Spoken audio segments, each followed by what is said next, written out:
wanna be the greatest. Everybody on the fake shit. I look around and feel like everybody is the fakest. I make this every day and I'm impatient, hoping one day I blow up from the basement. Statement, the top is so vacant. I don't hear shit that I think is amazing. Waiting for my day when I'm playing sold out shows for 1,000 faces. Hey, give me that crown, get in my way and to be put down. It ain't your place, all this my town. If I want that shit, then I'll get it right now.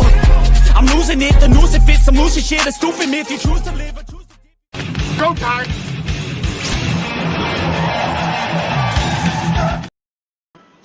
All right. It's go time. Let's go. We got a exciting card. We got a massive NBA card. We've got Game 5 of the World Series. We've got one hockey play, two college football plays, and then we'll talk some NFL as well and some NCAA and stuff. So sit back. Should be a good night. Get card. We've already got one game that tipped off in this new NBA calendar. 6:40 start time on the East Coast here. We have Toronto and Houston. Kind of a very interesting game that I wanted to see kind of how Toronto was going to kind of deal with its size. The one play I'm on right now, let me make sure he hasn't scored, is Colin Murray Boyles. He'll start for Jakob Hurtle tonight. So the rookie basically gets to start. I got him at 10 points tonight. So I think he's able to get there. Hurtle's been able to get there. He's going to be involved as well in the offense. So you can still kind of get that live. But that's kind of play like there. And then we look at that game. Really, it's going to be who could kind of shoot from the outside when you look at this Toronto team. When they go against some size, they've had some issues here. Obviously, when you go up against Wemby, you don't score inside. You just don't. There. But look at early on, J.R. Smith having a great game. He's got 10 points already that started the first quarter, 21-19. Not a lot of defense being played. We look at the total of what it started with. Total started at 234.5. I think we're right on pace for that. Then we've got two 7 o'clock games. It's probably more what people wanted to say. Got a little bit of a scare when Donovan Mitchell turned out to be a game time decision, but he is a go. He will go.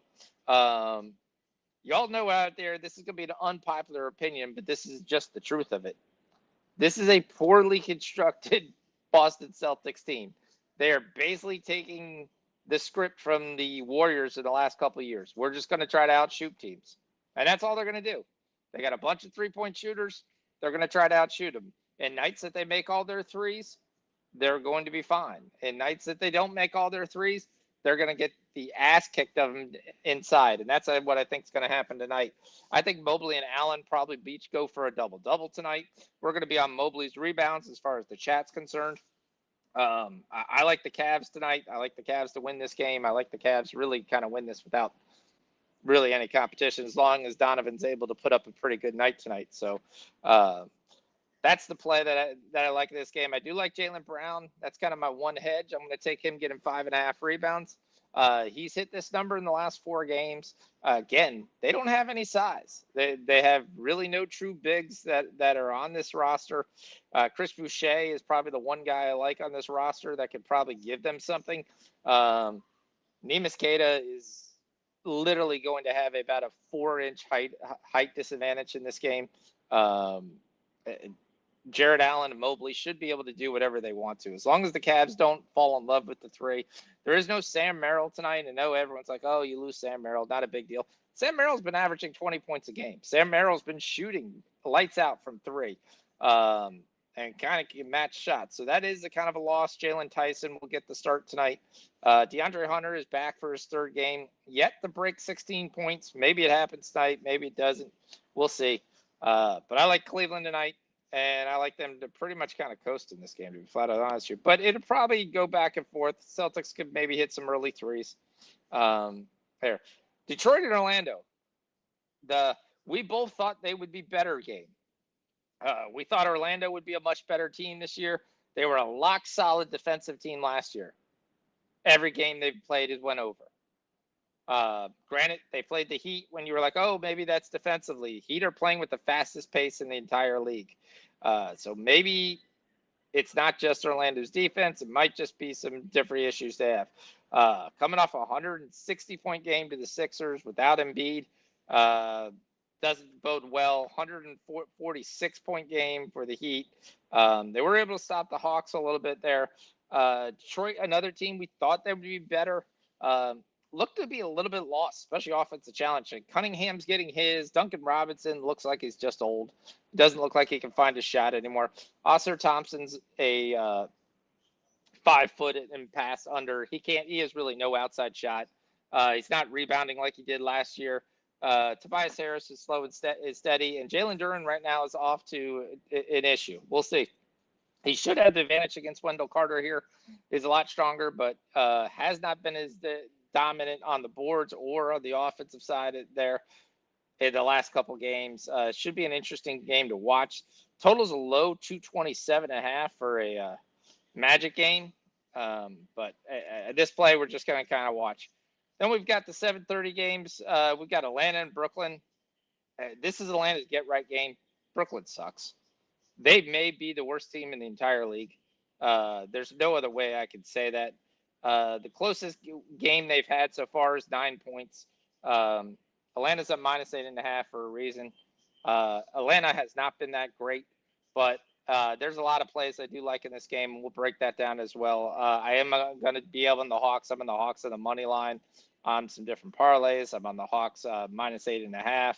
I think this is a massive get-right game for Atlanta, and they should be able to kind of right the ship here and go through it. Just as long as they were not partying too much in New York last night. Always an issue when you play a New York team, just like when you play an LA team. It's there. Oh, all right. We got an 8:10 game, 8:40 game. Well, so every 30 minutes we got a new game we'll talk about. What's up, Gerardo? Don't think we have any soccer of what I saw. There might be one Mexican play. Yeah, we have an MLS playoff game at 9:30, LAFC versus Austin. Waiting for the lineup. As soon as I get the lineup, we'll break down that game as well. South America, Copa Ladora. We do have the playoffs in that game. You got Flamengo up 1-0, coming back to play Racing Club. Flamengo is the team I like to advance right now. I won't be surprised, though, if this game is 1-1. And Gerardo's coming on with the Yamamoto.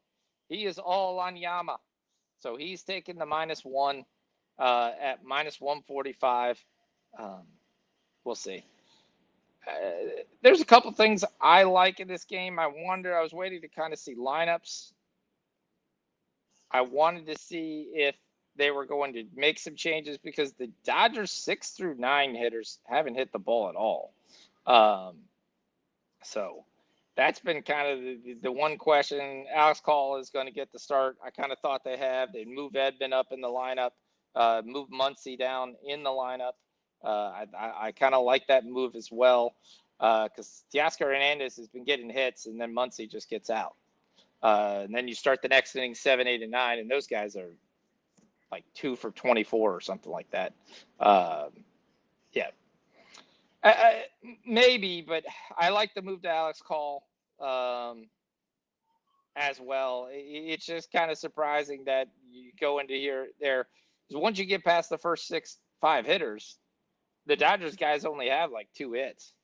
And that's been one of the biggest issues when you look at the different size of the 2 lineups, where you look at the Toronto hitters and you've had a pretty string of Jimenez and Clement and Varsho, who's been batting 7, 8, and 9, getting on base. So when they flip the order around, Guerrero's got guys on base when he's batting versus Ohtani, who generally has no one on base, and that's why they can just walk him. So we'll see. Dodgers need to win this. I know you LA fans are big here, going for the Dodgers here. Houston's up 34-25 early on in this game. I wondered how they would deal with the size-wise of the Rockets. Sengun's got 7. Smith's got 10 already that we talked to. Adams did not start this game. They went with the small lineup. That's what was kind of interesting. Josh Okogie got the start for Houston. He hasn't done shit, but he did get the start. Ingram's got 9. Boyles is up to 5. Let's go. Let's get this early casher. So nice for Toronto get their first overall pick. Punch through here. Kid out of South Carolina. I mean, it's not a true center, but they basically just went, we're going to play 4 guys at 6'7", 6'8". So, yep. Yo, what up, gang? So that's it there. We'll talk about through some of the games. We'll look for some live action, some things to get on.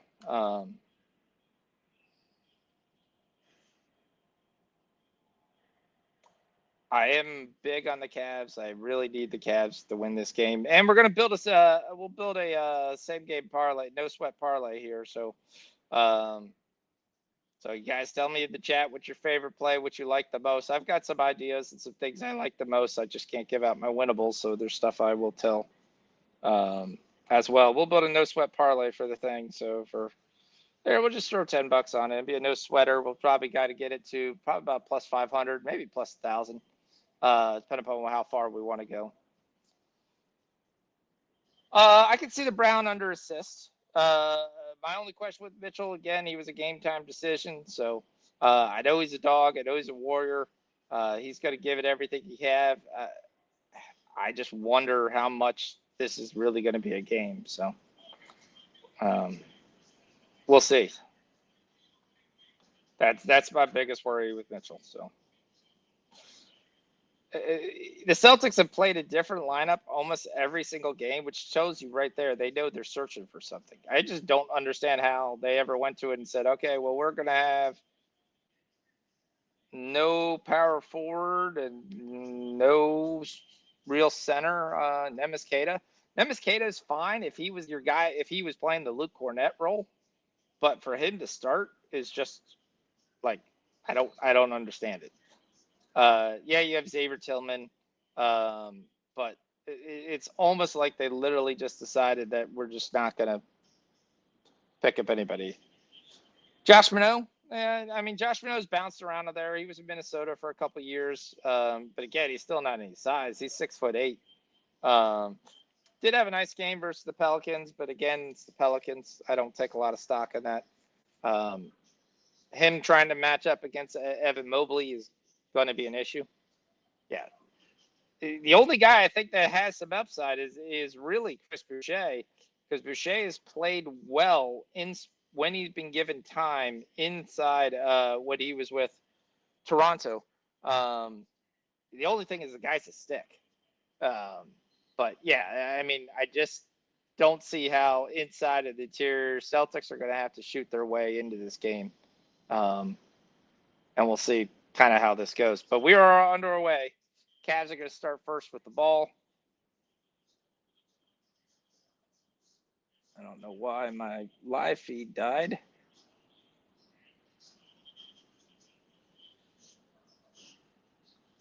NBA TV here. Just reset it. Does that sometimes, unfortunately. Yeah. So Cleveland scores easily. I mean, this is, yep.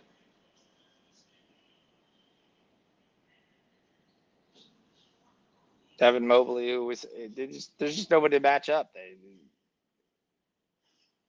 His size, Mitchell's just going to slide in here easily. Bad pass, but as soon as he draws the thing, there's no rim protection at all on the Celtics team. Boucher's the only one I think that could kind of block the rim. Cavs just don't need to be in a rush for any reason, and that's what they can't have. The Celtics can't get in any foul trouble either here. Yeah, again, I look at this team and I don't know what you looked in the mirror on this roster and said this is what we have. Because even if Tatum comes back, they've got to make a trade or something. Maybe that's the option that they think they can do to get some size.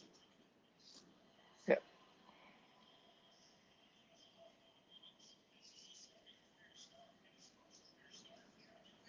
Yeah. So Minot is there. We're still waiting for a confirmed lineup from Atlanta.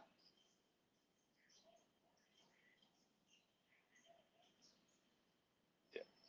Cards have to rebound tremendously here. There's an early big three. Just relax, guys. We don't need to try to get a shooting contest, especially when you have size. Make sure someone's down there to rebound. Big shot there from Mitchell, though.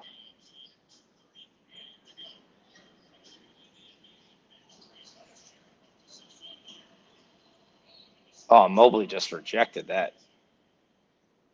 I never even looked at blocks today. It's probably 1.5. Right now it's probably 2.5. They don't have any size.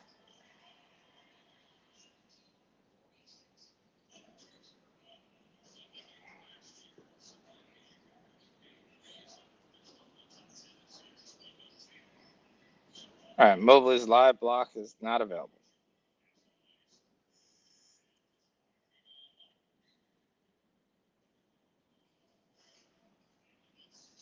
All right.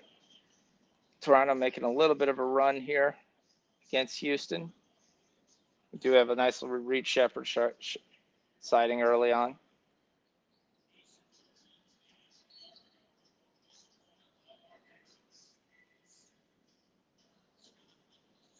One thing I would be looking at right now is neither team is playing with any great pace here.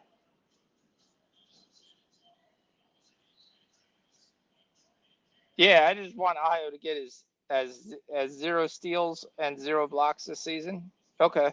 I just need him to get 12.5 points. But that's going to happen. He'll get some steals. They tip too many balls away for him not to get any steals. And he was a good defensive player. So, air ball here by DeAndre Hunter. So that's 0 for 2 from 3.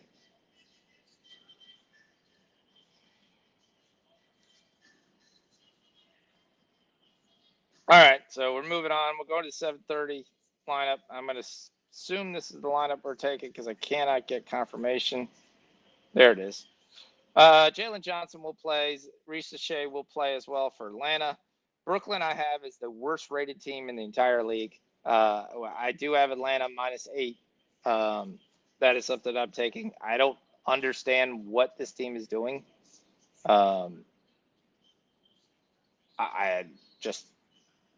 I don't know what their plan is. If their goal is basically to punt the year and go after AJ Depensa.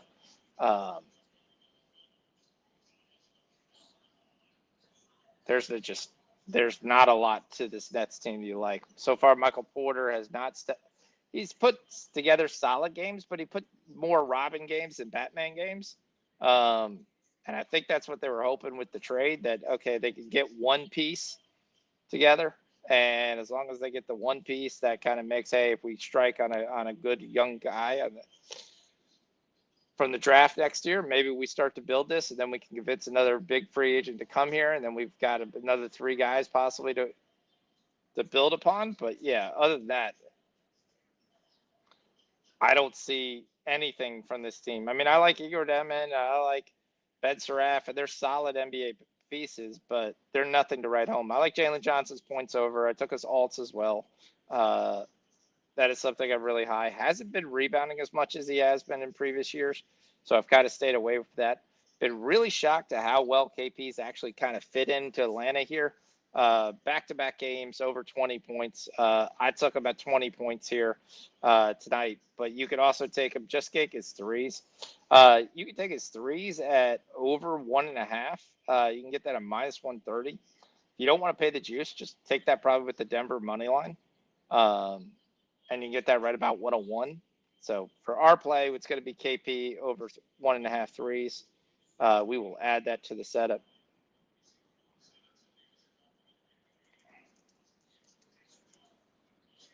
Nets are not going to give too much of a problem. Again, it's another team. Their size is not size that wants to guard in the perimeter. So I like his ability to get there. I like his ability to get the points too. We already talked about. We're taking the 20 points here tonight. My only worry is obviously this game's a blowout and he doesn't get to play. But we're going to ride this. I want to see what I can get also for first quarter for him.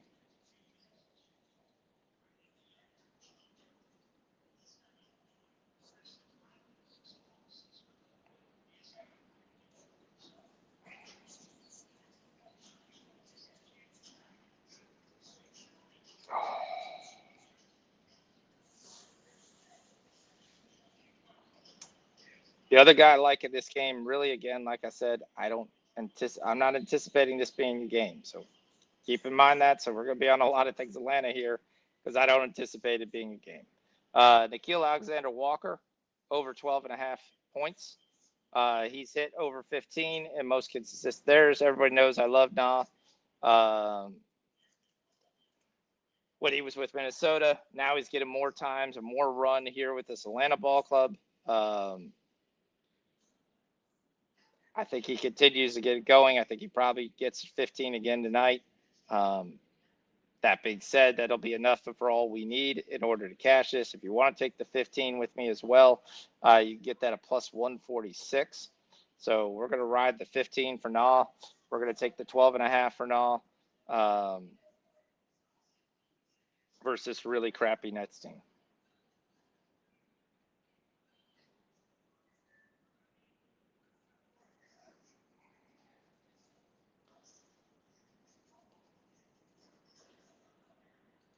The one guy who really hasn't stepped up, if you're watching, is really Trae Young. Trae Young yet to get that big assist game that he's been getting. If he's into the game, he's going to be able to get this easily. Congo would be the other guy who was on fire to end the year. He's kind of come out a little bit slower this time. His minutes has kind of been cut, but he's got a good chance probably to get a double-double. We're going to ride that tonight. That'll be my one official Congo bet. You can look into that how you want. We'll take that a half unit because it's plus 230, so we are perfectly fine with that. Getting that as a half unit because we'll still get our unit and we'll only have to bet a half unit. Some of us will get a half unit. Some of us might get more units than that.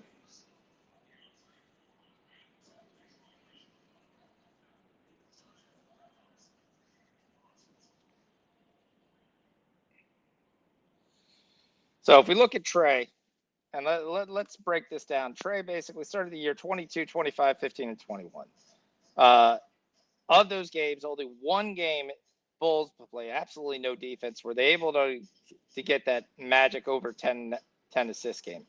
This is a game he probably gets it. I just question whether Trae normally, traditionally in this game, either goes one way. He either tries to light up the scoreboard, or he sits there, I'm going to stand out here and I'm just going to pass all day and give very little effort. And we'll get the win and we'll go home. Because we know he gives zero effort out on the defensive side of the ball. So, but we'll see. Like I said, they should win this pretty easily. I don't think they have the playmaker size or the scoring to be able to stick with Atlanta, as long as their guys could kind of somewhat show up here tonight. But yeah, I like Atlanta minus the 8. We like the Congo double-double. We like the Na over 12.5 points, KP over 1.5 threes. So there's a lot in this game. Again, I think it's going to be a high-scoring game. I think it's going to be played with a lot of pace. I like Atlanta to pull away here. Total, again, is high, but if you've been looking around the league, 239s, 240s have been really low. With a lot of games going in the 250s. Yeah, correct. I mean, I took it small, but again, I just questioned how much he's going to be. Yep. Yeah, Cade's been under his PRA every single game. He really hasn't had that big points game, which is one of the big reasons why. But again, that's a team that came in there, and a lot of people had a lot of promise, and a lot of people liked that team. Took them on some early games. I was on them some early games, and they just really haven't showed up. They kind of lack of scoring has shown up. I hate to say this, but I guarantee if you asked them and said, do they miss Malik Beasley? And the answer is going to be 100% yes. He gave them so much of a scoring punch, especially early on, because maybe the reason he hit all those threes because we knew he was shooting 7 to 8 a game, and maybe because he had the over 3.5 bet a lot. But yeah, that was the punch that this team just seems to be missing right now.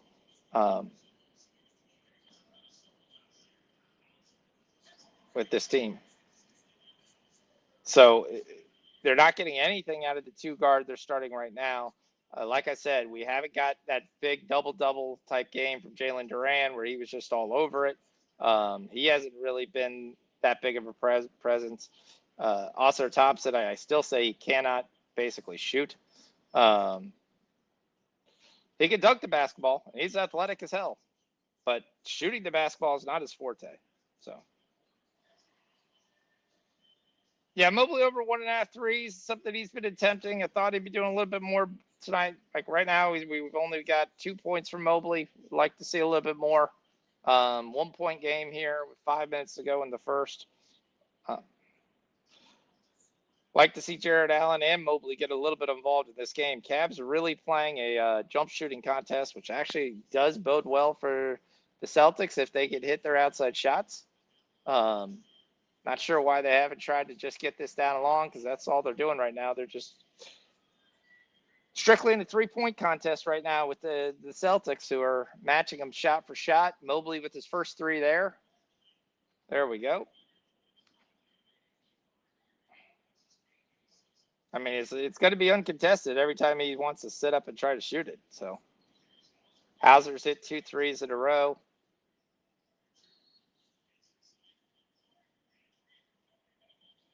And then Mobley with another block. And then once again, of course, another 3 for Boston because that's their only shot they've got.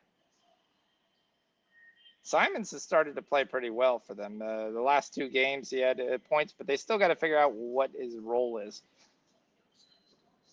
Mobley just hit his second 3. There you go. You got your 2 threes. Good call by you. Mobley's up to 8 points, so that's good. Boston shooting almost 50% from 3. Hauser with another 3. Would see if we could stay home here on some of these shots and stop giving up threes.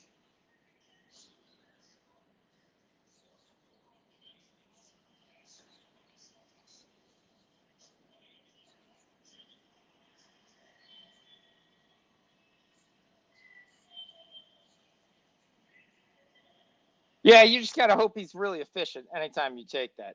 We took it a bunch last year, the over 1.5 threes.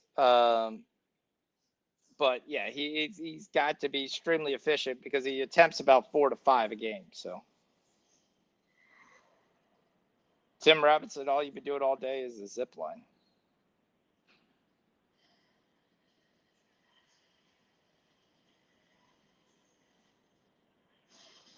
The greats on Atlanta, Dallas parlay -1 should be easy money. Yeah, I mean if that's the line, is that the line for that parlay? Okay, I see it close to that. -122 is what I'm looking at, but yeah, it's not too bad. But a lot of times the NBA, when anything's easy money in the NBA, it's one team decides not to show up, and the other team, we get some finicky things happen.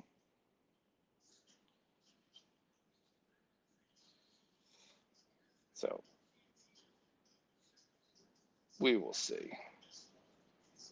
Yeah, it's -121 live. You probably got that a little bit earlier when the numbers a little bit better. But yeah, I do like that. I'll tell that.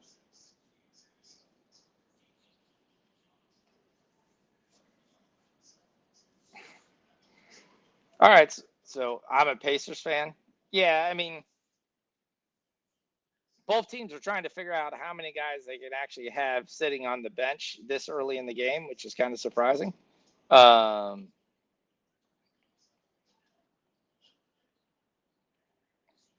So if you look at who's not playing in that game, I mean, Anthony Davis should get whatever he wants in that game, whatever he wants. It's going to be Isaiah Jackson and Jay Huff. They're going to go with 2 bigs. It appears. There's no Ben Mathurin. There's no Nemhard. There's no Toppin. No Furphy. No Peter. No Cam Jones. Fact is, who they're dressing is probably more the question mark. Dallas is basically, for the most part, There's no Derek Lively tonight. That's the one guy that's out, but they're going to go with more traditional lineup, which I think will actually benefit them. Except for Cooper Flag still playing the stupid point guard for some reason. PJ Washington is a play we like. It's already in there. I like him to get 15 points tonight. I think Anthony Davis has a pretty good game. I like Flag to get 16 points tonight. I think he should be able to kind of use Ben Shepherd on the lineup. I like Clay under. Clay's yet to get that number all year. Until he gets it, let's just keep riding the under. But this is a game he should be able to get it if he actually wants to shoot outside. So we got Toronto up 56-52. They've kind of flipped the script on this Houston team.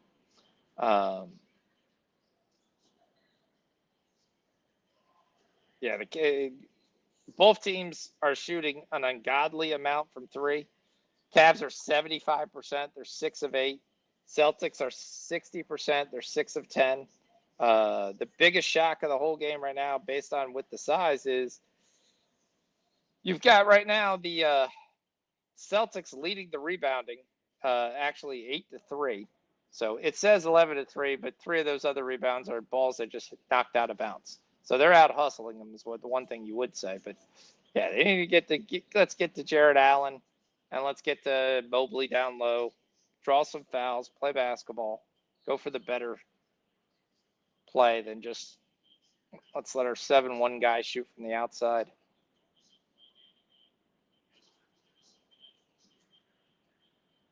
Don't know why teams have there. That's really what the Rockets are trying to do. They don't have the outside shooting, so they're just we're gonna go down low. Tony Eason's got 9 points for him. Tari Eason, sorry. Coming off a good game versus Brooklyn. He had 22 in the previous game, so. Yeah, the over definitely has bounced back. Cavs have come right back here. Which I think they'll be able to do all night. It's a 1-point game. Lonzo with the easy steal. Kick out. Dean Wade, you can't leave him open. That's too cash money. But all the games, if you look, we've got 115 games points in the Houston-Toronto game. This game's already got 61. And there's still 2.5 minutes left. I mean, this game's on pace, playing one of the slowest balls ever. You watch this, no one's running it up the floor. There's no quick pace movement. It's just right now the efficiency that they're playing in the first quarter is unreal. So,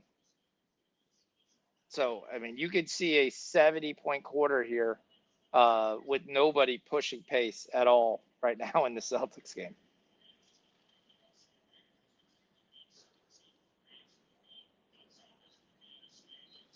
Yeah, the only question, the Hawks don't play any defense. KP does, but other than that, there's nobody. Donovan comes off for an uncontested 3, and we're tied again.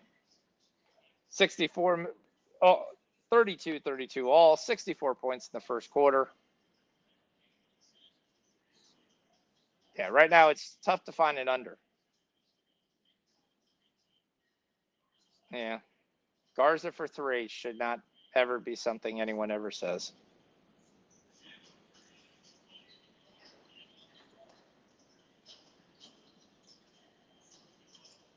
Donovan got mad at himself at his own dribble and then got it to Jared Allen. And then Garza again fouls him. So if you're looking at size, Garza's the only guy they have with actual size, and he's got 2 fouls.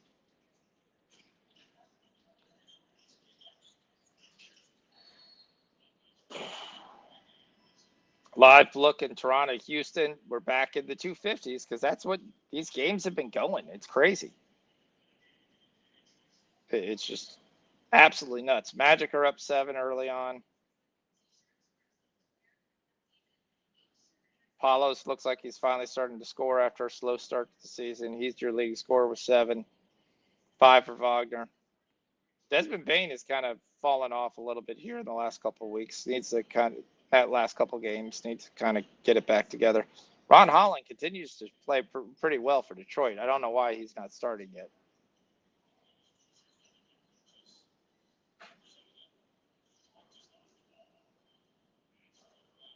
All right, we got Cleveland up 5. And they don't look like they've really been trying.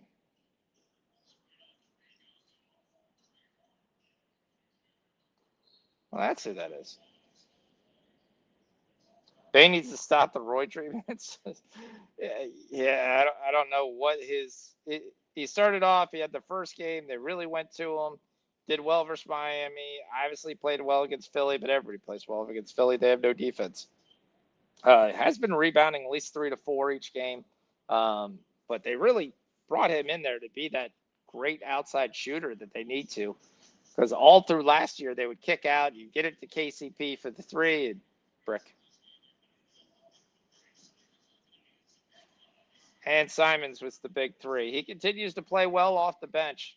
How long he'll stick there and will be kind of interesting, but they can't really move him because they don't have anybody.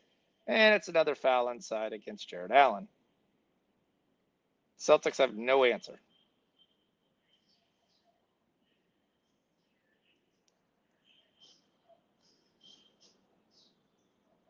Live total is up to 254.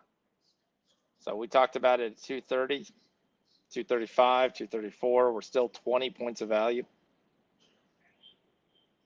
I think the books are going to start taking some massive adjustments here because they probably got their ass handled to them. Every time I see the guy, he's far more jacked. Yeah. Yep.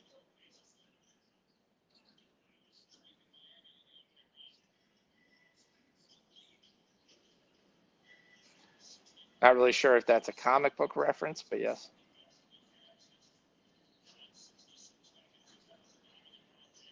Hauser with the brick, gets his own rebound, hits it again. All right, this looks like a glorified shooting practice for both teams. Not a lot of offensive plays being run here. It's just grab, turn, go, jack up the 3.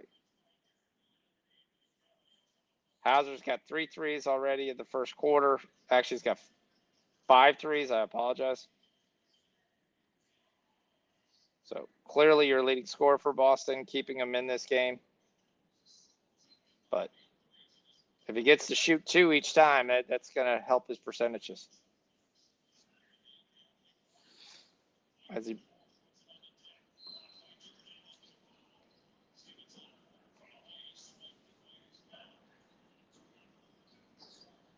Derek White's going to go to the line. So if anybody had Cavs first quarter, they're going to get screwed right here at the end.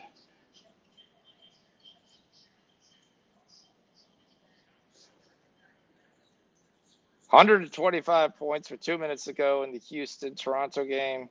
Jabari Smith, your leading scorer with 13. Kevin Durant, second at 11. Brandon Ingram with 18 in the first half. Barnes with 14 in that first half. Boyles with 8. We need 2 more points to cash, so let's go. RJ Barrett's got 7. Defense optional, as you're kind of seeing that across the league. We do it a 7:30 game. It already kicked off, so I'll give out my winnable play. Nope, that's the 8 o'clock game. Yep. So we'll wait on that.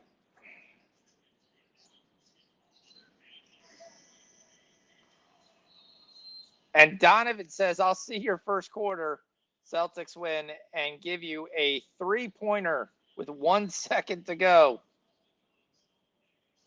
And we're looking to see if it counts. But if it was, we have 82 points in the first quarter. Yeah, it counts. Donovan, having a Donovan game already. Looks like he's not even out there blowing a sweat. He's got 12 quick points. Mobley's got 8. Mobley needs to get a rebound, though. But that would help if the Celtics actually missed a shot. So only 5 rebounds for the Cavs in that first quarter.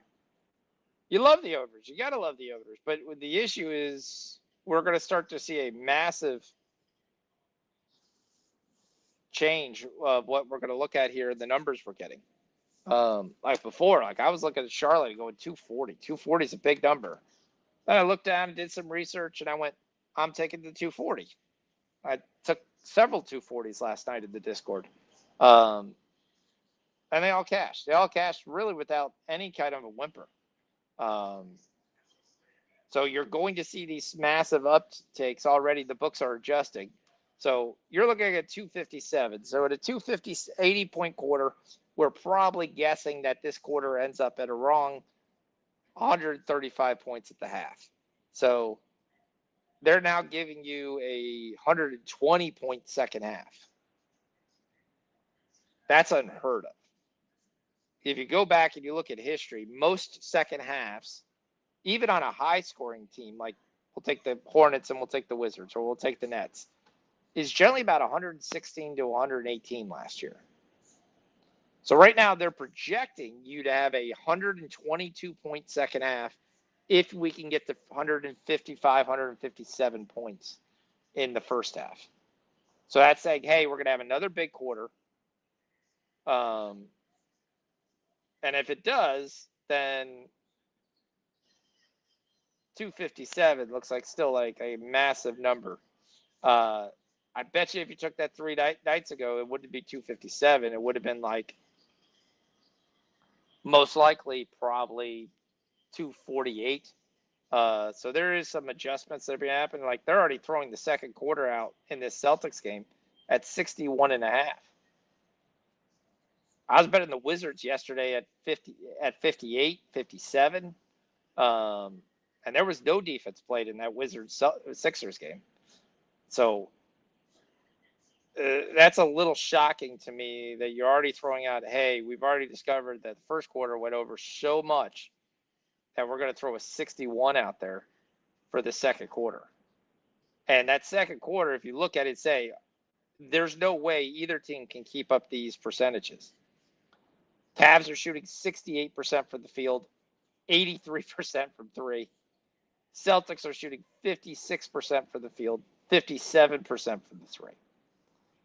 The odds that continuing even remotely for the game, yeah, you could, since it was an 80-point quarter, you could drop down and say, okay, we should score high 50s. But, man, that is a big adjustment here to start the game. Jaylen Brown is ass, according to Irish King.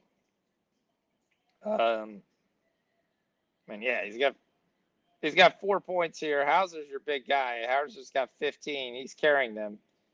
The bench has outscored their starters. You're not seeing that from the Cleveland side. You only get 6 points for the bench. But Cleveland definitely needs to do a better job defensive rebounding here. They're giving up way too many long offensive rebounds.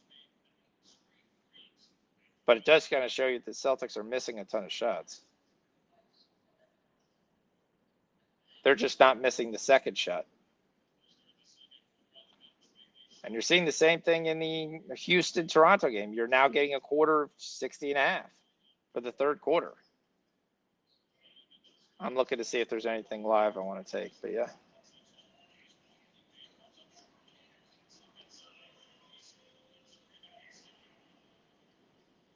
The first time they've pushed pace all game. And that was the other thing. They did this without pushing pace. If they start pushing pace, this is going to get disgusting.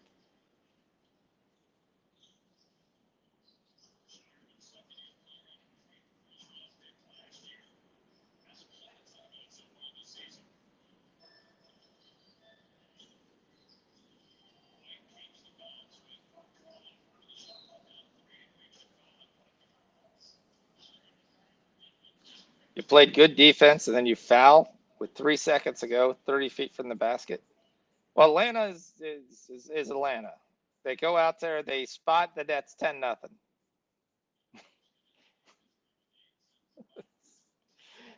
10-0 run here for the Nets to start the game. Oh, crazy. All right. like we said, every 30 minutes, a ton of games. I hate it when there's this many games. Mobley does get the rebound finally. Does kind of a Statue of Liberty thing, falls down, still stays in bounds. Donovan feels it. Another three. He's on one tonight. What's Donovan's live? He is on one tonight. You can see it in the way he's moving, the way he's glancing around the court.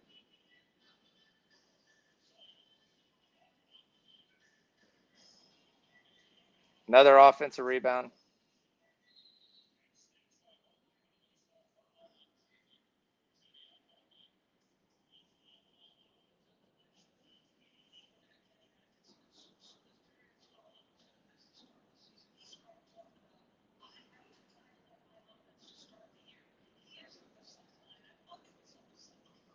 I will say, I don't like Bet365's things. Bro, he's so stupid. I love this shit. I can't believe he gets paid.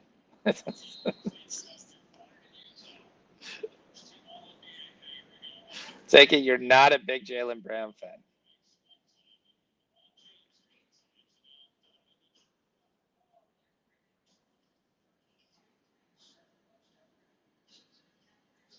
Yeah, Donovan's got 15 points in the first quarter. Did pick up a second foul. I think Mobley actually did, though. Celtics for another three. What a shocker.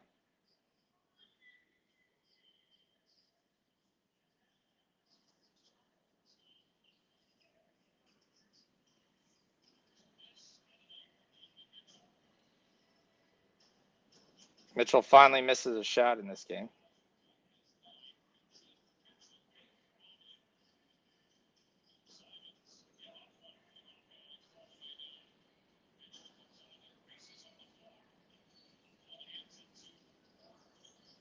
Throw it down to Mobley here. Let Mobley work. That's a terrible entry pass.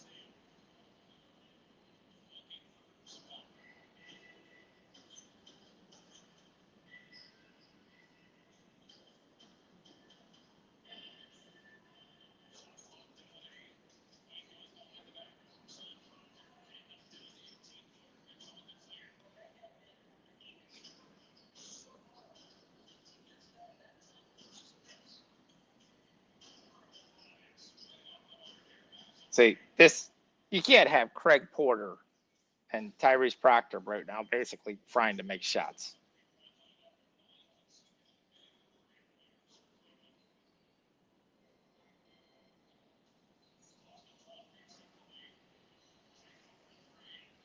And Mosqueda, you give him that shot all game. All right, now let's go look at the 8 o'clock game. Like I said, every 30 minutes we got a new game. We're going fast and quick. We're looking for some spots. It's a little difficult when we're trying to follow 9 games at once.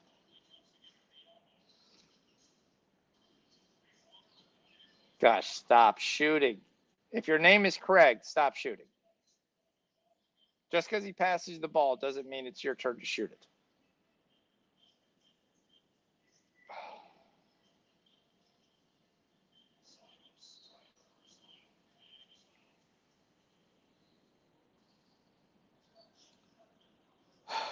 You guys are killing me. All right, Sacramento, Charlotte, Chicago. No real surprises for anybody out. Keegan Murray still out for them. Kobe White still out for the Bulls. Yeah, they're out here going that we partied in New York. That's what it sounds like. Looks like early. Always wondered about things like that, but it's early. You get the Hawks minus 2.5 right now. I'm probably going to nibble that. Again, I still think they're going to. It's 12-2. There's a lot of basketball left. The difference is they're trying to make me pay a minus 145 juice. All right, so let's talk Kings and Bulls. We already talked Ayo DeSumo. I love Ayo DeSumo in this game. Ayo DeSumo has been playing really well. One team basically has a solid big man. The other one has Sabonis. Modest Bucelis has not been off to a great start. Everyone thought he was going to have a bigger surprise this year. He played a great summer league, great preseason. know a lot of people were taking him 20 points, 20 points, 20 points. Kind of falling off. Still out there, still getting the chance, but really hasn't done anything. Josh Giddey continues to run the team. Sean is definitely outside of my elementary school waiting for us to show up to play a night game.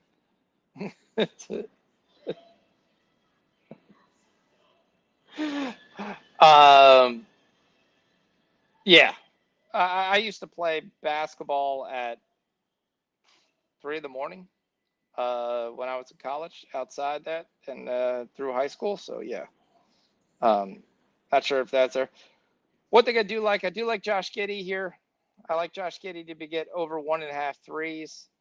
We could get that at plus 102. Can't remember if I put that or not already in the chat. So he's hit in 4 or 5 games. The Kings don't really play any defense. They're not really going to stop him from being able to get his attempts up here. I think his points are a little bit too high. I kind of like his points right at 18. So maybe he gets off to a slow start and we can get that live at 18. So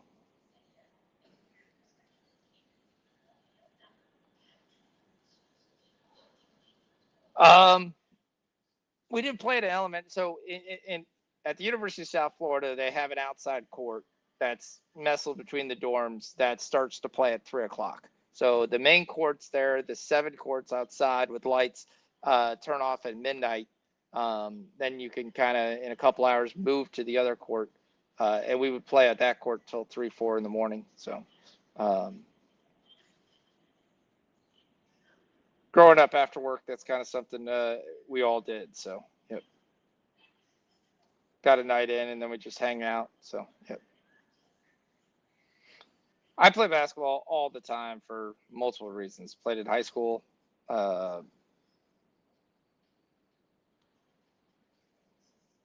Would always play to clear my head, so basketball is very big to me. I like Vucevic in this game. Again, it's a clear height advantage difference. He should be able to beat Sabonis. Sabonis has kind of come back, not as the same player that he was. Maybe he's still trying to get his swing into it. If you look at his games there, still an outstanding rebounder. Points-wise, barely broke to 10 points in the last couple of games. But you're paying for him like he's a perennial triple-double guy again. So Bulls are going to miss a ton of shots. I do kind of like his rebounds at 13.5. I like Vucevic's rebounds at 10.5. Those would be the only other plays I'd have for this. Then the other play I'd have for this is he's not listed. Did he just get pulled out? No, he didn't get pulled out. He's just not going to ever score 10 points. That's what it is. Okay. Is Zach LaVine's threes. So Zach LaVine, if you haven't noticed, actually has been on a heater from 3. He's been getting his points 22.5, but his threes are set at 2.5, which we're going to be on tonight. But I've also nibbled the 4 as well. You get the 4, which he's done in 4. 3 of the 4 games this year, plus 186. So if you want to nibble that with me, I'm in a full unit, so it's not really a nibble for me. I think he'll get there against a Bulls team that doesn't really defend the 3 that well. So.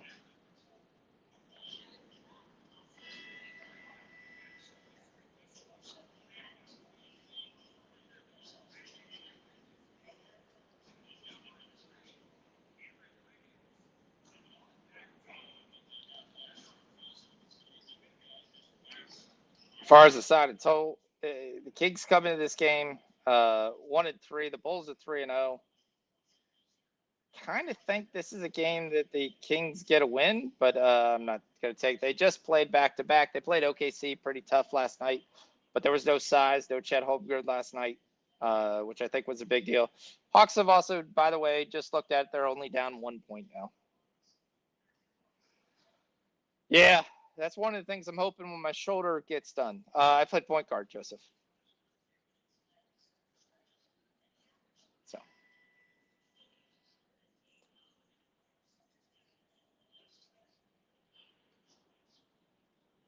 Ooh, I answer a lot. Okay. Okay, I guess I don't know what Adam's saying. It might be a troll. Who cares? All the games are pretty good there. So yeah, yeah. I will say the older I get and the more hooping I get, the more injuries I get. That's what the shock was, that I didn't hurt my shoulder playing basketball. I hurt my shoulder there, but come when it's fully healed, I should be able to hopefully try to find an over 50 league. Play that. Other than that, I'll just keep playing with the young guys at the Y. So we'll see. I definitely enjoyed it when I'm down in Florida and I visit my folks. I can play down there all the time because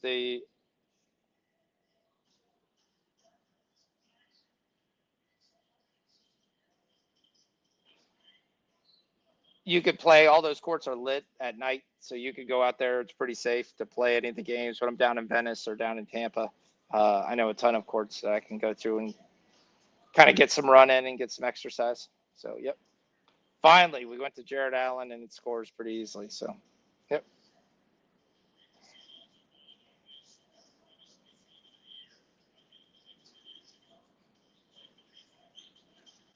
All right, we got Houston's at halftime. We need 2 more points for Colin Murray Bulls. See if there's anything worth live taking.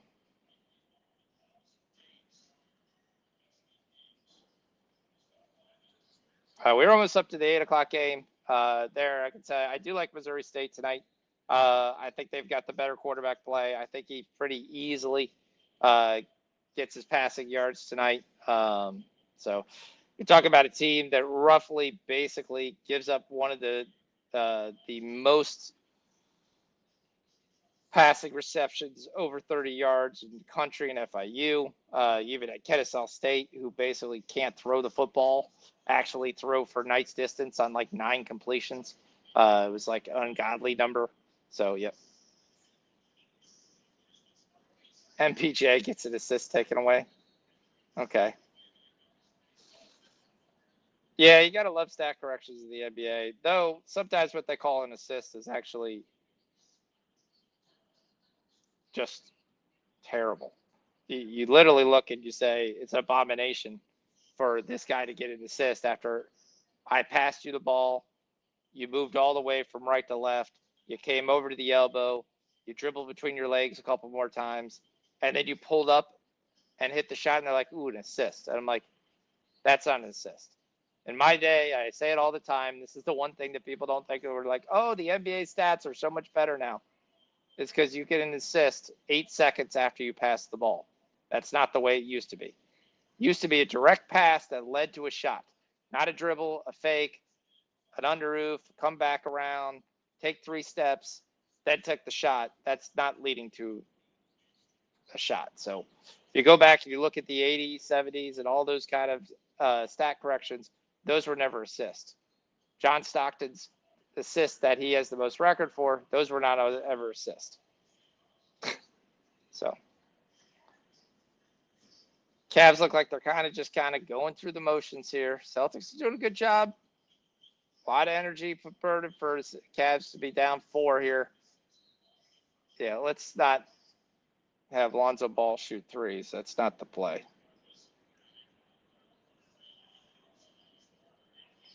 Jalen Johnson's off to a nice start at 5-3. And Atlanta's back up front now. So back to what I said what we're going to do. We're going to look at the Toronto game and see if there's anything nicely that I can get into.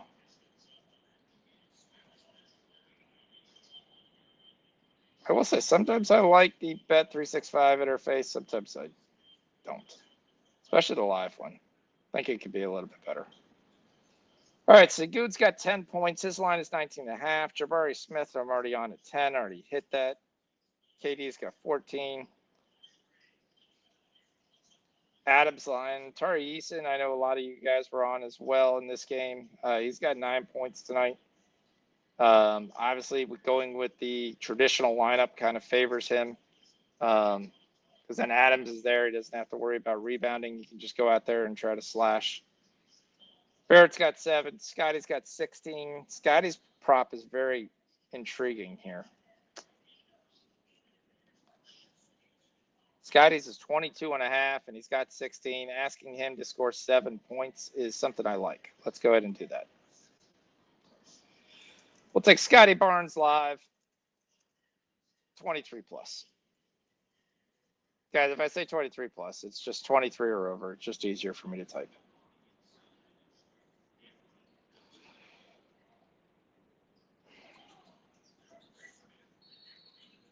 Ton of NBA games today. Columbus scored first. They're up 1-0. Baseball games getting ready to have our first pitch.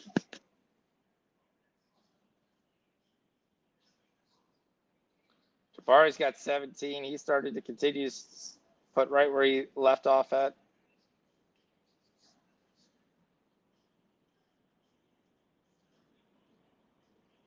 Easily his best game of the year.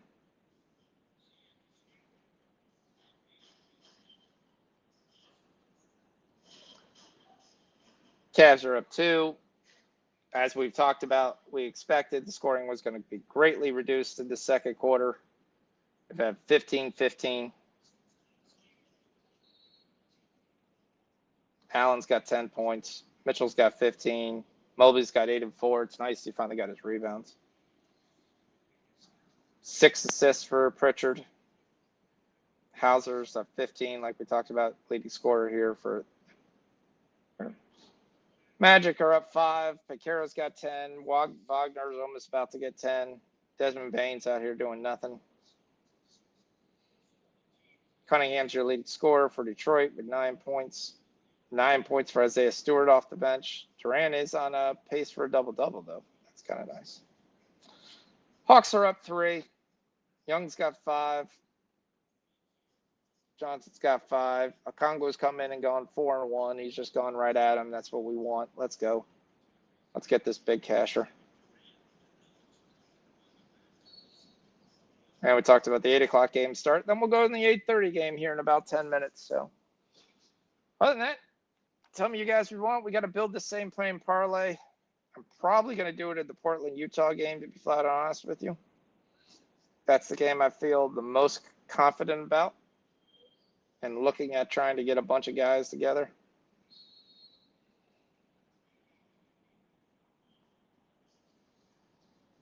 There's some stuff I like at the Pacers Dallas game. I just don't think there's enough consistent outside shooting. Hawks are now up 6. Knew I should have killed that 2.5 when that showed up.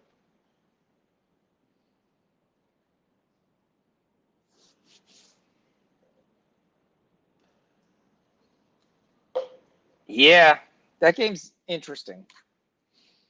You look at the game, and Utah's been a team that's actually been playing. Market is playing great. Yeah, I mean, 29.5 Market in there. He's coming off a game he had 50. Is he going to have 50 in this game? No. They got the size there, but Market's had scored 20 in every game so far this year. So you do got to like him to be able to have his chance to be able to get probably 25 in this game. Then you're only asking him to get like 5 rebounds when he's capable of getting 10. So 29.5 as a points and rebounds. I do like that.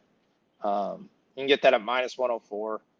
Is one thing I was looking for a little bit earlier today. Yeah, Laurie's been on fire. He's kind of come back, and it's been a question of them trying to say, hey, are you really shopping me? Or is he playing that hard to say, yeah, you guys should come get me? But I will say, as he continues to score, the price just keeps going up and up and up probably for him. He's been dynamite from the outside. That is one of the plays I do really like in this game. If you like his points, you've got to take his threes. They're at 2.5 is juiced, but you can get the 4, which he's hit in 3 straight games, coming off a game, obviously went into overtime versus Phoenix, and he got 6. But you can get the 4, which he got in the other 2 games. Shouldn't have any issue from a perspective of being able to hoist up another number of them. And you can get that at plus 164. So I do like that number for him to be able to get 4 threes. Yeah, I'm already on the points and rebounds. I definitely do like that. So, but I like Avdia, get 20. in this game. I love Keontae George. I think Keontae George, who obviously is listed in there, to be able to get his assist. He's been doing a great job kind of coming in there, leading a point guard. Walker Kessler's an interesting one because the Portland with Donovan Clingan does have the size to kind of keep him off the glass. And if he doesn't get offensive rebounds, he really doesn't score. So big miss 3 there by Mobley. Celtics on a slight little lead here, up 3 here, trying to close out the quarter. Only 35 points scored in this. Cleveland has kind of come back, obviously, to earth. We're back into the 54s, 56 range, not the 80s and 70s, which is what we expected. And we're still not being played this game with really any great pace.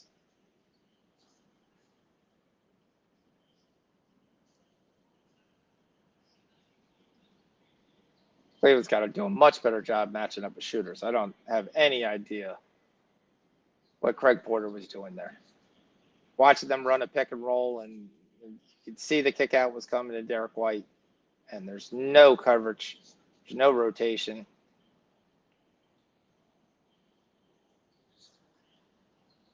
Evan Mobley for 3 is not the play that Cleveland wants to have with size advantage. Come on, we can't let the Celtics get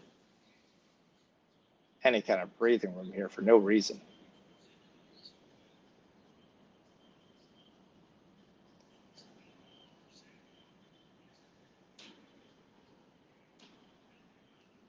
There you go.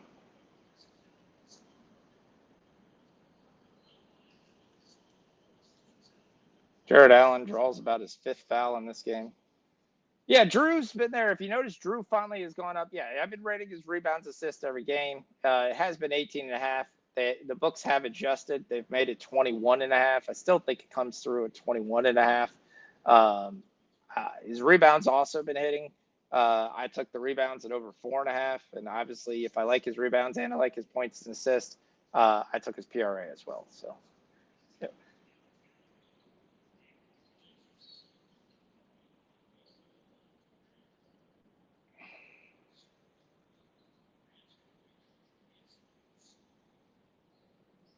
Nobody really in foul trouble here for the Celtics. Hauser's got 2. Garza's got 2. Brown's got 2. He does have 2 rebounds, which is good for our bet purposes. Allen hits his free throws.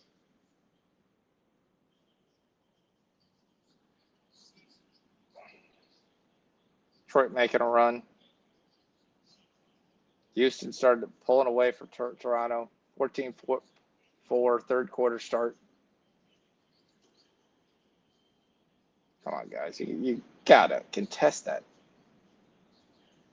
We're just out here playing. Taking quick threes with no one down low when you have the size advantage. What a terrible shot.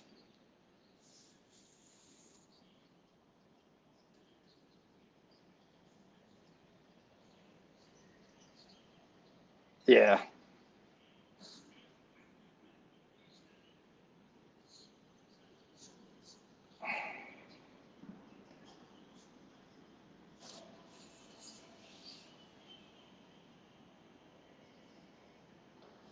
This is the kind of things that just piss me off in a game. When you have an obvious size advantage and you want to try to get in a shooting contest,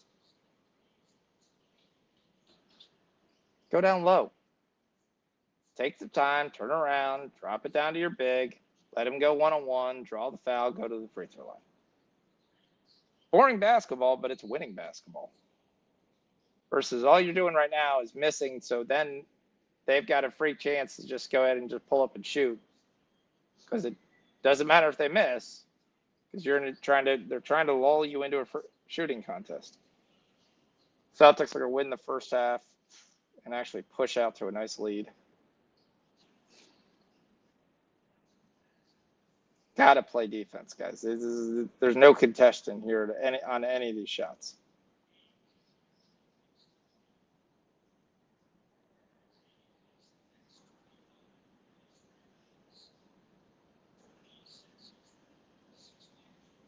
Mobley, not a great free throw shooter.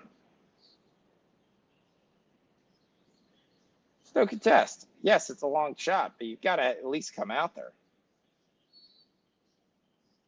Well, we get 132 points. We talked about we're probably going to get 135, so 15 seconds. Celtics hit a 3, so there's 135. Just as we predicted. There.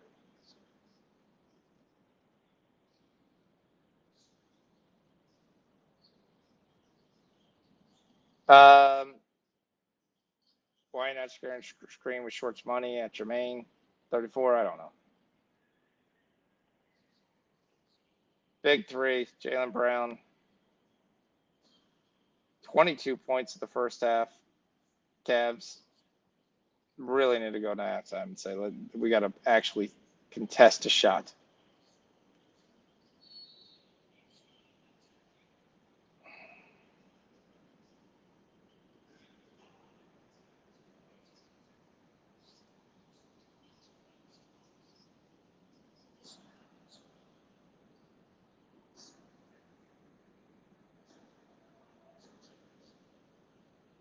Yeah, hit me up in the DM if you want to come on.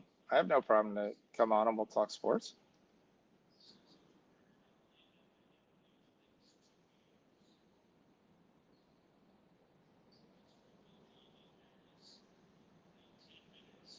Jermaine, you want to come on? I don't have an issue. Hit me up in my Discord DM or hit me up on Twitter real quick, and I'll send you the link.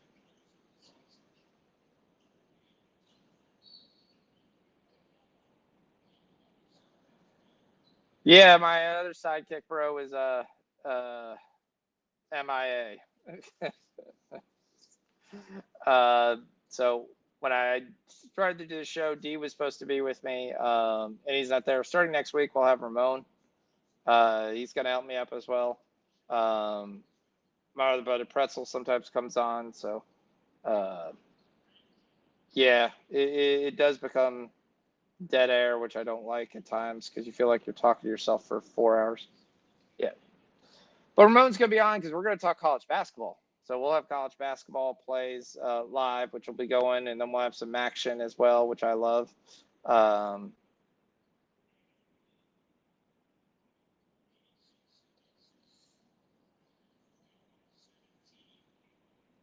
Both homered off Snell. Vlad Guerrero, Schneider homers off Snell. It's 2-0 Toronto.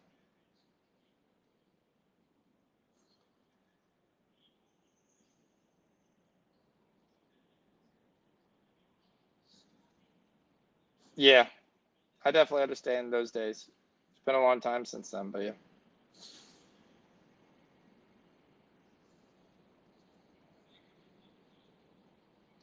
Terrible end of the quarter for the Cavs here. Went from a 2-point lead to down 15. 17-2 run for Boston. All right, we talked about the Pacers, Mavs. Pacers basically, for the most part, sitting 9 guys. Feels like 9, but it's not. Murphy, Cam Jones, Merthen's still out, McConnell's still out, Nemhard's obviously out for a while, Peter's out, and Obi Toppin's out. Dallas says, okay, well, we'll give you that. Gafford was potentially, he's getting close to playing. Maybe he'll play this weekend. Irving's obviously out till April, and then Derek Lively is the new one that's out today. Ben Shepherd's going to start at point guard. Ben Shepherd is no point guard. He can hit outside shots, but he's not really a point guard. Aaron Nesmith has actually been on fire. He's really well. I do like Naismith from over 2.5 threes in this game. So.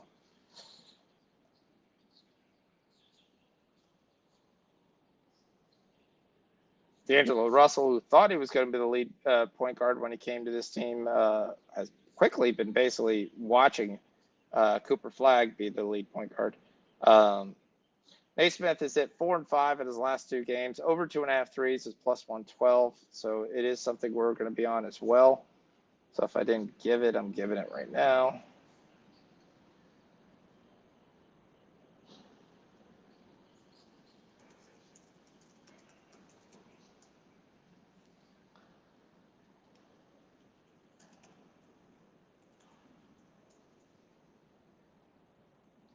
Yeah, I thought I put it, but I didn't. Okay. I personally are on the 4+ at plus 265. Dallas has got size. They don't really like to go out and guard the perimeter. That's basically the Pacers' game in this game right here is going to have to be hitting outside shots. We talked about there's really not a lot of great perimeter shooters here for Dallas. So, yeah, he definitely doesn't like Russell that much. You can already see that, which is kind of odd for a guy they just brought in. I mean, you got to give him time to trust him. Keeps going to Christie a little bit too much. So Christie's hot or cold, especially from defense. Yep.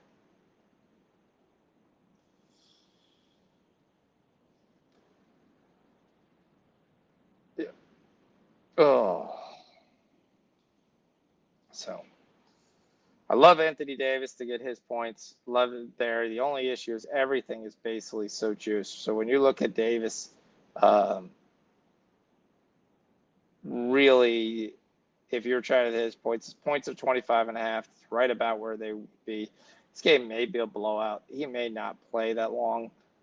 That's the one question I'd worry about going with high points in this game.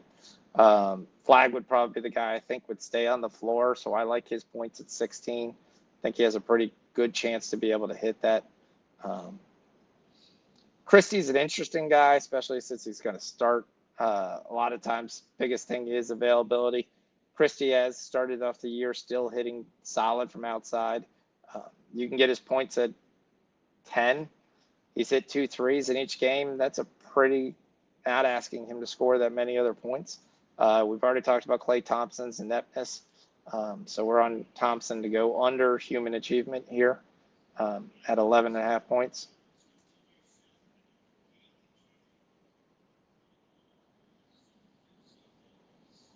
I personally took my shot at Christie at 3 threes, plus 210.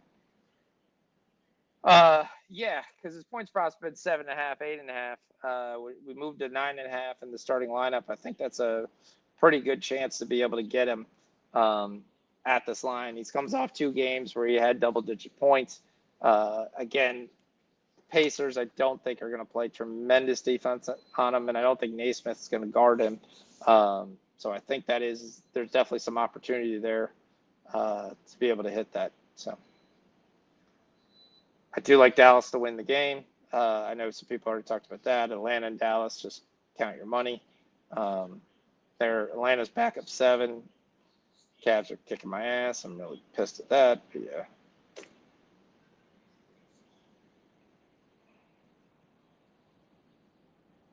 So I think making this Allen is not tending, so that'll leave Clay wrong. Okay. It's possible.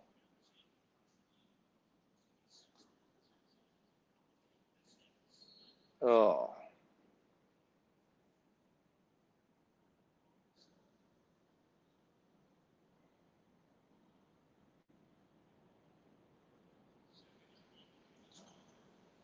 All right, so let's look at what we're going to tie into the live games that are playing. Houston holding on to a 10-point lead. Raptors kind of come back a little bit in this third. Jabari Smith continues to have his best game at 21 points. We're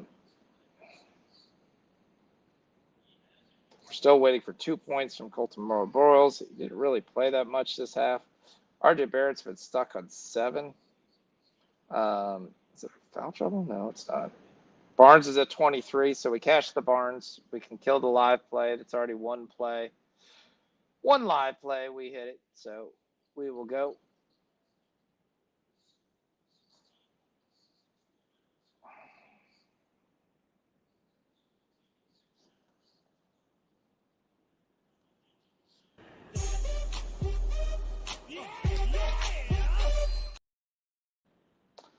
All right, cheers. We hit our first play. Let's go. First live play. We'll take the 23 points with Scotty Barnes. Still in the third quarter. Yeah, I hate to do this, but what can we get him live at? As long as it's not a terrible number. I just like his usage so far in this game.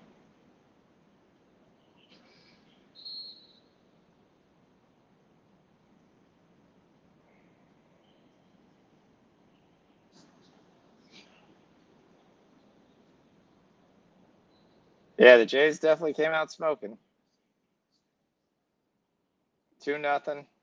Riles up the Blake Snell early on. Now it's the Dodgers' turn. Missouri State's inside the 18. All right. Detroit up 1 at the half.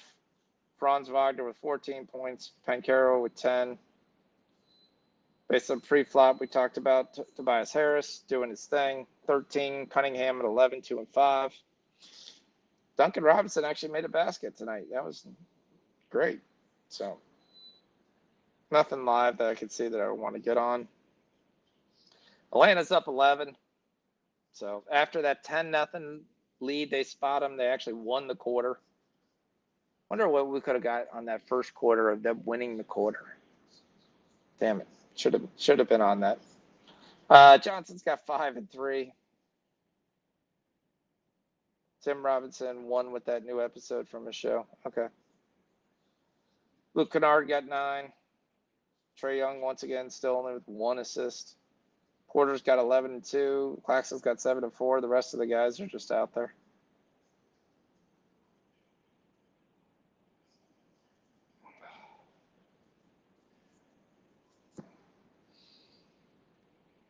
Bulls are up 9 early on.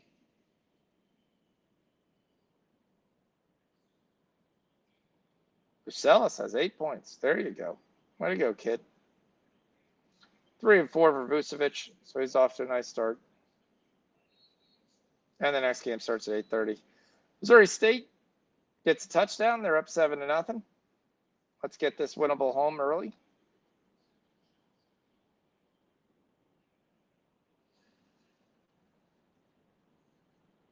Giddy's got 3 assists already. Okay. I mean, again, we talked about there's not much on this team from a Sacramento side as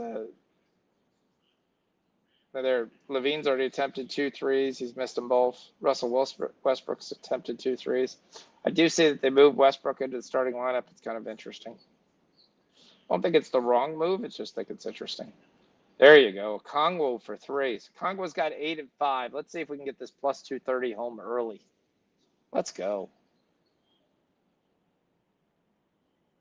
8 and 5 in the second quarter. Come on, Kongwu.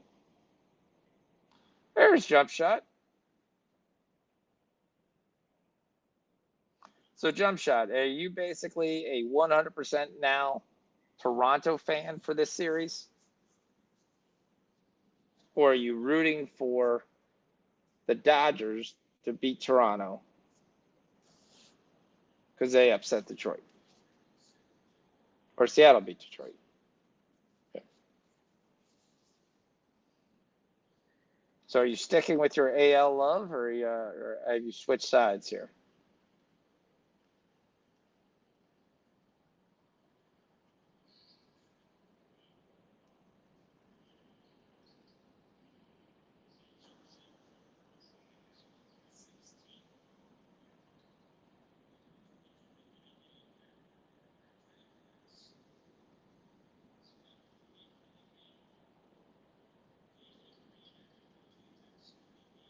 What about Memphis? Phoenix should be able to find some nice there. Yeah, I do like Memphis and Phoenix. I like Memphis to win the game. Trying to get confirmed lineups is the one question I had with that game. I like Memphis minus 130. That's already the play. We've already been told Jalen Green will not go, even though he was questionable. And what a read. But I'm looking at a lineup that says he's still game time decision. But I thought I saw a tweet out there that already said he wasn't going to go.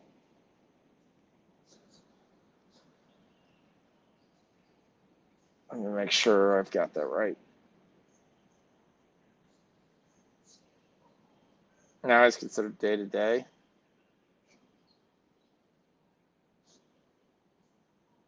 Make up your mind.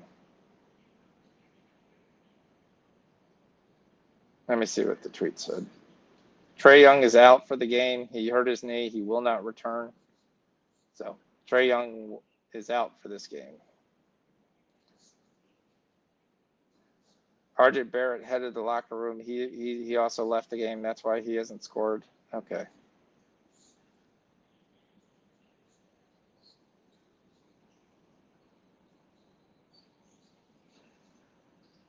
Zion's still a game time decision. Yeah, I'm still waiting to see if Jalen Green's going to go. That's the question there. Yeah, I was trying to see who would come in for Atlanta with Trae Young now out. So far it's been Keaton Wallace, second-year player out of UTSA. Played sparingly last year. But there's a lot of things they could kind of mess with. They could move in. They could move Daniels to the point. It looks like they basically what they did. They have Congo and they have Nikhil Alexander Walker. Yeah, there's a couple things to go through.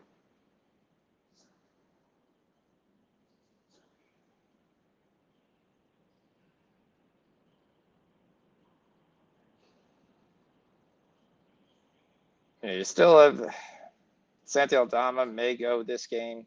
But I do like Memphis to win. I like Devin Booker to get his points. I'd be interested on Jaren Jackson because there's really no matchup on Phoenix against him. Just like Lauri Markkanen went off against Phoenix, he should be able to. Jumpshot says he wants to hear these Dodgers lose again. Okay, Barrett returns in the game. That's good to know. I don't have any bets on Barrett, so I mean, it doesn't really matter to me, but I think I have him for fantasy.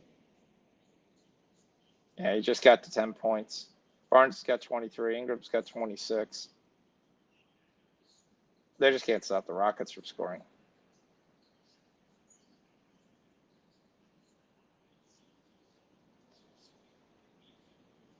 Yeah, I don't know what's going on with Zion.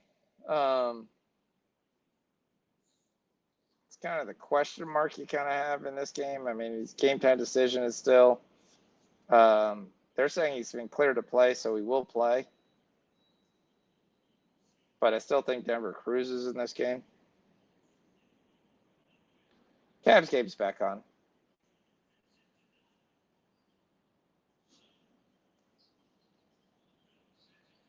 Does that change your gap? I still think Denver wins the game. I just think they don't have any center. Yavis Missy is not going to be able to match up against Jokic. I think this team is starting to kind of get back into place.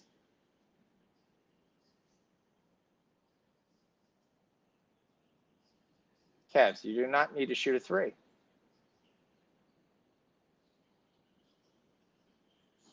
Stop shooting threes.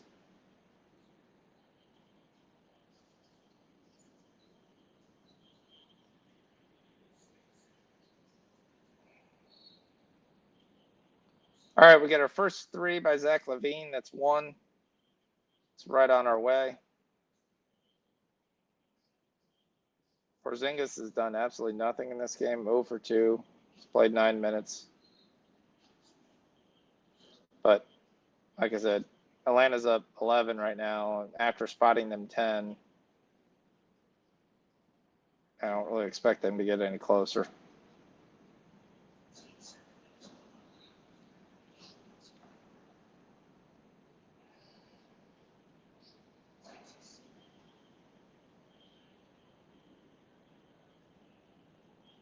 All right, Boyles has 4 fouls.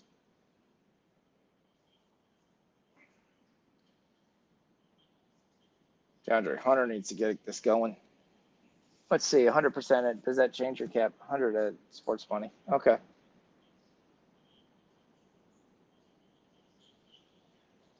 We'll talk about the next 2 9 o'clock games here in about 5 minutes.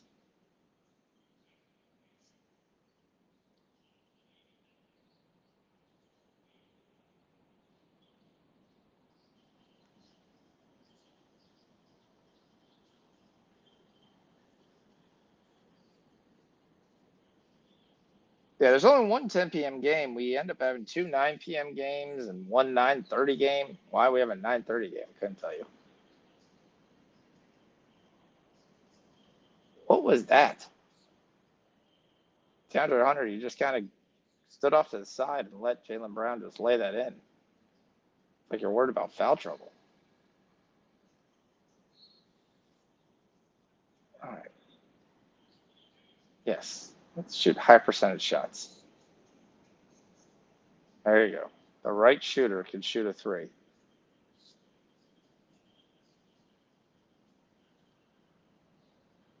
You're going to get back in the game defensively, not offensively.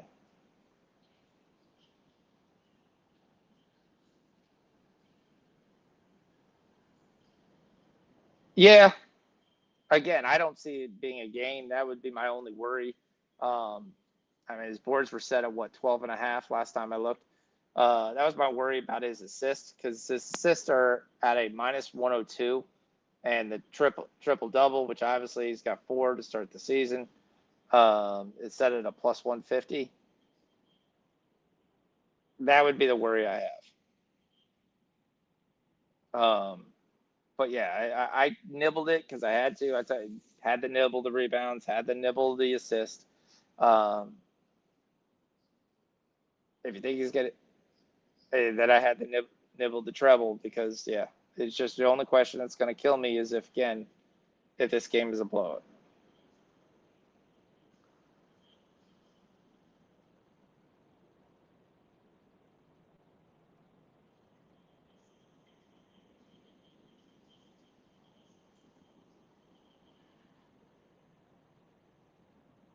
Cavs are not playing the smart game at all.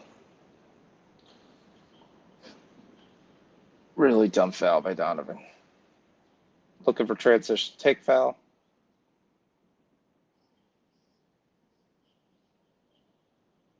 And the Nets have basically folded already. Congo's got 8 and 8, so our double looks really good. Nikhil Alexander's got 7 points. He's already hit 1-3. Even KP finally got on the board. So, again, I would nibble it. I'm not sure I'd take it for a full unit just because I'm worried about the blowout factor. I mean, the line's 13.5 for a reason. Jermaine and Sean's Fox plays. So, right as it says right on the screen is my Twitter. Yep. All right, so we do have Ida Sumo's come into the game now off the bench. He's got his first 2 points. Bucelis is your leading scorer for the Bulls with 11. Good for him. Nice bounce back game. Dallas Mavs game should start soon.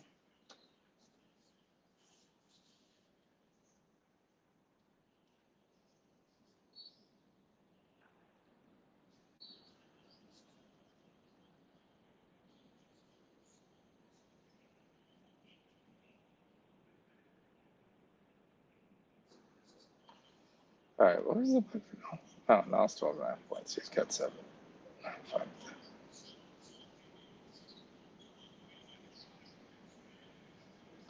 Bench is just thrubbing the starters for Atlanta.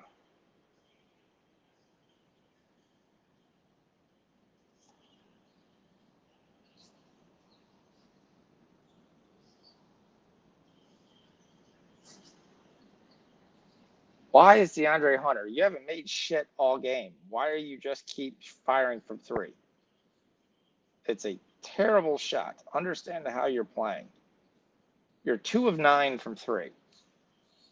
2 seconds into the shot.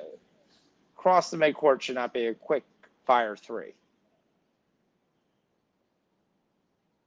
And Hunter tries to go inside, and they can't get it. Mobley tries to go inside, and they can't get anything.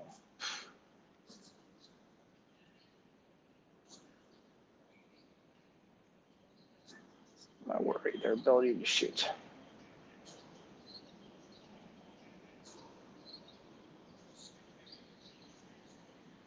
Allen can't get the rebound, bounces off his arm, his hands, falls into Nemuscato, and Nemuscato gets the dunk. I mean, come on. Nothing's going right for the Cavs. That sucks. Johnson's got 10 and 4, so that's going pretty well. Porzingis just hit his first 3, so he's 1 for 4. We need 1 more to cash. There's nothing we're on from a net side. When's Bacillus live?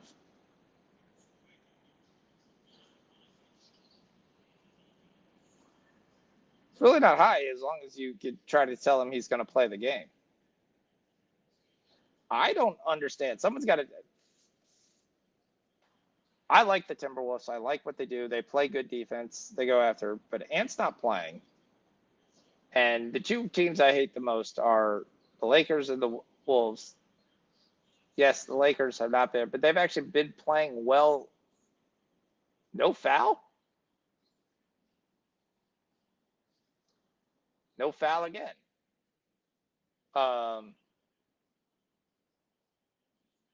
But I can't understand with the way the Lakers have been playing why they're getting 7.5. I know it's on the road, know it's away, but I kind of think Reeves is going to score more than Randall. So the question of the game is going to be McDaniels essentially versus Rui Hachimura, which again, the way Hachimura has been playing the last 2 games, I like Hachimura. So I don't understand why I'm getting 7.5. I just think it's too many points. Let the Lakers come in here and just lay an egg, which they could. They're fully capable of laying an egg any night. They don't play any defense. Minnesota should be able to score on their end, but I don't understand the 7.5. I looked at that for a long time and could not understand any cap where I had that there. I make the line 3.5. If you want to make Minnesota 3.5 point favorites, I kind of like that. Yeah.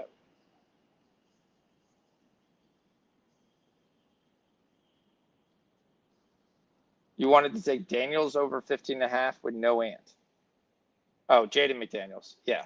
I already took Jaden McDaniels. So, yeah, we're just getting ahead. I did. I think Randall has a good game. But they've got players that could kind of make him a little bit irritated, especially when he has the man. And you got to be playing Reeves. Reeves put up 2 big games in a row, so you've got to at least nibble Reeves here at 29.5.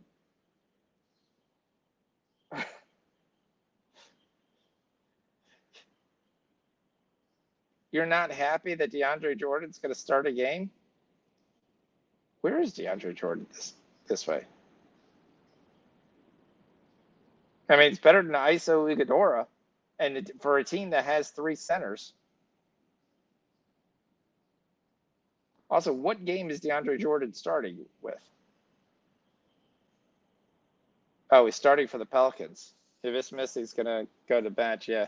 We're going to start Jamal Fears. So we do have confirmed lineup finally. Jamal Fears, Trey Murphy, Herb Jones, and Zion with DeAndre Jordan.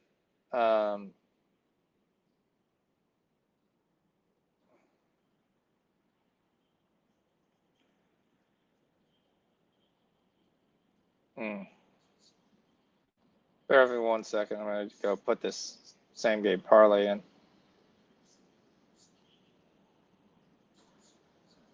Here's my no sweat.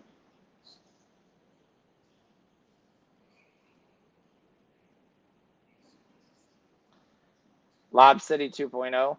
Not at this age. Definitely not at this age.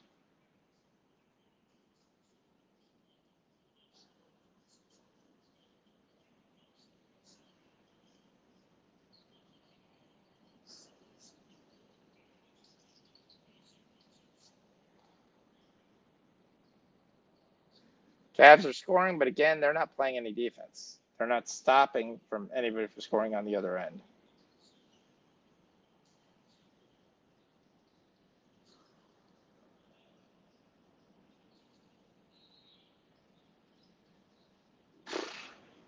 You guys are putting in a terrible response.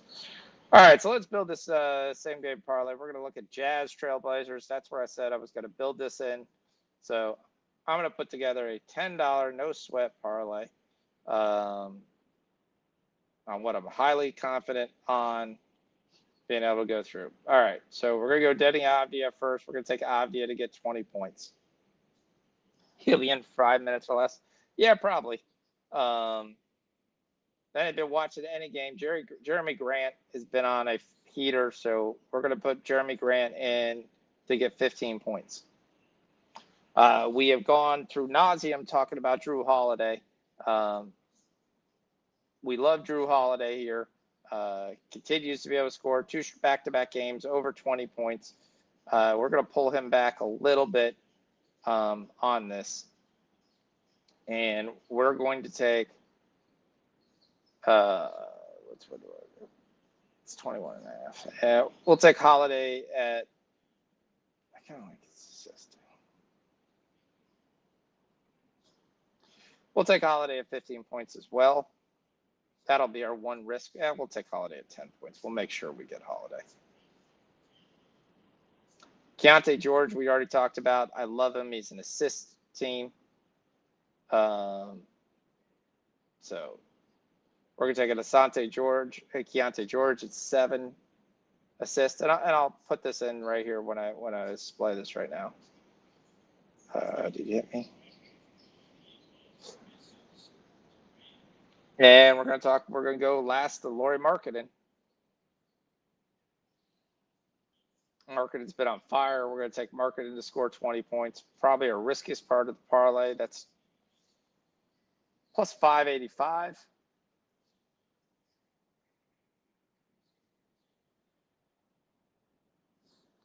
Any other piece anyone likes? Yeah.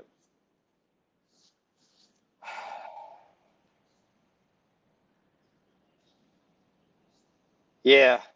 So you're saying you want to go risky and we take the Drew Holiday points assist.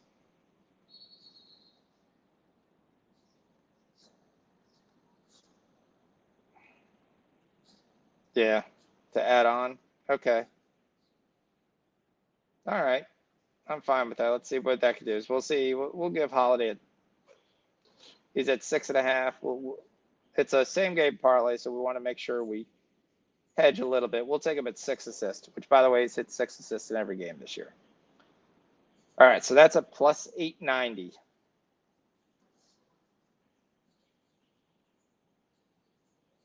Anything else do I want to take to be able to get us a plus 1,000? To get us a full unit here on a no sweater. It's got to be Walker, but I got to look at Walker Kessler. Yeah, it's a FanDuel. Every day you can get a no sweat parlay. Doesn't give you much of there, but if you can get it up to plus 1,000, you're at least getting a unit on it, so you can at least take your shot. All right, so if we look at Kessler, Kessler's got at least 8 rebounds in every game. He's going to play Klingon. That's the only thing that worries me in this game. But if we throw Kessler on there, so all right, so here's our parlay.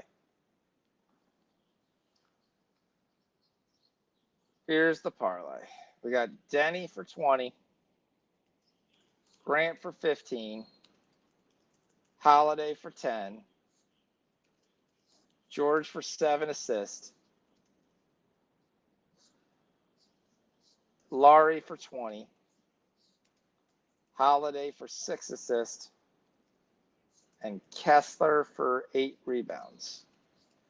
Actually, can we go to 6? I know he's hit that at every game, but we're already at plus 1,000. We don't technically. Yeah, we can't go to 6. I guess we're going to 8. Kessler for 8 rebounds, and that's going to pay a plus 1207. So it's a free, no sweat bet.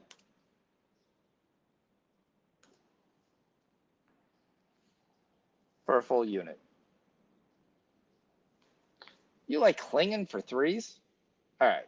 I'm going to take this for 10, and then I'll run one in there, and I'll throw Klingon in there as well, but I'm not going to. All right, let's do that. There we go. So that's where we're going to be riding on as a chat. No sweat is in.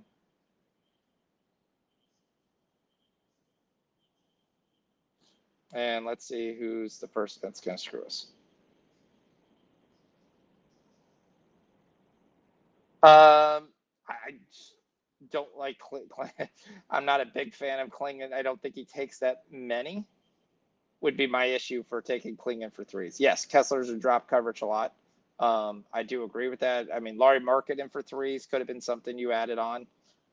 If we really, really want to go for that, I'd be more primed to go for that than to go for Klingon for threes. Marketing, we've already talked about. He's hit 4 threes in each back-to-back games. You could throw on 2 threes for him at a pretty nice price. So, I mean, Grant's points he's hit in every single game. We could literally just take Grant's points. Another way, if you wanted to add a little more value, Avdia's hit his points in every big game. So if you want to have one really just shoot for the moon, anytime I do things like this, I like to kind of cover myself a little bit, because I'd hate to see, because he only got 15 instead of 15 and a half. That just it sucks. So not a big fan of doing that. So most of the time I will just take the 15 in a same game parlay, take it more to the random numbers than to go up to the next number. So, yep. But he's definitely capable. Like, I mean, you could take Kessler for a double-double. That's also possible in this game, too, if you really wanted to go for some value. Oh, Klingon's hit 1. He's okay. He hit 1, 3 out of 4. Okay. I mean, that's a value play. You can take it. So,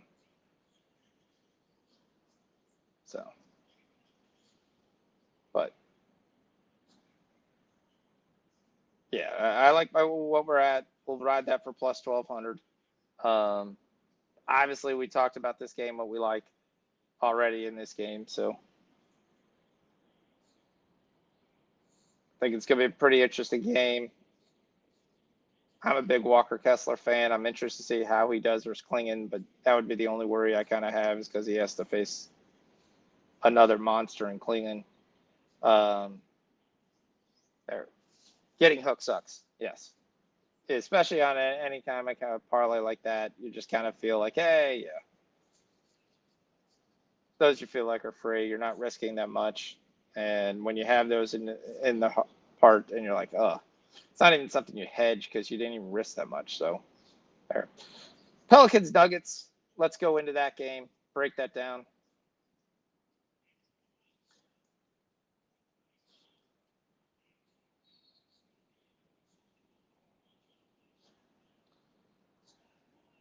All right. Denver's been rolling. You've got to take Yocher's assist. You got at least there. As long as he plays in this game, he should get his assist. That's the one thing I'll say. The other thing I'm going to take in this game is something that a lot of people take. One, there's a couple guys I really, really like from the Pelican side, and as long as they're on the floor enough, they generally hit their marks. That's going to be Sadiq Bey. I'm taking Sadiq Bey over his points at 9.5. Again, I think this is a blowout. Bey's a person that I think they're going to continue to try to get in shape. He's the thing that's can kind of help this team really win. Sat out all last year when he was with Washington. Before that was a constant guy we took all the time when he was with Detroit. And then the other guy that I like is the same guy I took last game, because I think it's a blowout. And when I think it's a blowout, he's going to get extra time on the floor. That extra time on the floor is going to allow him to be able to cover his prop. So that extra time on the floor is going to be warranted to Derek Queen. Now, Derek Queen, anyone knows I'm not the biggest fan of Derek Queen. I think he's too slow, doesn't have a great outside shot, very slow on the foot speed. But besides that, he's ready for the NBA. But he is a very good passer. Thinks he does well, and he still has some size. If this is a blowout, which I expect it to be a blowout, I expect him to once again be able to get his PRA of 15. And as long as he's on the floor enough, that's your best ability in the NBA, is being on the floor. so you can go ahead and get your PRA. Now, the PRA is not available because they're so nice on FanDuel, I think. I think I got to go to Bet365. Yep. So the other two bets I got to do on Bet365. The other one is when a rookie gets to start, I go and I look for, you can get this on DK, you can get this on Bet365. I go ahead and I bet his turnovers.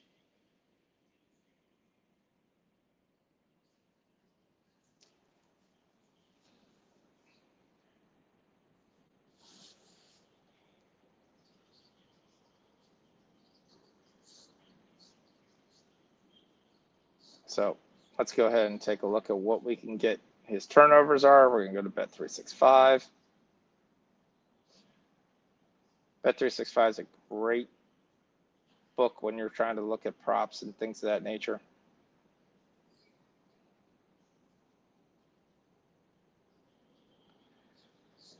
Well, everybody hit the like button. I don't know how many likes we have because I don't look this on YouTube, but we do have 137 people watching. So hit the like button. If we made some money tonight, hit the like button. If we didn't make some money tonight, we still have time. We've got a big parlay that we're going to be going with. So that's what we're going to be riding. Besides all the other plays that we've talked about. So Derek Queen points, rebounds, and assists is 12.5. So we're going to go ahead and take that. Because again, I predict this is going to be a blowout. That's my thought process in this game. I think Denver wins. I think they win pretty convincingly. I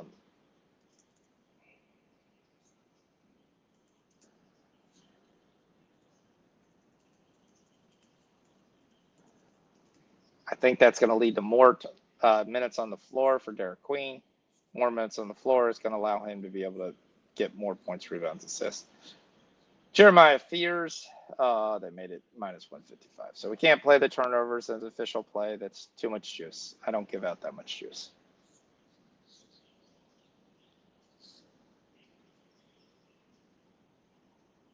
Queen is available on Bet365. I did not check MGM. Yeah, it was 15.5 last game. I bet the 14.5 last game for there. If you're talking about Gordon, yes, Gordon has been a kind of consistent player. Obviously, had that one blowout game where he just erupted.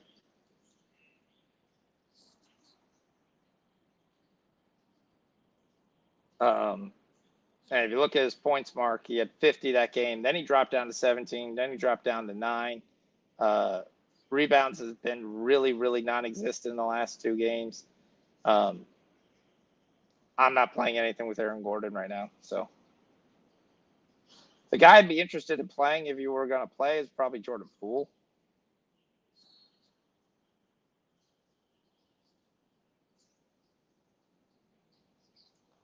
Jordan Poole's PRA, Jordan Poole's points up to 20, 21, 22 the last two games he's playing.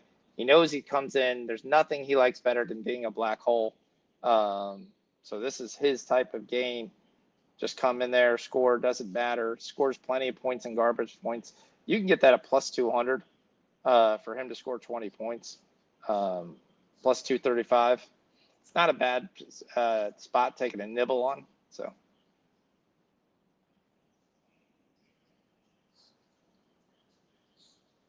All right, let's tie into what we're doing live, see if there's any other live action we have. Houston looks like they're going to win 132 to 116. Once again, defense, name of the game here. Looks like you're going to have another game in the 250s.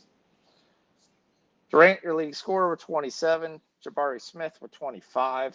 Amon Thompson with 18. Sagoon with 18. 18, 8, and 9. So Sagoon really doesn't cash anything, just still scores a lot of points. Barnes ends up with 31. So if you double dip the 28 that we talked about, that hit. We hit Colton Murrow Boyles. Yes. So I got to at least play the thing I want to play.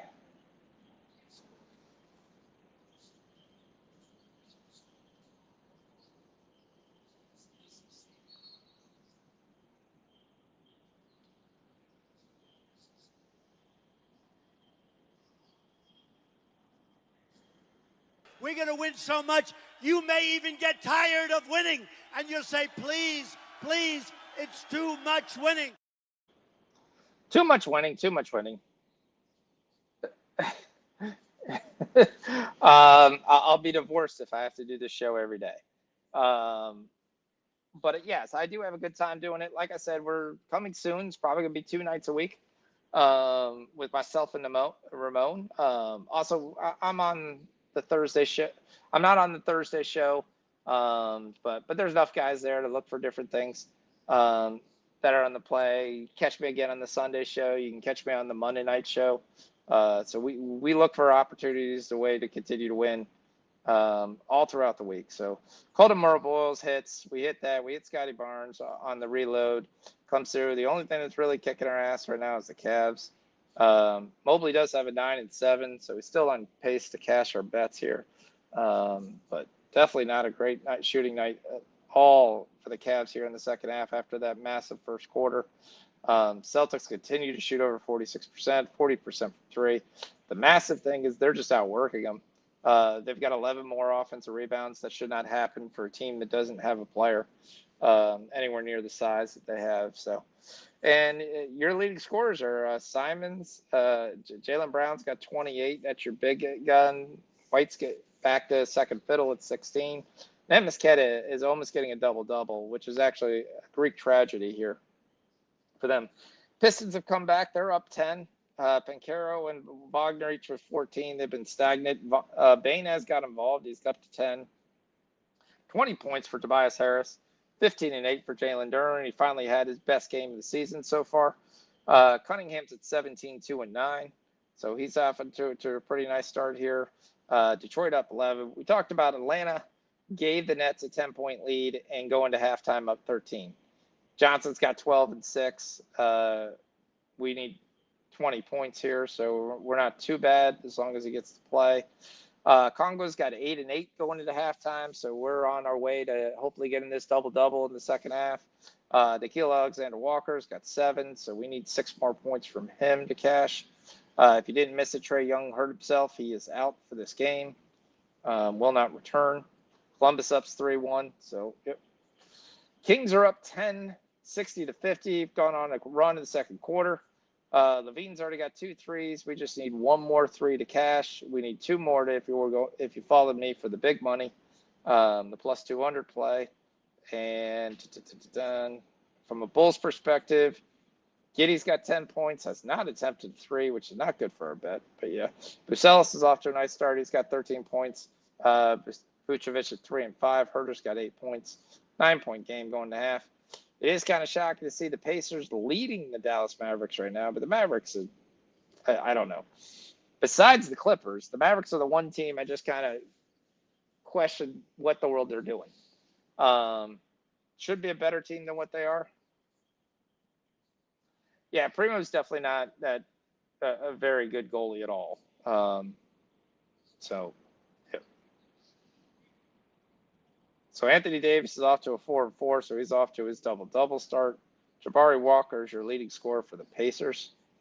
Yeah, we're cashing. That's the goal.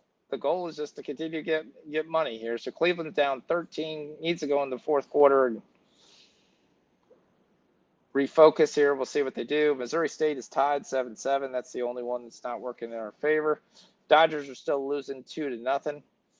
You have a no for Yasevich here. So he struck out 5 guys, pitching exactly what Toronto needs. So let's go. All right, so soccer, we do have the MLS playoffs in another hour. LAFC versus Austin.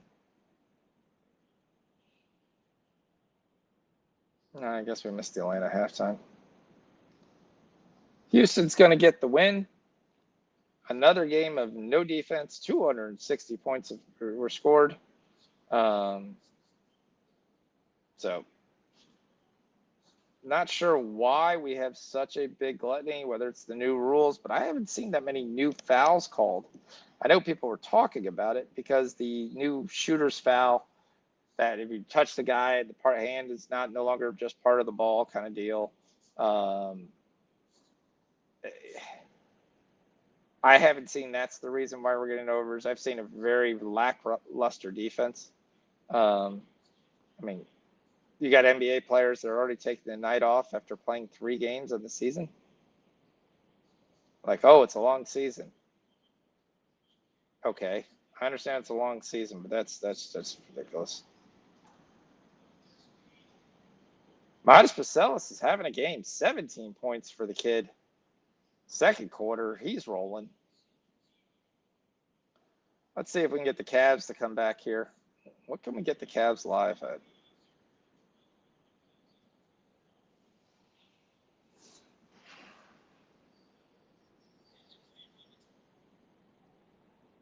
Interesting makeup on that team. All right, I'm going to watch the Mavs game for a little bit. And we're into the fourth quarter. Jump shot, what'd you give out in hockey? I know Columbus is rolling, so there's probably not much to get on. And the Dodgers are on the board. Enrique Hernandez, the deep left, 2-1. They're not done yet.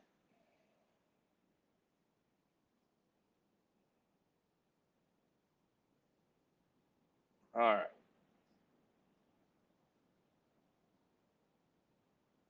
Hauser, Warner is still stuck at the same 5 threes he was at the first quarter.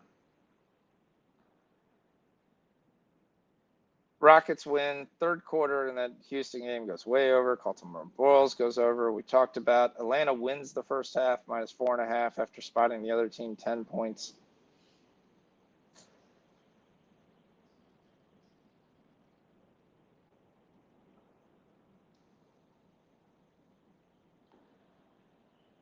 Celtics, that was the lowest quarter. That was 48 points.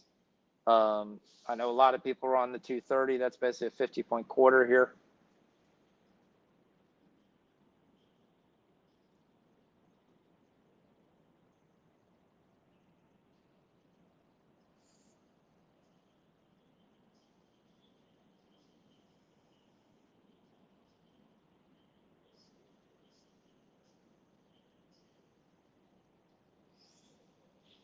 Cavs, get this to under single digits here. Can they continue to roll?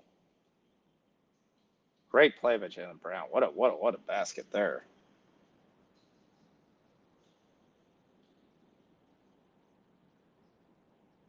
Come on, Mobley. You not inside.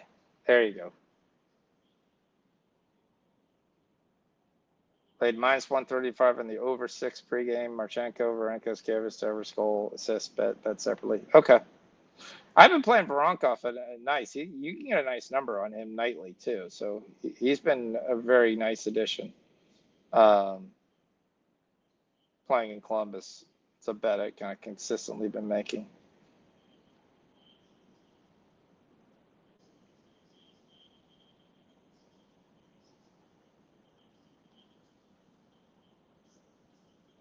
See what the Cavs live is. Not looking at the money line, but I'm looking to see how many points they're going to give me. I'll take the Cavs +8.5. I'm happy with that.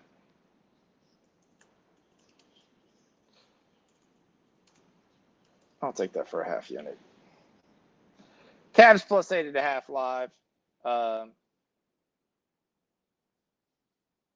They're on a 92 cent. They've got this down to 10. I like where we're sitting here, and I think obviously you got closer Donovan Mitchell. I think they're. Hey, look who's made a little bit of a comeback. The Nets.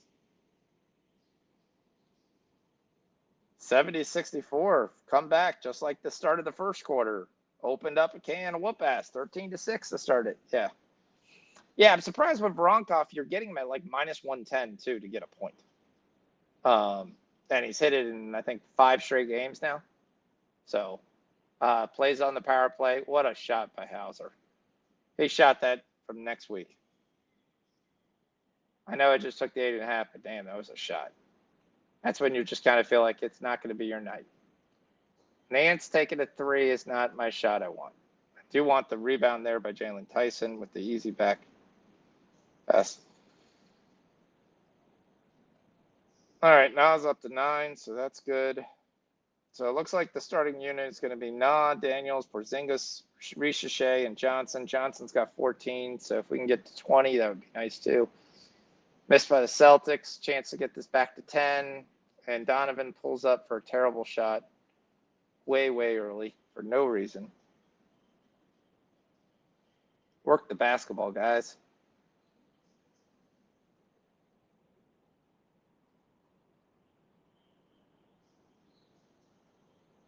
Mobley and 1. There we go. Gets it back to 10. Chance to go back to the free throw line again to get it under 10. Also puts Mobley at 12 and 7, if you're wondering. So we're on our way. Great timing. He just cashed his assist prop on the third goal for Columbus. Yep.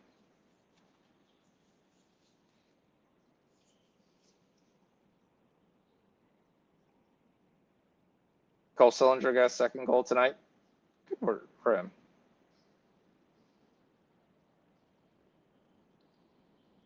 All right, Dallas still trails at Indianapolis, 28-22. Klay Thompson still lighting it up. At this point, he may want to retire. He's at 0 points. He's pulling a VJ Edgecombe. Cooper Flagg's got 2. Davis has got 4 and 4. D'Angelo is up to a nice game, 7 points. We are at halftime. Zach LaVine's got 16. He's your leading scorer. 2 threes for Zach LaVine. We need 1 more. Josh Giddey's got 12, 4, and 6. Bucelis is your leading scorer with 17. Herter's got 10. Soma's got 4. Like him to be at 6, but we're at least in the realm here.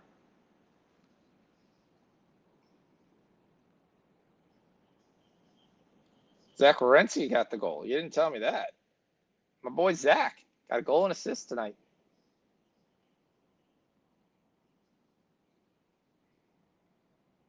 There you go. Control the offensive glass. Let's get this to 7. Come on, guys. Not Larry Nance for 3 with nobody underneath the basket. That's not the shot.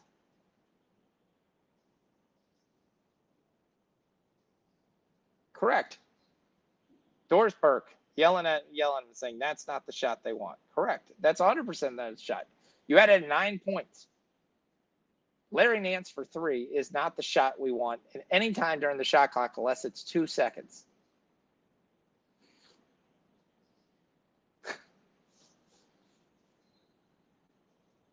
Tyson and 1. Chance to get it back down to 9 and then go tell Larry Nance, you're here to play defense, not to shoot. That's it. Your asses get down low, get under the basket, move the basketball, get offensive rebounds. That's your game.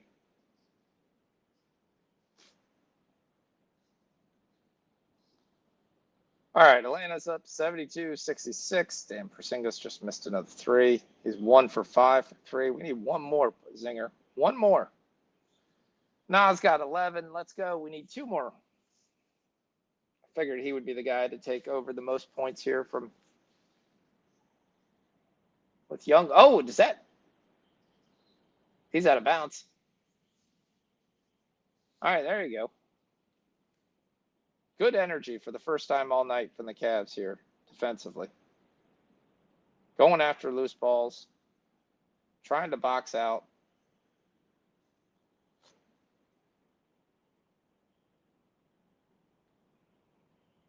Hey,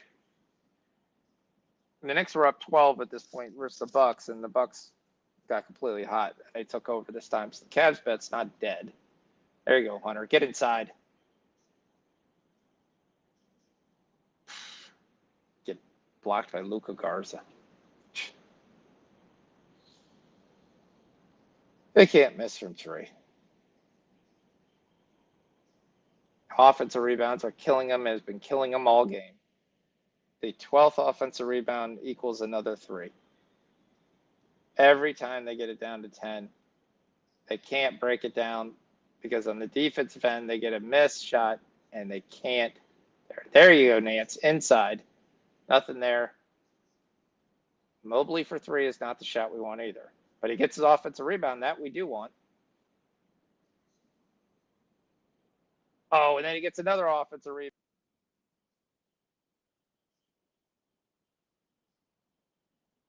So that will equal.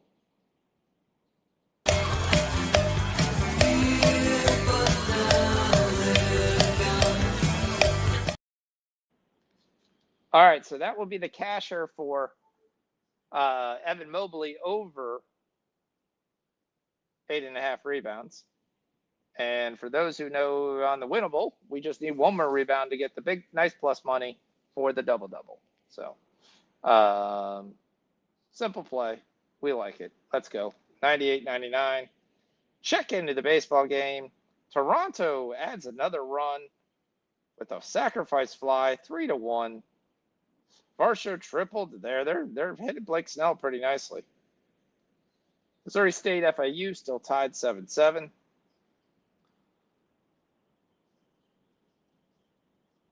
And Jared Allen can't score inside. Come on.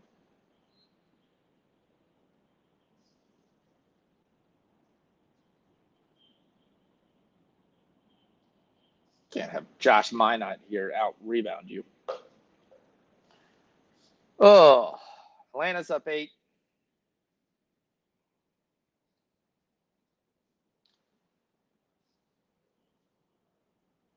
Denver, the Pelicans have started. We'll give it 5 more minutes. And we'll talk 9:30. To be the Lakers of Minnesota. We've kind of already talked about it, but we'll continue to talk about it. Really? Another damn 3? Nobody guarding Anthony Simons. And every single time they get this to 10, the Celtics get a 3.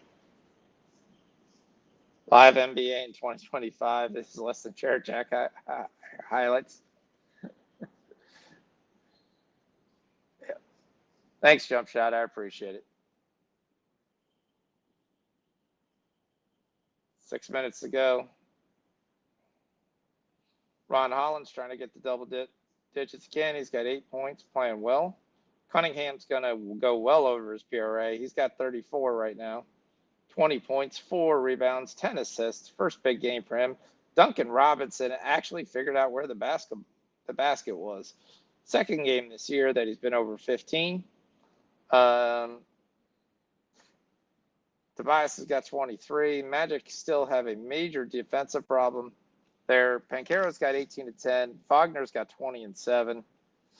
Bain's got 10-4. They can't stop people from scoring. So that's been the biggest issue right now looking at the Magic team.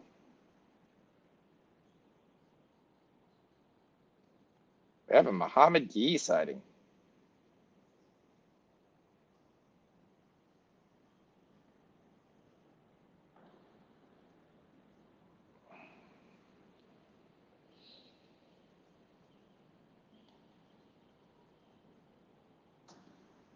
All right, Jokic first 3, and they're up 5-1. All 5 points scored by Jokic.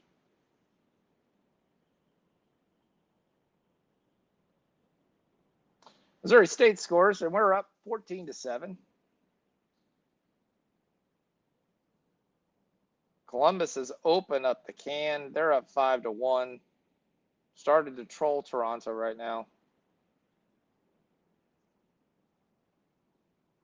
Primo comes in. He's just been an open gate here.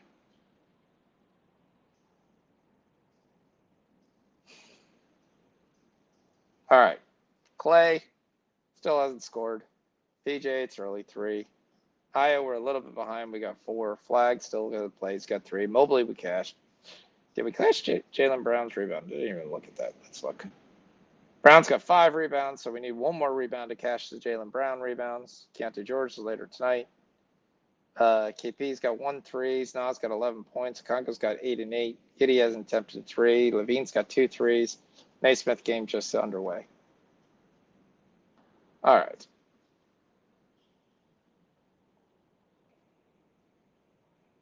And Keontae George with 1 assist to start the game.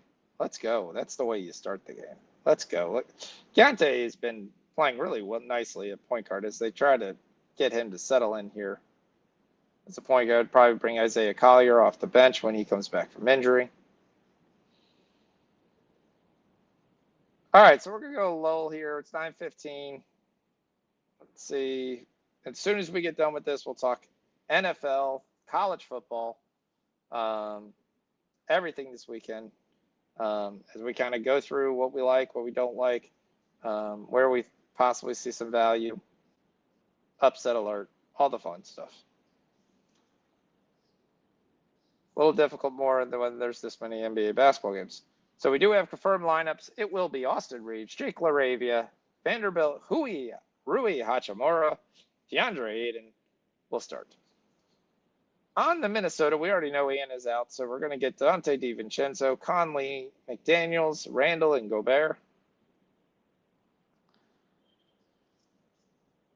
All right, so we talked about this several times. This game is basically, can the Minnesota extreme deep? I don't understand this line at 7.5. I have this line at 3.5, so I'm on the Lakers plus 7.5 to start with. That's the first bet I made. Yes, am I hoping Austin Reeves goes off and has another good game? Yeah, pretty much. I've already nibbled the 21.5. I've taken it personally. He's coming off 2 back-to-back games, over 40. Yes, McDaniels is probably going to be on him. Yes, McDaniels is going to make it a little bit difficult, but if he can get the whistle, he's done a pretty good job of being able to get the whistle. So if he can continue that there, he should still be able to get really close to this 30. And again, they don't have many other options to take shots, so that are helps. And we cash it. There's the Evan Mobley double-double plus 200. And he shoots a stupid 3 for no reason early in the clock. What a moron. It's just a terrible shot. Guys got to understand when to take a shot. No, Mitchell's playing. He's on the court right now. Yeah, I don't know. I mean, right now I should be yelling at Mobley and say, look, we got this down to 10. We've got the basketball. We need to get this down to single points. Take smart shots, high efficient shots. If you're going to take a 3, there better be a guy underneath the basket to be able to rebound the basketball. There. So on the Lakers side, I do like Rui Hachimura. Hachimura has been playing really, really well since the first game of the season. He's at 23, 18, 16. He's been a consistent shooter, so I'm going to take him to get 15 points in this game.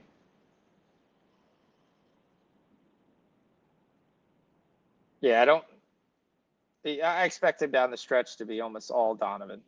But he is playing.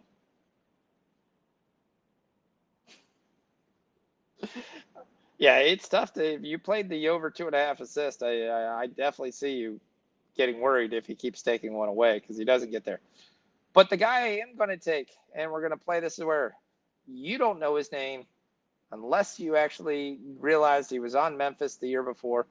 Jake LaRavia, since he's moved into the starting lineup with this Luka injury out, has hit his rebounds twice in a row. He's got 6 back-to-back games.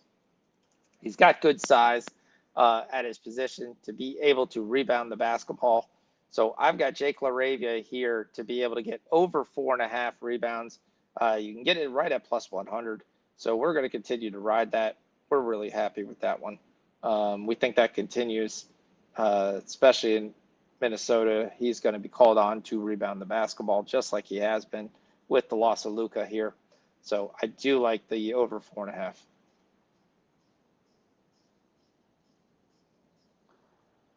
MPJ, which is the books, take another one away. No, I have him 2+. Okay. Yep. And Reeves 4 rebounds plus 124. I do like the Reeves 4 rebounds. Obviously, that's a little 2-person parlay. Reeves has done a really good job, basically kind of distributing the basketball. So is LaRavia, if you haven't actually noticed too. Again, not only everyone talks about, I love his rebounds at 4.5, but he's actually done the same exact thing on his assist. So if you want to, and they've juiced it, but you could go ahead and take the minus 125 and the rebounds assist at over 7.5 is not a bad play for LaRavia as well. I personally have taken small, not an official play, but it is something I've played. Just taking it for a smaller unit count. No Ant should mean more Randall, but more Randall to me, I'm not taking 25 points for Julius Randall. I just don't think he has that consistent of a shot. There are other players that tend to get involved. If this was a pretty game, we would look at Neil Alexander Walker if this was last year. The guy I really like is Jaden McDaniels, that we've already talked about. Without Ant, Jaden McDaniels is going to be more involved offensively. Coming off a game, he had 25 versus Denver, being more involved defensively. I'm taking the 15.5. So we are taking that at over 15.5 points from Jaden McDaniels. I've personally taken that, kind of laddered that. So if you want to throw a little bit of that money probably on the 20, that's probably a good look. You can get a pretty nice plus money on that if you want to take that shot. I would take it small, but I at least put something on it. He's got a pretty good chance to hit that. You get that at plus 230. And once again, the Cavs throw the ball away when a chance to get down to 8 points. Your other names are going to probably play pretty well is going to be Terrence Shannon. Robbie Dillingham is going to get a number. If you can get Shannon at a good price. Now, last time I saw it, it was rising, and I want to make sure it didn't rise again. I think Reed has a pretty nice game tonight, too. Bronny James couldn't get 2.5 points last night. I don't know why they think he's going to get 4.5 tonight. So I've played the under of him. I might have to play him live at one point, but he didn't do. And once again, Mobley, for whatever reason, is still shooting threes. They've had 8 chances in a 10-point game to get this to 2, and they can't because they keep taking really bad shots. You've had 8 chances to get this down. That just infuriates me. I don't know why you guys think it's one thing if you want to work on your shot early in the game, but once the game becomes winning time, you need to get your ass down low, back to where your sweet spot is, and play the game correctly.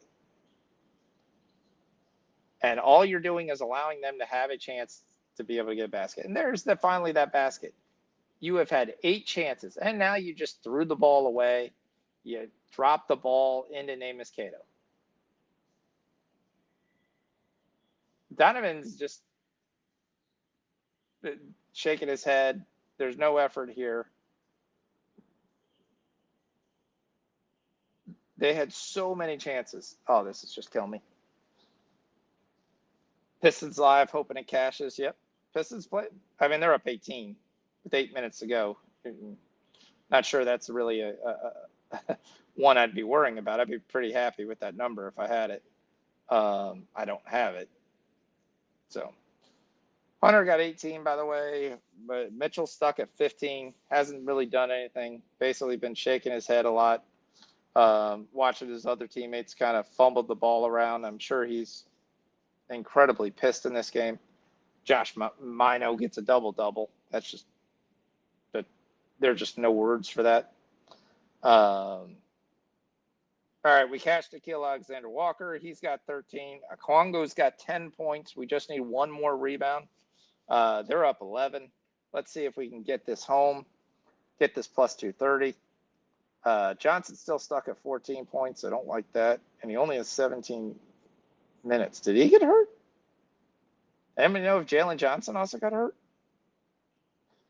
Let's look. Let's go to the old Twitter feed. Anthony Davis got hurt. He's questionable to return. Great. Aldama will play tonight. Vince Williams will play tonight for Memphis.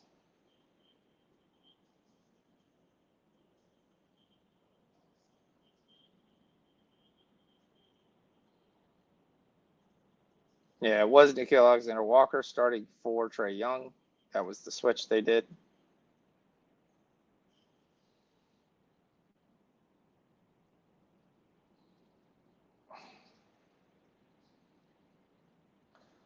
All right, so We've got a lot that's looking pretty good.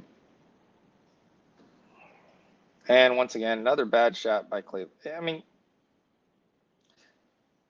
I guess Sam Merrill has made the biggest difference because it took away their other deadly shooter. And Evan Mobley has thought he's a shooter, and he keeps shooting for the outside. He's going to cash our bet. Boy, is he going to play stupid. DeAndre Hunter can't make a shot tonight. Yeah, I don't understand why you didn't put Wade in earlier, because he can make shots.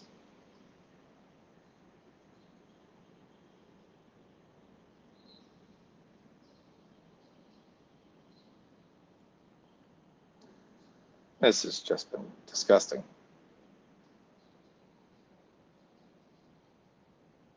Yeah, they wanted to get their first win.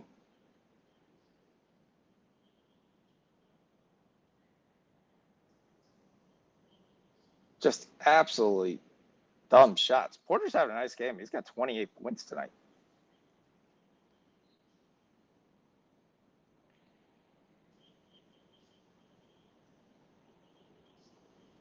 Mobley took another three.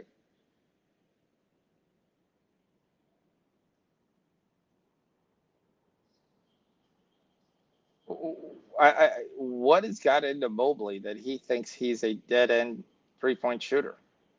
All right, we get the Congo double-double, plus 230. Put it on the books. Let's go.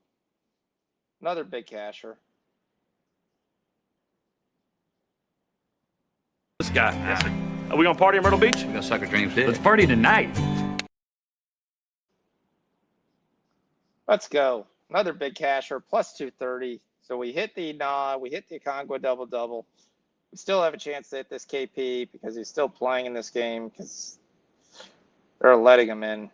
Don't know why, but they're letting him hang around here.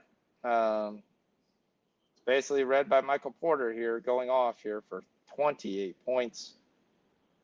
This is what Brooklyn thought when they were going to get him. And Mitchell's going to go sit down. He's just going to shake his head. He's pissed. He's like, I'm not playing with these guys. So we lose the half unit on the 8.5 for Cleveland.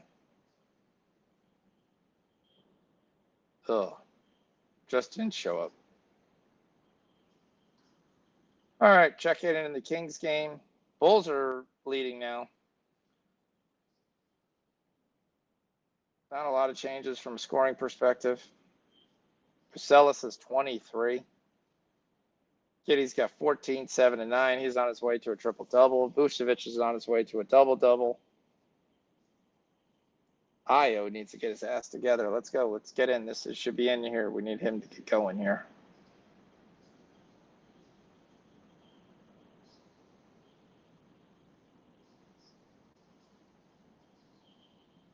Jabari Walker still being your leading scorer.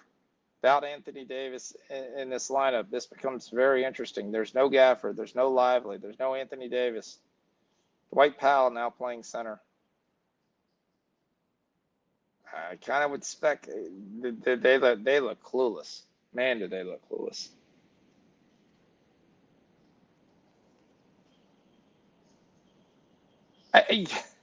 There's no confirmation that Jalen Johnson is hurt in any way, shape, form, but he's only played 17 minutes.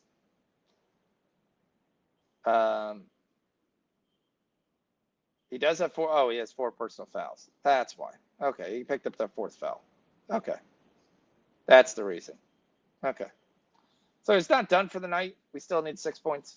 Could just be there. I'm gonna take a break for 1 second, guys. I'll be right back.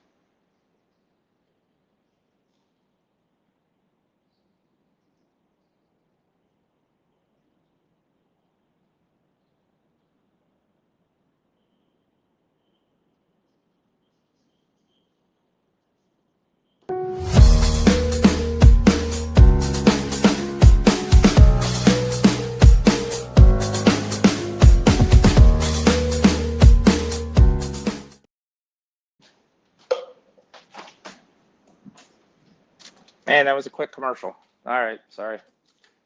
Just trying to play something so I could get a drink and you guys didn't hear me.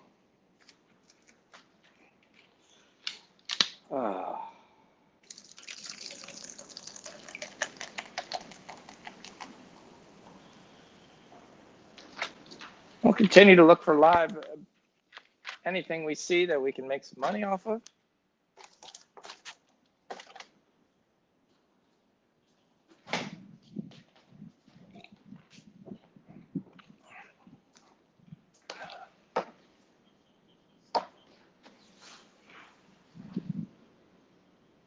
Sorry, I should have killed the camera. That was a beautiful video there.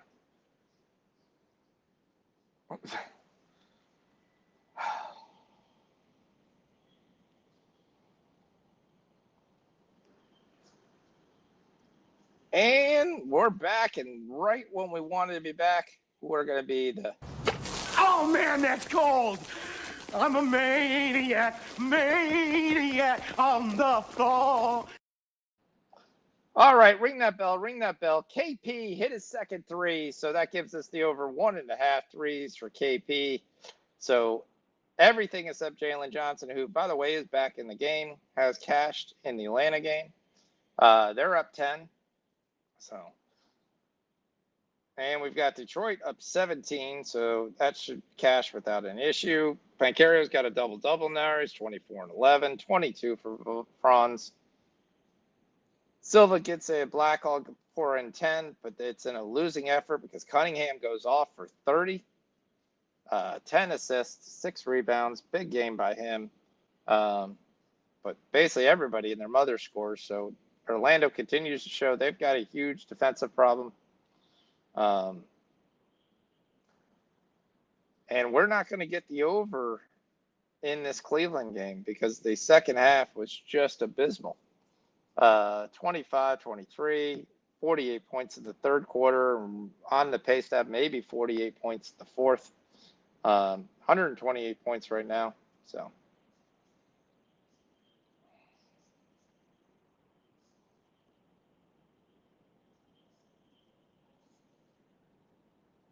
let's see if Jalen Johnson can go in here, figure out where the basket is. He does have third most shots in this game. What's up, Hammers? Been going pretty well, except for the Cleveland game. Boy, did they look terrible. Oh, it's all right. Your boy Bacelis is off. He's got 23 points in the third quarter. Yet he's 14, 7, and 11, so he's on his way to getting a treble. So, and the Mavs suck. I don't know if the coach doesn't want to be there. The players don't want to be here. They don't look like they have any clue. Brandon Williams just throws it into the seats. And it's tough for Clay to score if they throw it in. Clay does have 5 points, though, so he's on a little bit of a roll here. PJ Washington's got 2 fouls. But he's got to kind of play center and power forward. Really, you got this other guy called Cooper Flagg, who should be, but for some reason they want to play him a point guard. Pacers are looking around going, hey, we may win a game. Matt McClung has just as many points as Klay Thompson.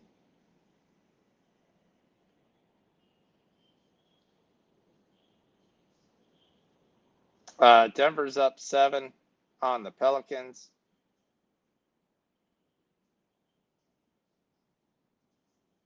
Sadiq Bey's got 6 points already. We only need 10. Jokic has got 11, 5, and 5 in the first quarter. So, like I said, you had to at least nibble the treble, at least take the assist. Personally, don't take with a big unit, but boy, it looks like it's going to cash again for the fourth game in a row. Portland and Utah are off to a great game, 26-26. We've got a big same-game parlay there. No sweat bet. That's our no sweater for the night. Avdia's got 2. Holiday's got 2, 1 and 1. Jeremy Grant's got 9 points to start the game, so his 15 looks pretty good. Marketing's got 5, so that's good for us. Keontae's got 3 assists already, 5 points. Kessler's got 5, but he only has 1 rebound. That's the one thing I was kind of worried about. Ace Bailey, there's been an Ace Bailey sighting. He actually has points already. He's got 6 points. So did we get the Brown home. Did he ever get that fifth? No, we lose the Brown. Damn it. Brown stops with 5 rebounds. Celtics win, surprisingly, by 20. They shot basically amazingly from the field. Come on, Jalen. Jalen Fields of Congo. Come on, you got to get selfish, Jalen. We need 6 more points. I know we've hit 3 other bets in this game, but I'm still selfish.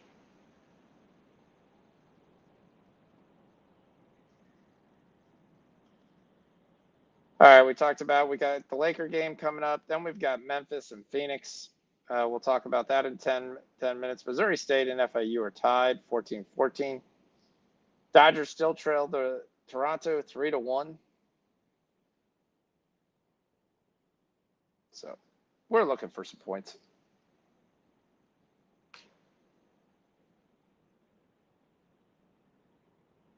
Levine's got 20. Sabonis and DeRozan got double digits, 12, 13. Monk's got 13. Where was that last night, Monk? Come on. I needed 12.5 last night. Didn't come around. Kevin Herter, leading scorer off the bench. Bulls are up 10. Come on, Io.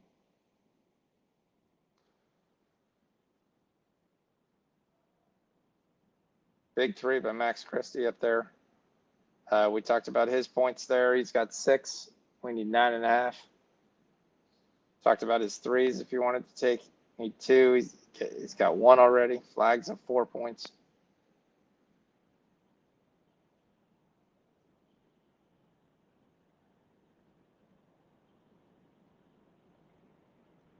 Got a Jonas Valanciunas sided. Jeremy Grant continuing to abuse this Utah team. 11 points in the first quarter for Jeremy Grant. Keep in mind, he didn't start. That's 11 points in 4 minutes. That's tough to do. That did also basically say he came in with the green light. Yeah, Minute had a double-double tonight. That should never happen. Yes, he can give out there. He's a hustle guy. But man, he's got a. The Cavs just really were flat tonight. It's the best thing I can say it. It's really shocking, especially when you got a chance to play one of your arch rivals here, who you know is already kind of limping into this game, and a chance to kind of shut him down early.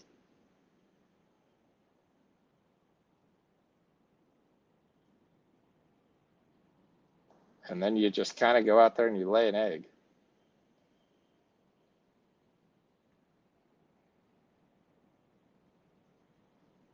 Yeah, Mitchell looked like he didn't care. He looked like he was so pissed when the 5th time they had it as a 10-point lead and the guy took a quick 3. He just looked like he was done.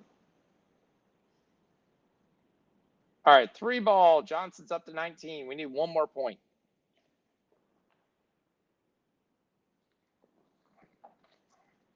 If you took the 18.5 for Johnson, which was his actual points, we talked about, and then we talked about the plus points at plus 20. He's hit the 19, so the 18.5 is cashed. We just need 1 more for the 20. Surprisingly enough, this is actually a game. So probably a lot to do with the Trae Young injury here. So. And there it is, 21 points, plus 20 points, another plus 200 night, about our 3rd plus 200 for the night. For Jalen Johnson, comes through. We need a song for that one. There he is. I'm very aroused. Hey-o, let's go.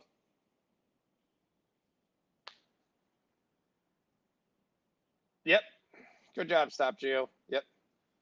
Hammers, we talked about the late games. We talked about we're on Jake LaRavia's rebounds. I told you might as well take the rebounds and assists as well.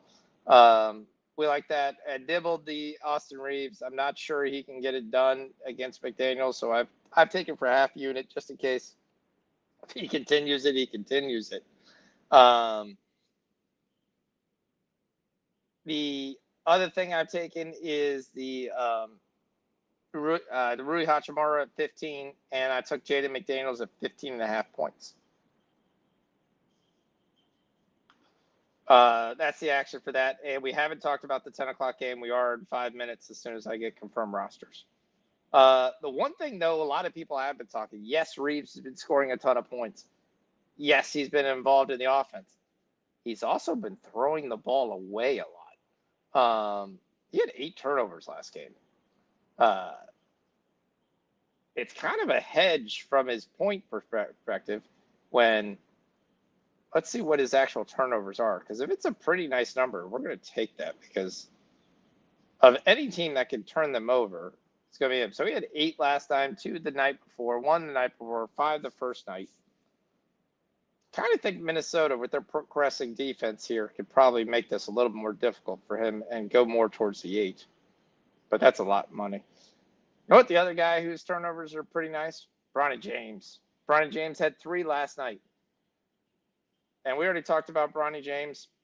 Bronny James had a great prop last night of 2.5 points. They didn't get it. They didn't even come close. Tonight we've got a prop of 4.5. We're going against human achievement for a half unit. Bronny James under 4.5 points. And then we've taken Terrence Shannon at 9.5 points. All right, last game to talk about of the night. Then we'll go to the NFL and the NCAA. We'll talk about your favorite games, what we like. We've got Memphis with basically, they're going to get some guys back, especially for their bench tonight. Jow's playing, KCP, Jalen Wells, Jaron Jackson, Jack Landau. Jalen Wells is probably the one guy they thought that was going to really come back from having Desmond Bain gone. So far has yet to live up to his game. Devin Booker is going to start again. He's been on fire, 30+ in both games. Booker's points is one thing I am on tonight as well in this game. Let me shift over here to that game. I'm on the Grizzlies on the money line. But there is somebody I just saw starting tonight that I want to see what the books are giving me here. Because there's something I really like if he's starting. Because everybody knows I've been telling you he should have been starting since game 1. And that is the man, the myth, the legend. Mark Williams is going to start tonight for the Phoenix Suns. I like Mark Williams as a player. I think he's a very solid player. I have no idea why Issa Iguodala has been starting. So here's the play for Mark Williams. 1, we're going to take the rebounds. We're going to throw the money on the rebounds right now. So let me do that right now. So we're going to take Mark Williams rebounds over 9.5. Mark Williams is a rebound machine. Great size. Has the advantage here to be able to get offensive rebounds, help out in the offensive glass. They've given him a 14.5 points, which I'm not touching. However, what I am going to touch is I'm on his rebounds. I'm going to take for a half unit. We're going to take the double here for a half. That's how I'm going to get on his points. I think he gets double-digit points here. I think he has a really good chance to get that. We can get that at minus 105. We'll do that for a half unit.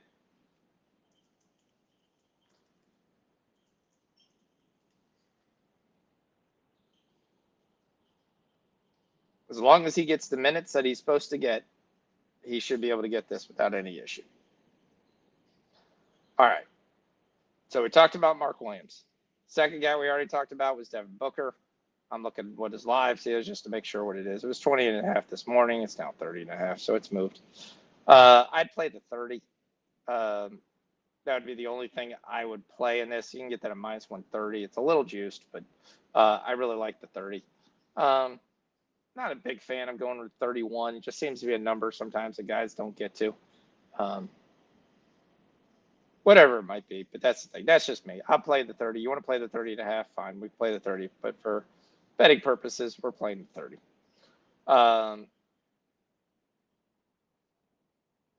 Two other guys we're going to look for are ancillary players, but have played really, really well. One of those guys is Colin Gillespie. Gillespie's coming off a monster game versus Utah. But again, you got to understand it was Utah. You got to understand it was overtime. I can understand someone taking the points or taking the assist with Gillespie. But he's a no play for me at the number he's at 18.5. That's his PRA, by the way.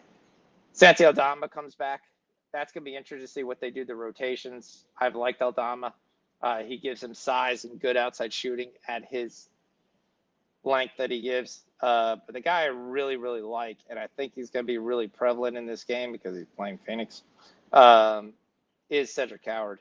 I like Cedric Howard. I think he's going to move himself into the starting lineup before long, especially if Jalen Wells continues to not be able to shoot. But I like Cedric Howard. I think he's going to play that Jalen Wells role from last year and be able to consistently kind of score for them off the bench and be that primary scorer. So Utah Portland 76 for first quarter points. Yep. 76 first quarter points. I mean, it's the NBA is becoming a joke. I mean, it is funny. Grant's got 11 points, by the way. We need 15. George has got 3 assists. We talked about. We do need some misses because we need Kessler to get some rebounds. The only way to that is somebody actually has to miss a shot for that to happen. Avdia's only got 2 points. That's not really good. That's the one thing we need. Turbo needs to get going here. And then the other play I like, which is on there, is I thought I already put it, but no, I didn't. Yeah, we talked about it several times. I'm on the Grizzlies on the money line. Hopefully it turns out better than the Cavs play. I don't like the Suns team. I think they've got major flaws. They've got one primary scorer, and the rest are just kind of watching. I like Memphis to win this game.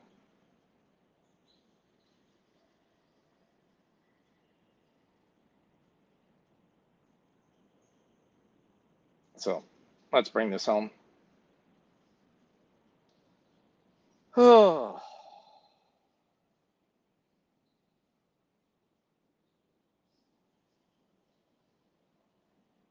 Well, Johnson's got 23. Porzingis has got 12. Alexander Walker going off. He's got 18. They're up 10. On the other side, it's Porter with his first 30-point game in a Nets uniform. We got the Bulls up 10. 64-point third quarter.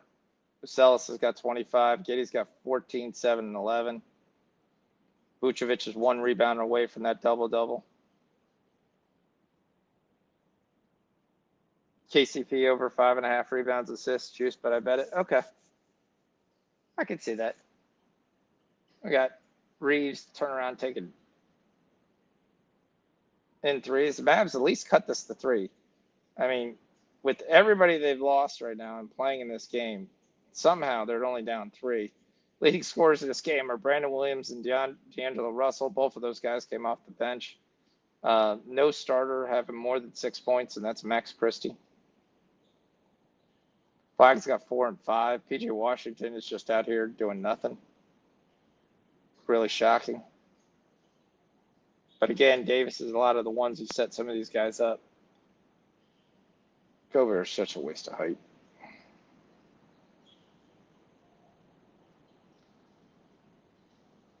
Denver's up 17. This is what my fear was in this game. Jokic still at 11, 5, and 5. So getting an extended rest. There you go, Avdia. What can we get live in this game?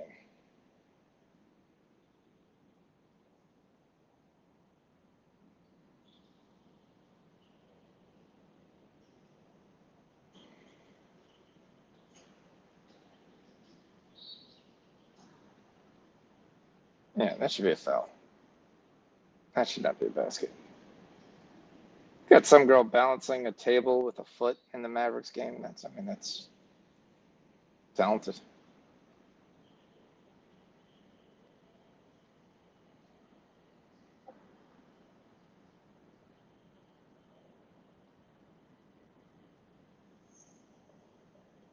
We really haven't started the MLS game at 10:30. We do have lineups.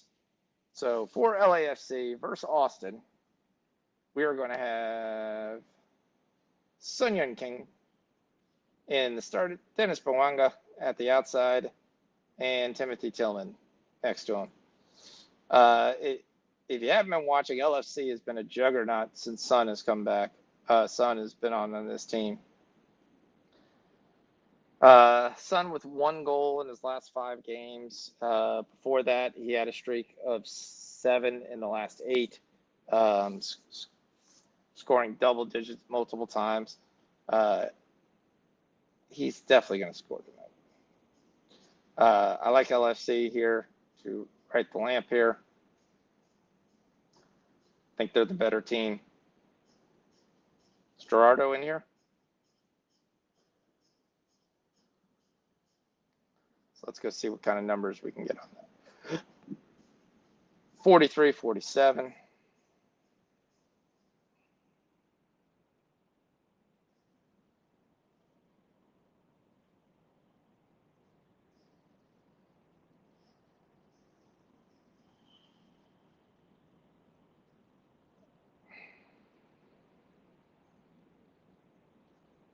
It's funny that like the 2 guys who are scoring in this Portland game are the 2 guys you're not allowed to bet. So Jeremy Grant's got 14. Marketing's got 11. Both are off on Marketing continues his tear. Trying to be the first ever 2-time most improved player. Which if he continues to average 30 points a game, he could get this. Be very interesting because he's not even available in the books. I've asked a couple people to look into it because I can't find it where he would be ineligible to win. But if he's eligible, I'll go up to the sports book and ask for a line what they'll give me on it. It's got to be a massive number since he's not even on the line right now. So see if they'll make a market for me.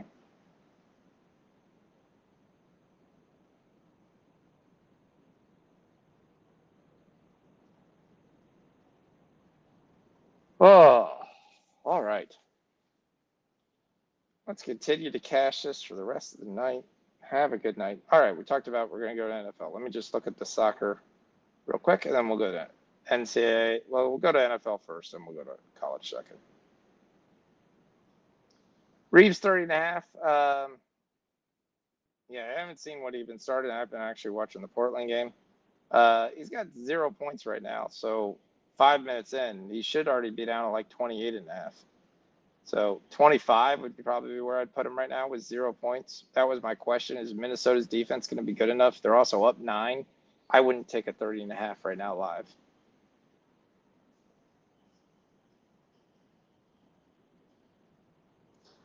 And D, you owe me a message.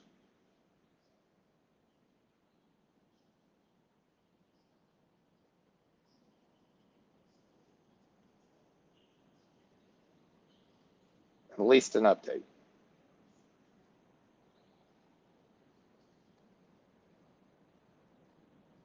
All right, I'll check my Discord.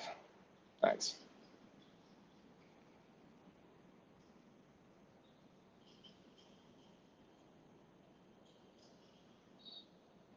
All right, Sun to score a goal is minus 130. We're going to take that.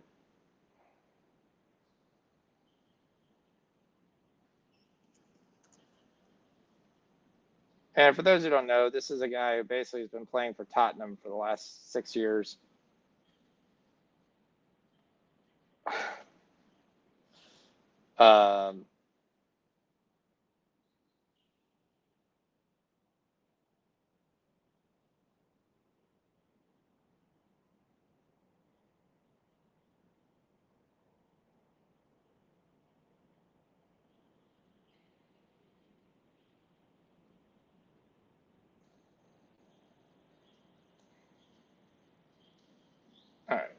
Appreciate it, Dave.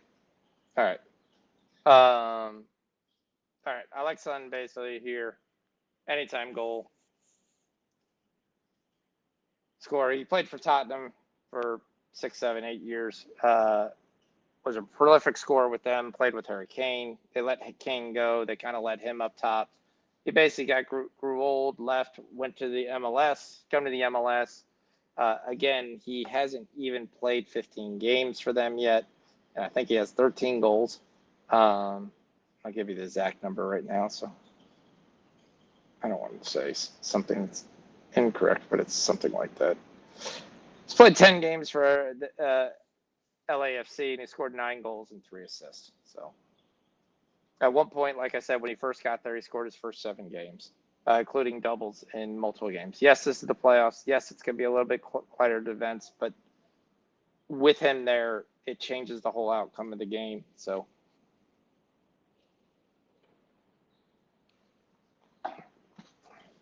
if they get a penalty, he's the one that's going to take it. That's the good bet at minus 130. Might be able to find a better price there. FanDuel's not the greatest for prices. So Reeves does get his first 2 points here. Laravia already has 1 rebound, so that's good for us. McDaniels is already off to a nice start with 5 points, so that's good for us. All right, let's go. We'll go NFL first. Do you guys want to do NFL or college first? Are the Bulls going to go 82-0? Nah, probably not. Might go 50-32. I'm joking, but yeah. All right, let's talk first. Bears Cincinnati, with the news today that Flacco is possibly injured. You can't bet this game. Preceding that, if Flacco plays, T. Higgins, Jamar Chase, Samaje P. Ryan, all those guys I would take over. I figured that here, Dicka. Yeah. All right, second game, Minnesota, Detroit. 8.5 is a ton of points. I'd still be on Detroit. I question Minnesota's ability to move the ball with J.J. McCarthy. I just think their defense is going to be good enough to stop Aaron Jones, stop Jordan Mason, and I don't think the Minnesota defense is as good as it has been in previous years. So, lean Detroit here. 8.5 is a little bit too many points. Probably a good teaser spot. There, Carolina, Green Bay, a lot of people's practice, but 13.5 is a lot of points.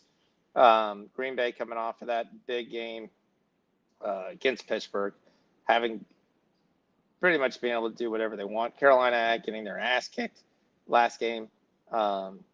One thing you kind of can do against Green Bay, similar that you could do when Michael Parsons was in Dallas, was run the ball. If Carolina sticks to the ground game, picks this, I'm probably taking Carolina plus the points, plus 13.5. Just too many points for me.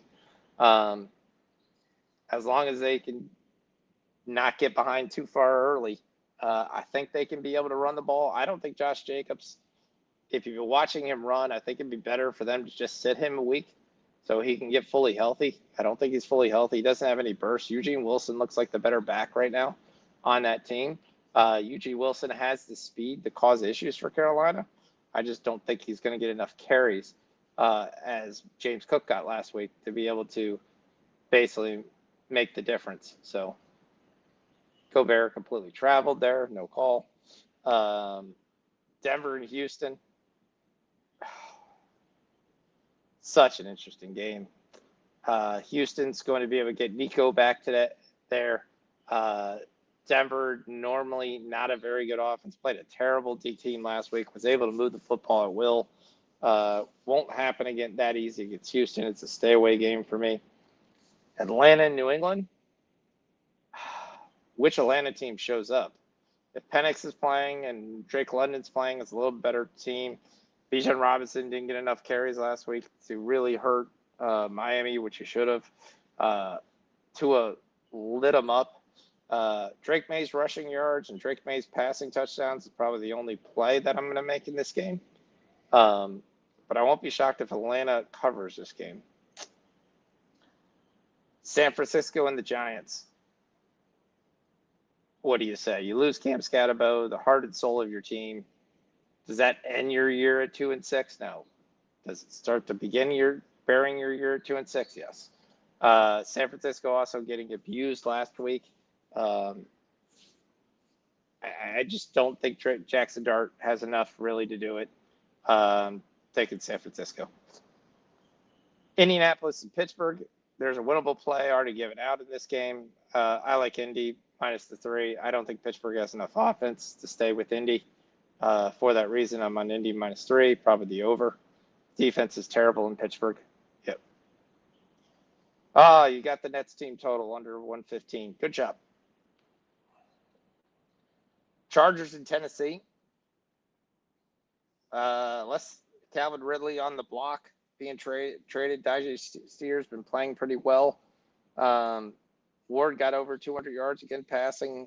Look a little bit. Chargers look great versus Minnesota.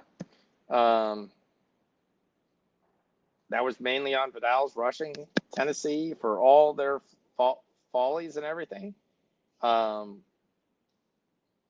Has an issue stopping the run. If it all can go off again, it makes it real easy for Herbert. I don't know. 8.5 is too many points for me in the NFL. Probably another teaser leg. Maybe that with Detroit. Jacksonville and Vegas. Vegas sucks. Jacksonville's not great, but they're better than Vegas. That's the best way I can say this. I'll take Vegas minus the 3. We're going against the home dog. Tyler Shuck makes his debut against the Rams. No play. 14's too many points. Don't really know what they're doing there, though. They'll probably cover the 14, but just too many points. Kansas City, Buffalo. You don't say Chiefs, Buffalo without just saying over. Doesn't matter what you're playing. It's going to be the over. Both teams are going to score at will, but versus both teams' defense. Whoever has the ball at the end probably has a chance to win the game. Yep. Seattle, Washington. How this is the primetime game, I have no clue. Is this Jaden Daniels? Is this Marcus Mariota? Washington played pretty well, but over 47.5 is probably where I'm going to look there. But they're going to have to be able to score some points. They couldn't score any points for the Chiefs. Seattle's defense is getting better under Mike McDonald each and every week. To me, it's Seattle and the over, but boy, it's the Holden Bros. It might be just a Seattle team total over is what I would play. All right, let's go see what the games are doing, then we'll come back and we'll talk college football. And then we'll wrap this puppy up. So we've got 24 for Levine, and they're still down 15. As always, Levine gets his points, whether they're winning or losing. He's going to go get his points. Vucevic has got his double-double. Giddey's got 1-3. We needed 2. Doesn't look like we're going to get there. Io got to 7 points and then got pulled. Bacelis has got 27, his season high. But there, we should possibly get some Desuma late time here. Maybe we can get and steal this one. Doesn't know.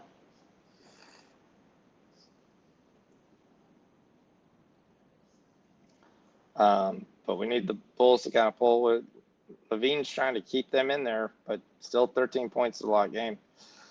Pacers, Mavs is 56-58.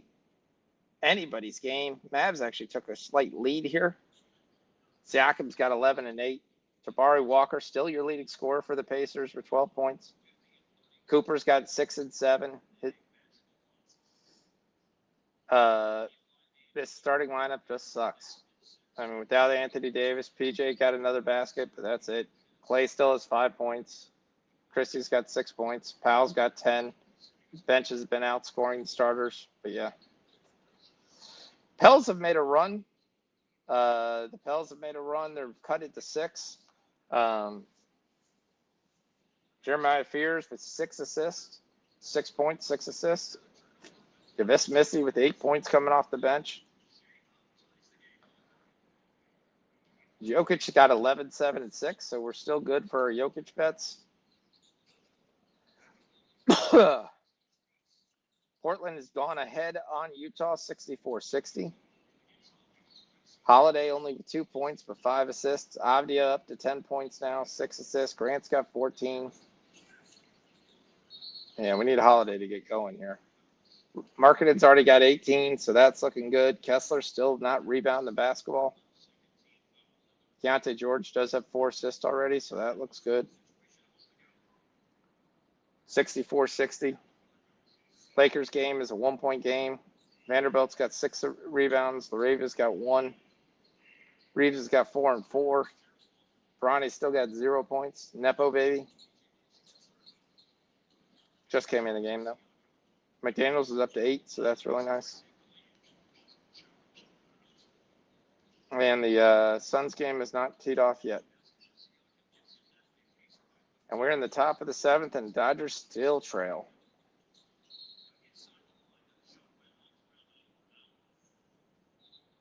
Is it still a no-no? That's not a no-no because they hit home run. Only 2 hits given up by Yasevich. Hernandez went yard, and the other Hernandez got a hit. That's it. Everybody else is completely done.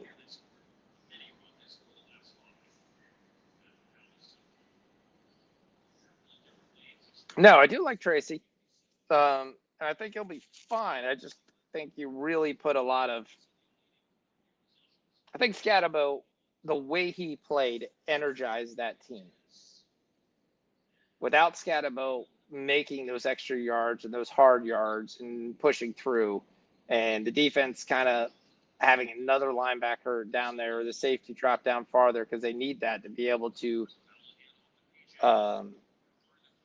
attack them by committee here. And Cooper Flag misses a 3-foot shot. Not having that's going to be interesting. So Dart has the capability to threaten them, but I think San Francisco has more guys. Hey, look at D'Lo with another basket.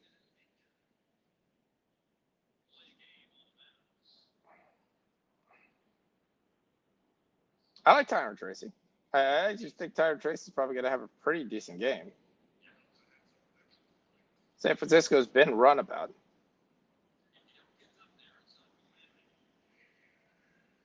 All right, Nepo baby's got the ball. Rob Dillingham versus Nepo baby.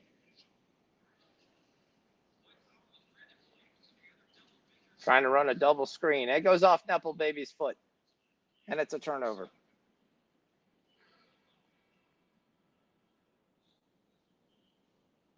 Yeah, most guys would be interested in Bozer. That's really not going out there on the limb there. You're asking for a top flight forward here. You better be giving up something that's decent. But I totally forgot what I was going to look up. I was looking up something. Oh, I was looking up D'Angelo Russell's total. Taking both, 5 for 4. You're giving up on the Vancouver so much.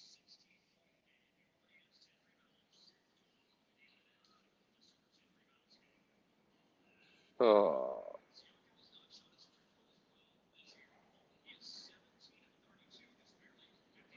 Oh, I'm looking for Dallas. Why am I in the Minnesota game? Sorry, guys. I'm actually trying to place a bet right here.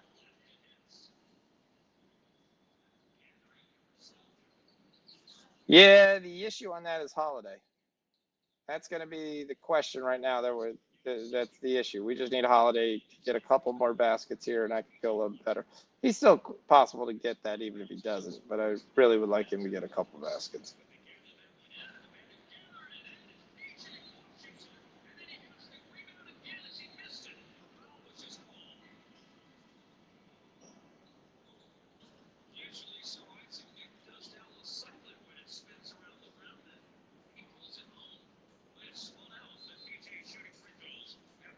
PJ to the free throw line here. Let's see if we can get this. Let's see if we can get up to about 8 or 10 here.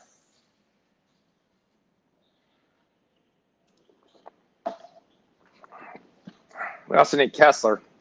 But in order for someone to get a rebound, someone actually has to miss a shot in this game. Blazers have destroyed them in the second quarter, 35-20. Avdia with 10 and 6. Grant with 14. We got a Reef sighting.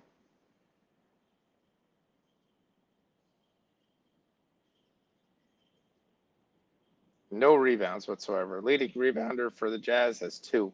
It's not Kessler. Klingon doing a great job keeping Kessler off the board. That was my worry. And that's why I should have just took the plus 600. But that's all right. It's a no sweater. Reeves up to 6 points now. And he gets hit in the face.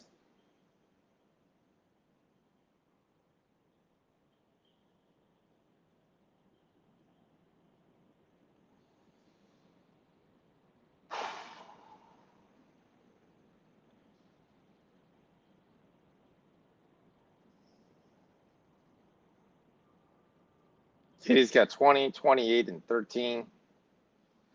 Vucevic has got his double-double, 11 and 13. Io's got 9. 3 minutes to go. He's going to make this interesting.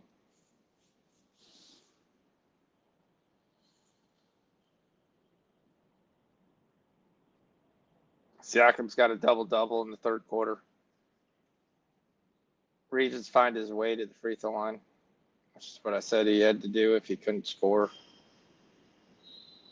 32-34. What a first quarter of defense.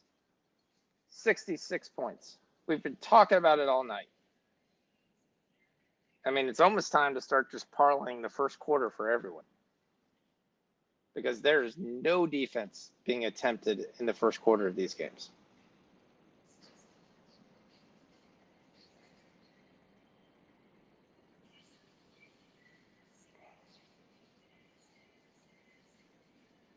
Yeah, they definitely got smoked. 2 men, 2 outs here. Blue Jays trying to get another run in.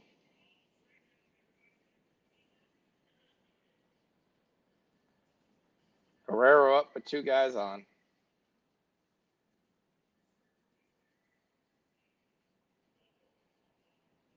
Missouri State for the 97th time is about to score again.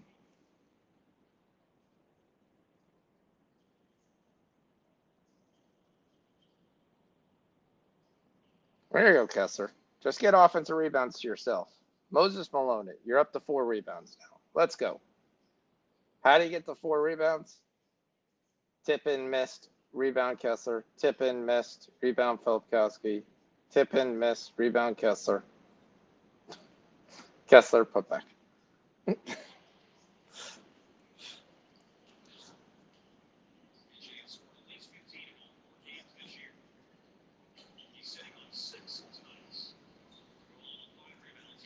All right, Dallas is up 1.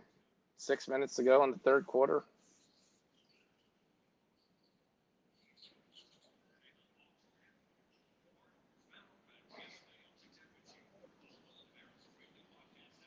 I mean, everyone can make fun of Zach LaVine all you want, but he still plays. He plays all the way to the final minute. That's the one thing I like about Zach LaVine. Team can be down 14 points, 2 minutes ago. He still acted like they still have a shot.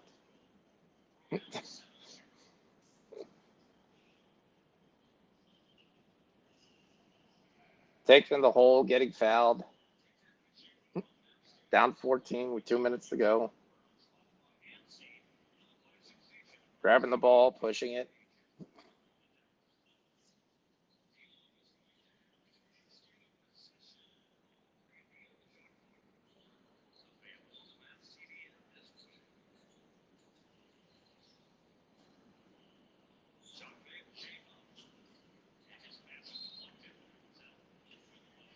Who's winning the MLS Cup? There's a lot of. I mean, you got to look at the draw is your key thing. Philadelphia Union is winning the first quarter. That Cincinnati Inter Miami game is going to be a great potential game.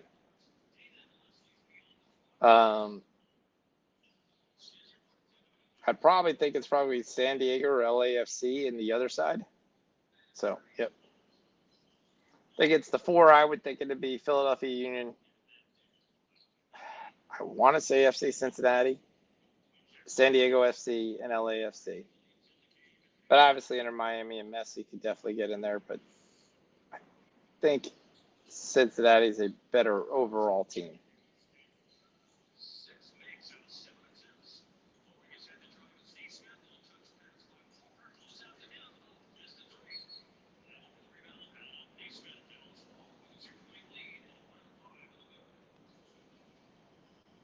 What? They brought in Bacelis back? It's a 12-point game, guys. It's not like 14. There's a minute to go. Hey, we lose the IO. Doesn't even get 10 points.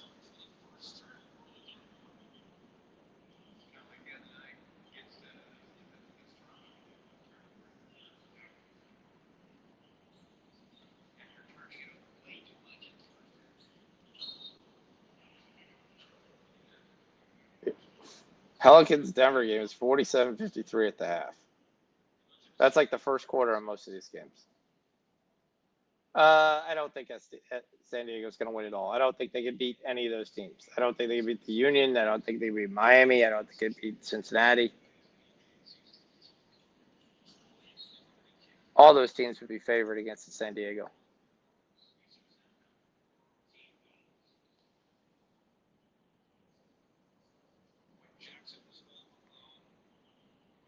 There we go, Drew.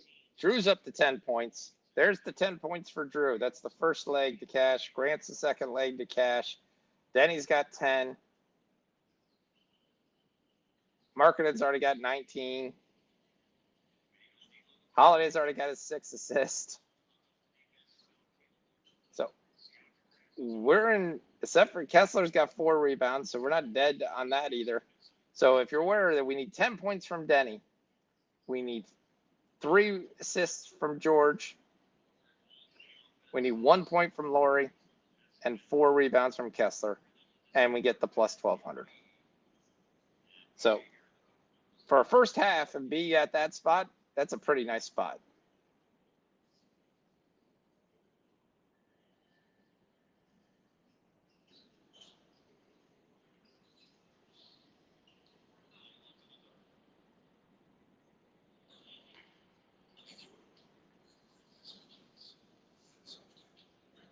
Chris Warren is 4-1.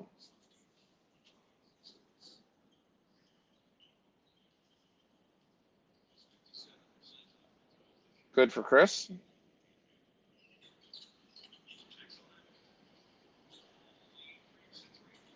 All right. As always with sports money, let me just play a little bit of the commercial and take a break for a second. And then we'll talk college football when I come back.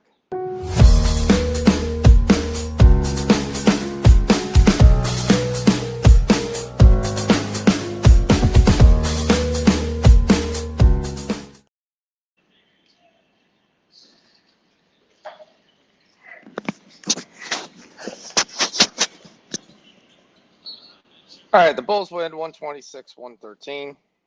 All right, so college football. We'll go Thursday night game first. Marshall versus Coastal Carolina. I like Marshall to cover the 6.5 points here. I think they shouldn't have any issue being able to beat the Coastal team, who's played a little bit better than that. Hudson started to play a little bit there, but you got a much better quarterback. Carlos Del Rio Wilson, transfer coming over here from Syracuse, has played really, really well this year. 12 touchdowns, 1 interceptions. Coastal team is not going to have enough to be able to compete versus this guy. I like them to cover the 6.5 here at home going forward. Tulane, UTSA, Tulane doing their best, trying to get to this Conference USA title. Has a pretty good chance to get there. This American title. American Athletic title. Right now, in second place, battling, unsurprisingly, Navy, who didn't look like a very good team to start off, but is 7-0. So overall, 5-0 in conference, leading the team. Tulane's 3-0 in conference. I think they take care of this UTSA. Jake Retzloff, too good for them. So we'll go to take them. Chris, are you going to give us any more information, or are you just going to throw a 5-1, then we're going to throw a 6-1? Any information would be good.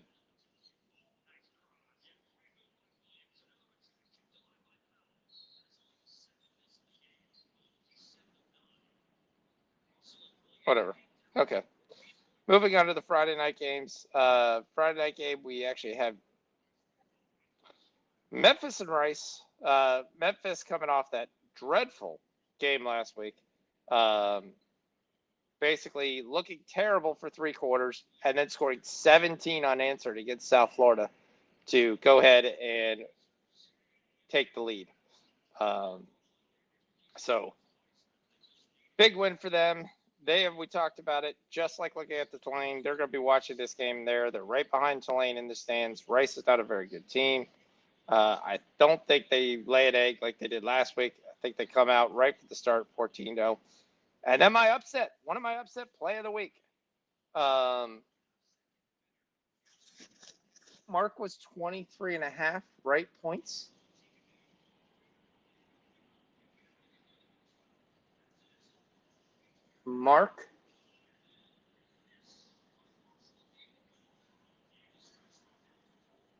Marketing.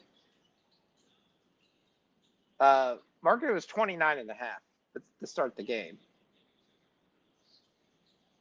He has 19 already. We just need one more point. Are you talking about Mark Williams? Mark Williams, we played the double in the rebounds. Not sure. My upset play of the week, I got UNC beating Syracuse. I like the way UNC played last week. I don't like the way what we've seen from the Syracuse team since they basically lost their quarterback. They got thrumped by Georgia Tech. They got thrumped by Pittsburgh. They got thrumped by SMU. They got thrumped by Duke. UNC has at least looked better each and every week they played. They played well versus Cal. They didn't win. They played well versus Virginia. They had a chance for it. They went for the 2-point conversion. Didn't win. I think they get their first win at Syracuse. They're able to run the ball as they've been doing. And I like North Carolina to win the game. I got them plus the 2.5 as well. All right. Penn State, Ohio State, I think it's going to be a thrubbing. I think Ohio State's going to win this game by 20.5 points. You got a backup quarterback playing for Drew Aller. Ohio State can stop the run. Penn State's going to have forced to throw it. Don't like their chances. I'll take the 20.5 with Ohio State. I'll take them in the first half as well, under minus 12.5. Miami SMU, kind of a little worried about this game. We started terrible last week, 7.5. We scored 42 points in the second half to kind of make this there. This is not the same SMU team that they've had before. There hasn't been as great offensively, but is very, very good against the run. They're 15th in the country nationally against the run. Canes come in here trying to basically establish the run most of the time. The problem with SMU is, like what Clemson was able to push the ball on them, is even with the backup quarterback, they suck against the pass. So offensively wise, they're not a very good run team, so they're not going to cause. Their best thing is going to be against the pass offensively. That's the Canes' best advantage. Kind of look at there. I think the Canes will be able to get this one. There are some games still left on the Canes schedule that they've got to kind of look ahead for. It's not this game. I like the situation we're in. At SMU, though, they will definitely be up for this game. There's a number of ex-Canes on this team. For that reason, I like Miami to win. Nothing on the spread. Duke and Clemson. Duke has started to look pretty better. We talked about they started off terrible versus Cal, came back, ended up throttling them 45-21. They look terrible against Georgia Tech. They come back playing Clemson. If there's still no Klubnik here on this game, I'm taking Duke. We'll see if Klubnik's able to go. West Virginia and Houston. Houston is surprising 7-1. West Virginia is 2-6. Been terrible under Rich Rod. I'm just taking the Houston minus 13.5. No problem. Oh, you're giving me the score of the baseball game.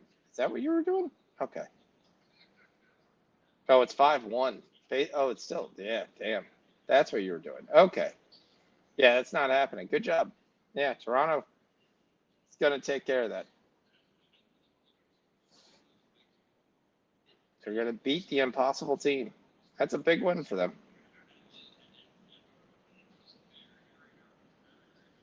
Yeah, Jays fans are going to be very happy with that one. And I mean, go up 3-2. You got the next 2 games at home. Team's been hitting timely hits versus the power team right now that is not hitting. So, going to be in a great situation to bring this one home. Vanderbilt to Texas, no play for me. Which Arch Manning shows up, who knows? Louisville and Virginia Tech. Do kind of feel that this could be a look-ahead game for Louisville. You have the big emotional win versus Miami, played BC, came back. You're going to turn around. You're going to have Cal, Clemson, SMU there. You're looking at the head.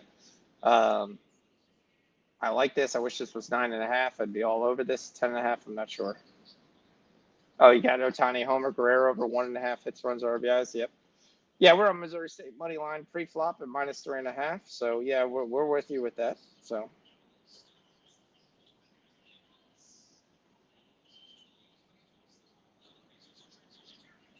Georgia, Florida, new head coach. Georgia finds a way to win. I'll take Georgia -7.5. Jump shot, no. It might be Dante Moore right now. That's probably the first round pick. Yeah, Indiana, Maryland. I'll take Indiana -21.5. I'll take the over 50.5. Indiana has been a machine. I'm sad to say I was wrong on them. Signetti just runs his system, and his system works, especially in college. Arabia with strong rebound, pushes down. We need that one.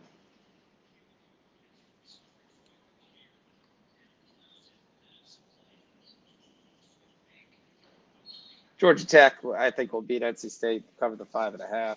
I'll take 10 points with Wake over FSU. FSU's in shambles. They're getting ready to fire their coach. They'll be the next one added to their line. USC, Nebraska, I don't know why this is 6.5.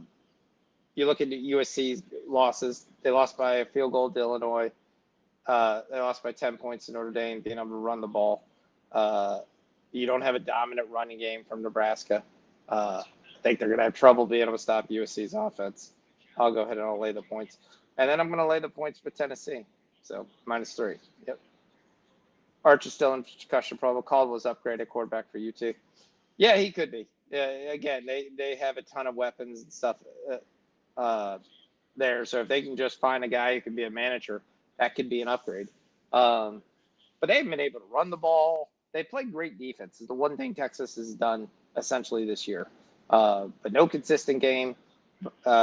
Wiesner missed a couple games at the beginning of the year, hasn't really come back and been that dominant runner that he was in years past. Maybe that has to do with teams are stacking the line, forcing Arch Manning to beat them, which we're not sure he's able to. So, but we'll see. Yeah, it could definitely be an upgrade.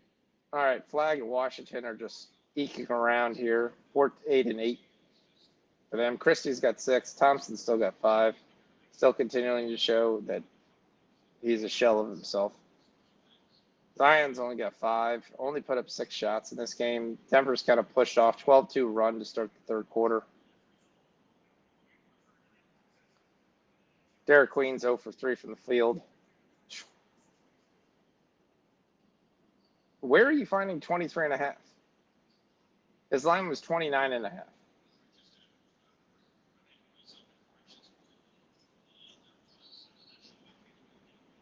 Yeah, I mean, he's been going off last game. We already talked about it. So, I mean, yeah, we've been on marketing as well. We've got marketing there. I mean, they're not giving you 23.5. Now he's got 19. Oh, good for Tavares. Unheralded player. A lot of people don't talk about him.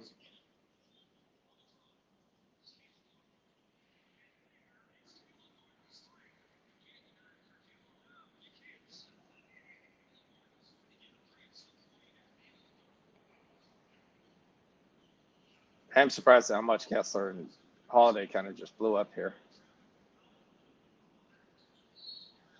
Those two last goals saved my Toronto Pucks. Yeah. Yep.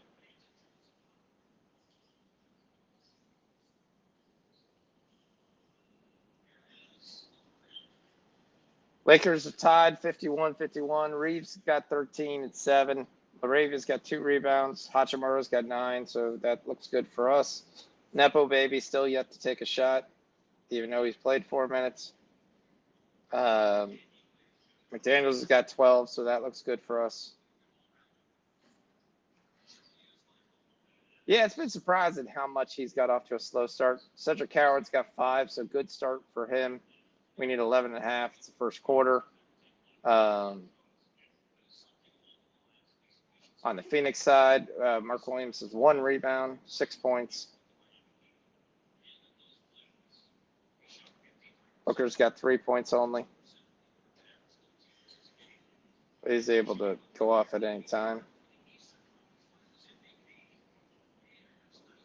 Whew. Missouri State just needs to play defense. Every time they scored, they've given up a touchdown.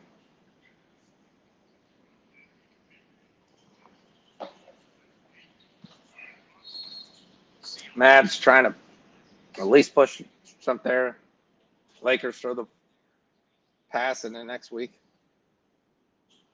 We talked about FAU's pass defense being dreadful, giving up long plays. Clark's got 150 yards passing. Giving up a 27-yarder, bunch of 13s, 14s, 15s. Yep. Good call for you. I didn't bet any baseball except for Guerrero's walks. I don't even know if it hit. Not even worried about it. Okay, walked twice, so I actually called that. So plus 235. So we got both things I called in that game. So Guerrero 1 walk minus 109 was a winnable play, and then 2 walks I said because he's probably going to get the Shohei treatment, and we cashed that. So for another plus 200. So it's like my 5th plus 200 for the night. So. Brandon Williams carrying the Dallas Mavericks here. 7-point lead for the Mavericks heading here into the 4th. Siakam's got 17 and 11. Flagg's got 8 and 4. PJ's got 7 and 6. Clay still looking at the bottom of the bench.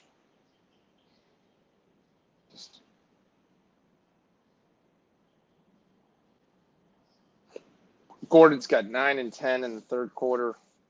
Jokic has got 15 and 7, so we need 2 more assists, 3 more assists. 19-2 3rd quarter for the first 6 minutes.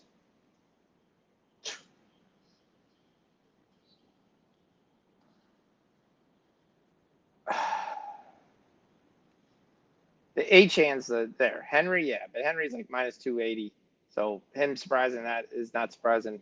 I was going to look to see if I can get some Keaton Mitchell props. I think speed is really what hurts this Dolphins rush defense. I do kind of wonder how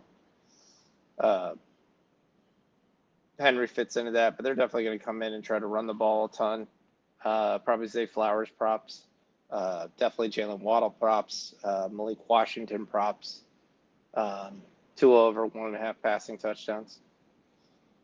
Yeah, the Dodgers are officially in trouble. All right, another assist for Keontae. That's 5. Let's go. Another rebound for Kessler. That's 6. So if you're scoring at home, because I know you are, Holiday's got 13 points. He's done. He's got the 6 assists, too. Grant's got 16 points. He's done. Denny Avdia. We need him to get going. Turbo. There's 2. All right, we need 8 more points from Denny. And then we need 1 more point from Laurie and 2 more rebounds from Kessler. Yeah, I saw that. It wasn't anything that I was looking at playing. So, yeah. Some of that you wonder if it's Wednesday. If this was Thursday or Friday, maybe that's a bigger deal. So just something to kind of keep an eye on. if they play the next couple days. So, but I'd love to see where Luther gets some option to be able to play here. So.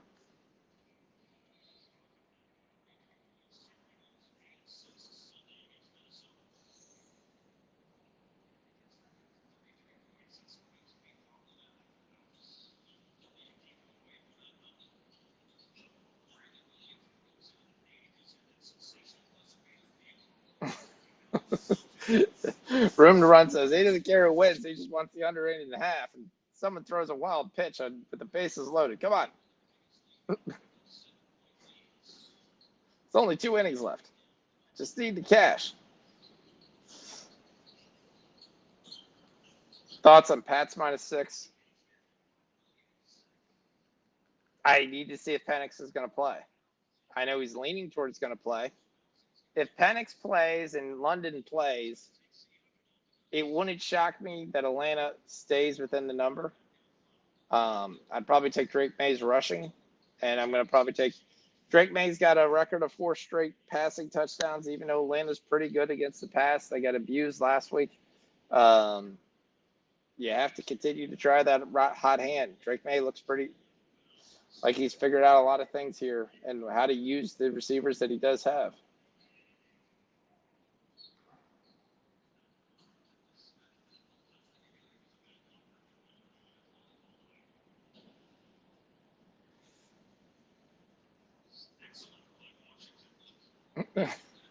We're going to let the Canadians beat us in baseball. That's kind of what it looks like right now.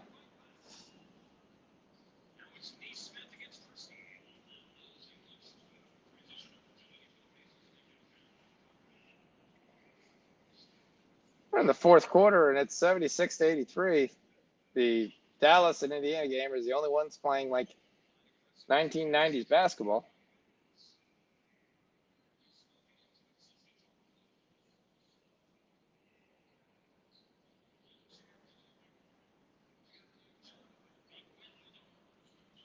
Only 12 threes made between both teams, and they're 12 for 52. There's Brandon Williams again. Man, any of the props that we have in this game probably have no chances at the under. Yeah, Chris, we talked about that at nauseum. As long as this game, but again, so just to let you know what we thought of this game. We said we thought this was going to be a blowout. That was the only risk that you had in this game. It is 29-2 in the third quarter. That is how the second half has started. The Pelicans have made 1 basket. The Nuggets have made 29. So what was a Pelicans battled back and, hey, they're only down 6, are now down 33. You got 4 minutes, which we all do, for Jokic to pass the ball 2 more times and get his triple-double, which you know he's going to be doing. That's the one thing about it. He says he doesn't mind, he doesn't care, but you watch him play the game, he knows exactly what he needs. He knows he needs 2 assists. I'm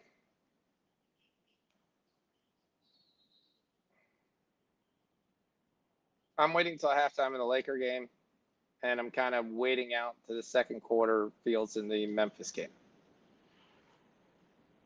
So right now, there's nothing for me. I'm just kind of waiting to see what we've got available.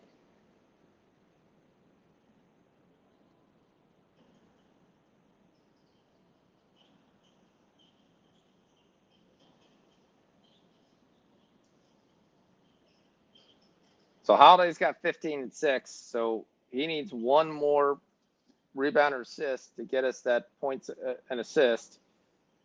So that would cash. Avdia is up to 12 points. We just need 8 more points from Avdia, 1 more point from Marketing. Kessler got another rebound. We need 1 more rebound here to get this plus 1,200. So let's bring this home.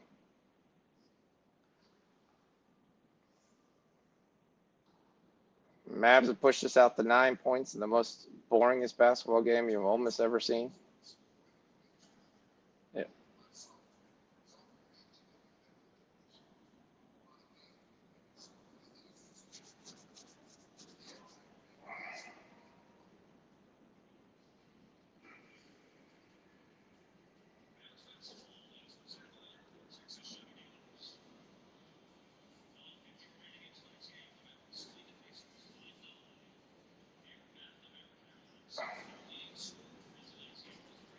Pelicans finally scored. They scored a basket.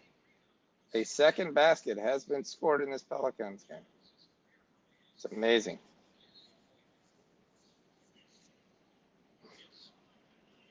$52-85 now in the third quarter. There you go, Turbo. Turbo gets to the line. Let's go.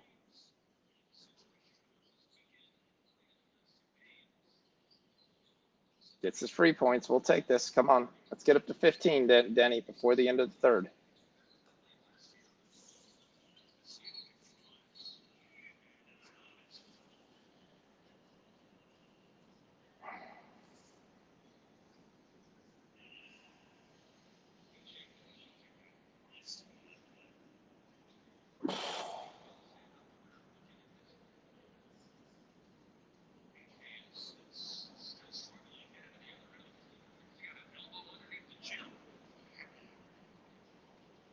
PJ just got crushed by an elbow.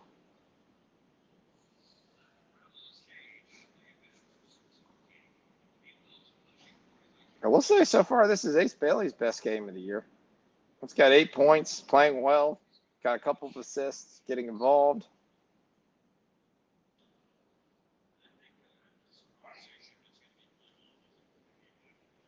Walker's got 12 and 7 on his way to his double-double.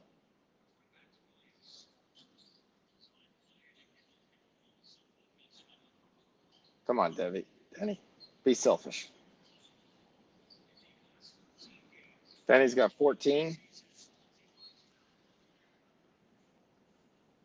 Only issues, we need the Jazz to start scoring here because the Blazers started to kind of pull away here.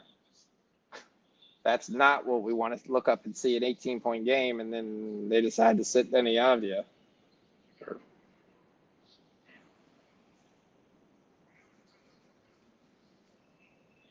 All right, Kessler. So we've got the 8 rebounds now from Kessler. So that piece is now done. So Holiday's done. Kessler's done.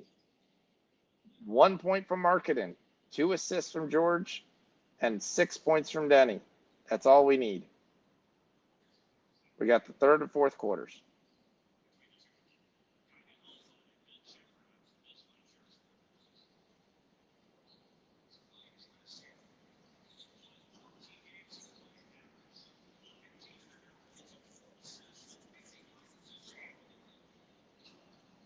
George off to another nice night. Did Jokic get his 2 assists? Okay, so we got the treble. We got the assist. We'll count them. Does he have him officially? I see. Yeah, I see the treble. All right. So we got the treble. We get the Jokic. We get the assist. That comes home. Like we said, we expected this game to be a blowout, and it's a blowout. So,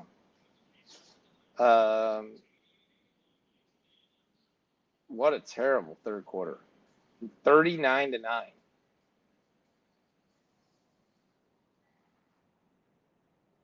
Brian, it's a potential trap game. It is. At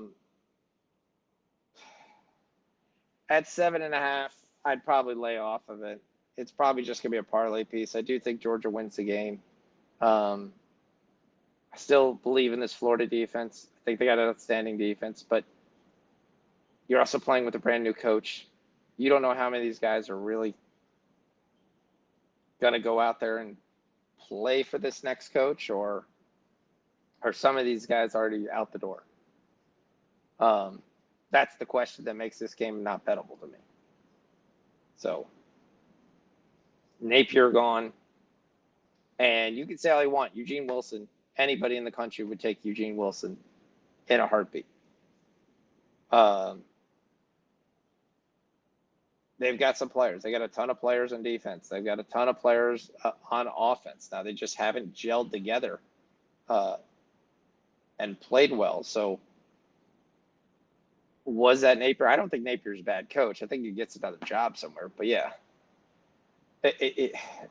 that's the other issue. Okay, new coach, brand new, much better team in Georgia, much more tested. Yes, Florida's played some good competition. So it's not really a home field being in Jacksonville. At 7.5 points, it's a pass. Just line has dropped from 9.5 to 7.5. Will not go beyond that. Most of the public money is on Florida plus 7.5. So I've got a buddy of mine that was supposed to come on tonight, but couldn't because of work situation. Whitty College Football is a big Florida fan, so he pays attention to all of there, knows a couple of guys and stuff like that. So he would kind of give me what a lay of the land would be if he would be able to be on. This would have been the game we really talk about. So, yep.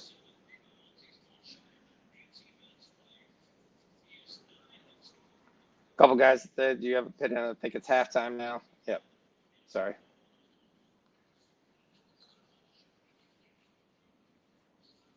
Yeah, so the Lakers up 4 points, came back there. You basically got the 3 rebounds from Laravia. We're right on pace for that. Reeves is on pace to do it again. We talked about that. You got to at least took the shot. Hachimura is halfway to what we need. We need 15. He's got 9. Reeves has got 18. He's got 9 assists. He's got no rebounds, though. I know somebody needs him to get 4 rebounds, which is kind of surprising. McDaniels, we're at 15.5. He's got 12. So let's look at some live options of what we have. Yep. Sorry, I'm really watching this Portland Utah game that you guys keep coming back to. So trying to see if we can get our first same game parlay home at a nice plus 1,200.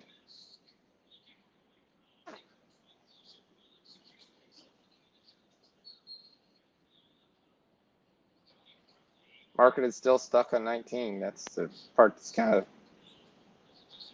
it's that one number right there that I was looking at that I think might be the most worrisome of all the numbers we have.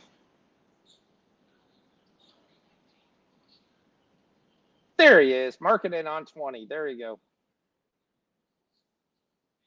There's the 20 for marketing. So cash that off. That's now no longer needed.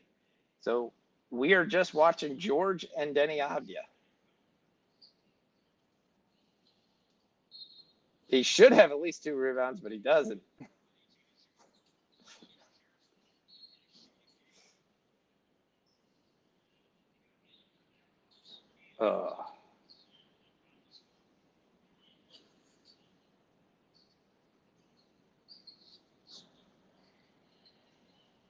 I came into this game on the Lakers plus 7.5. I didn't understand without Ant and the way the Lakers have been playing why it was 7.5. I had the line at 3.5. That was my line. So yeah, let me look at some props here.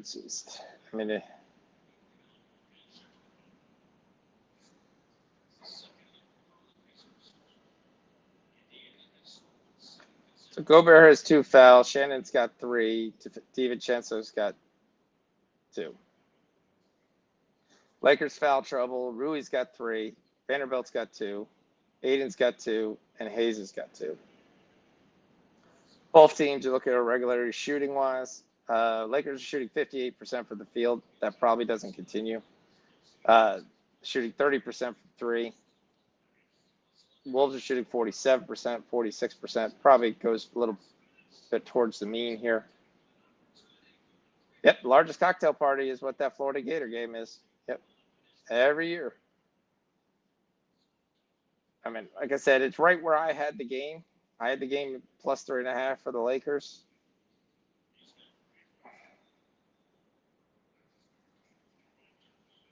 I don't know. It's no play for me on the side. Maybe the third quarter. What do we got the third quarter at?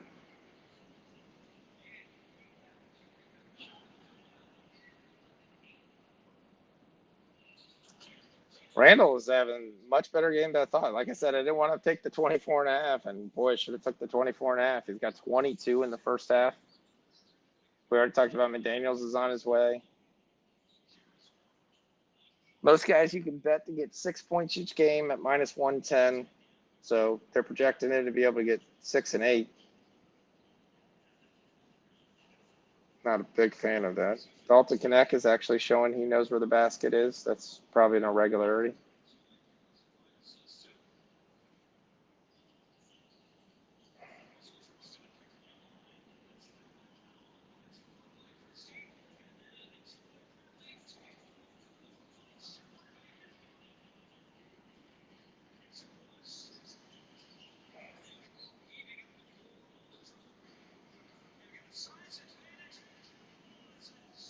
Cooper scores. That's good.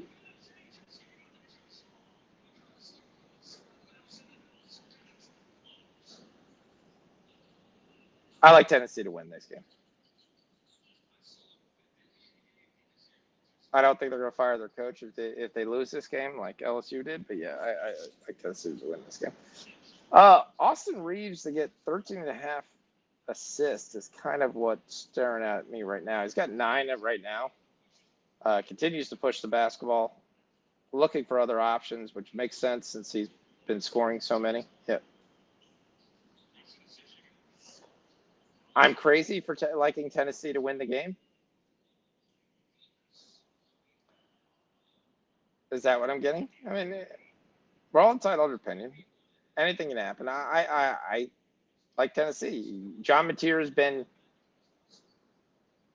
60% of what he was.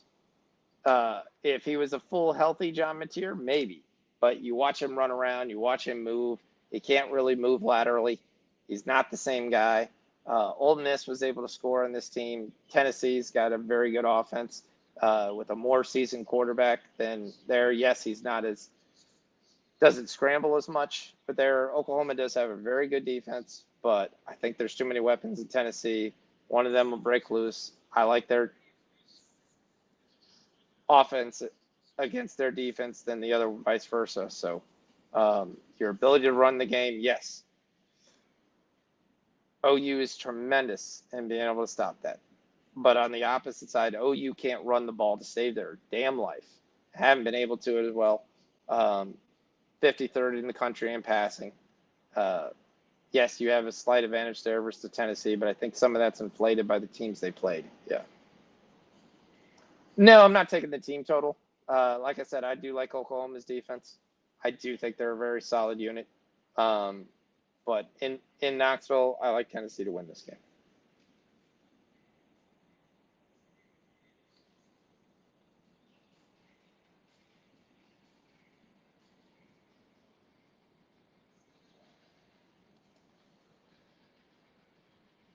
All right. Well, Flag's got 13. We're not dead in that bet. 5 minutes to go. Flag's got 13, 8, and 4.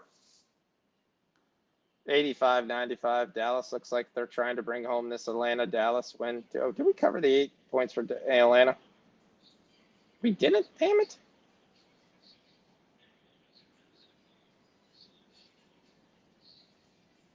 We didn't cover the 8. Yeah, that sucks.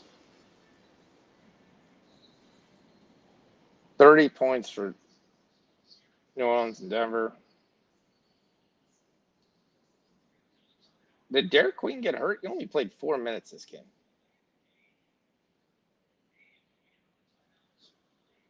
They're down by 30, and he's played 4 minutes. Someone explain that to me. He had to get hurt. Let's go check the Twitter sphere, see how we're doing here. Thibault got hurt. Davis got hurt. I already talked about Trae Young, Anthony Davis. Yeah, no word on Derek Queen, but he only played 4 minutes.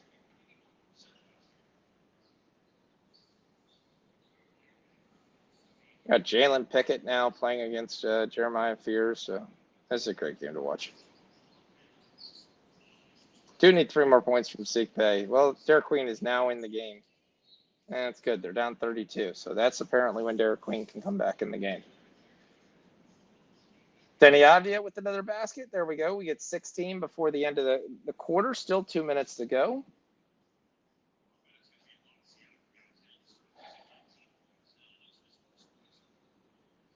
Again, the only issue is it's an 18-point game. We need the Jazz to stay connected.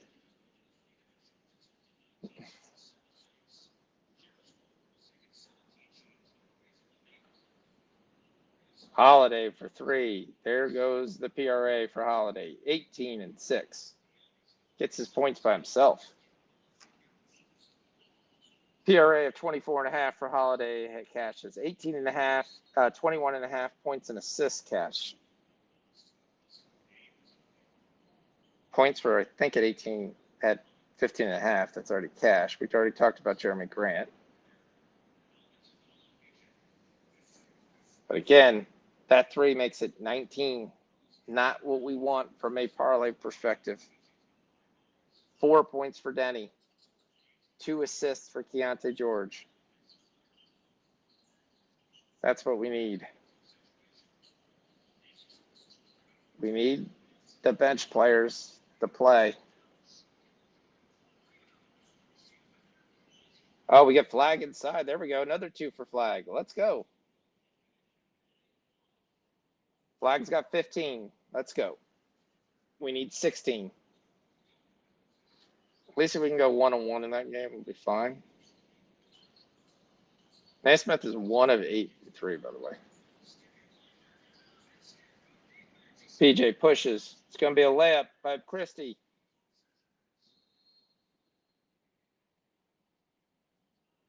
Christie's got 8.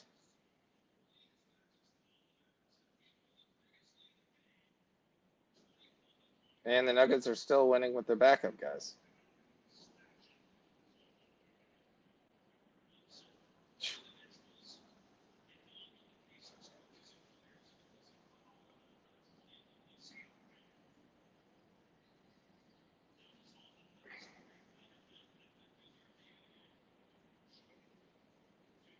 Well, Klingon's missing some points to keep us close. All right, the Suns are almost up halftime here. Mark Williams is 10 and 3. Booker's got 3 points. Jazz got 8-4. Not a foul trouble for Memphis. Coward's got 5. We talked about he got 5 in the first quarter, though. Was expecting him to get at least 7. All right, 140 people. Make sure you hit the like button. Let me go ahead and see how many likes we actually have.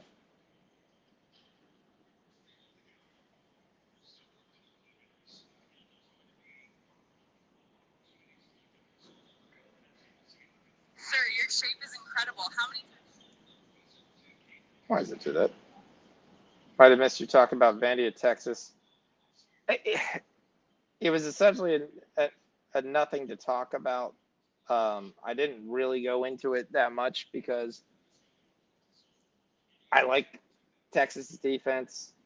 There's a question of Arch. If Arch isn't playing, is that actually addition by subtraction right now, early on? They could get a game manager and actually do pretty well in that game, and that becomes a massive game for Texas to win. Yeah. Booker's point shaving. Yeah, that's what it looks like. Not even taking shots either. He's 1 of 9 from the field, 1 of 2 from 3. So that was my issue with that game. I couldn't get a real read on what I really liked for that game. Laravia got his 4th rebound. We need 1 more to cash.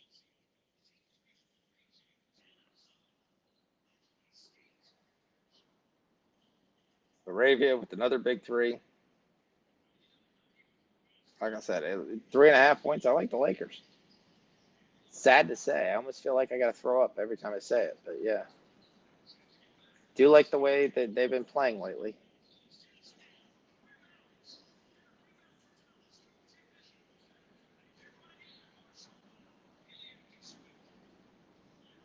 I don't think Minnesota's going to go away, especially at home. But, yeah. If I could get Minnesota with the points, I'd be fine with that.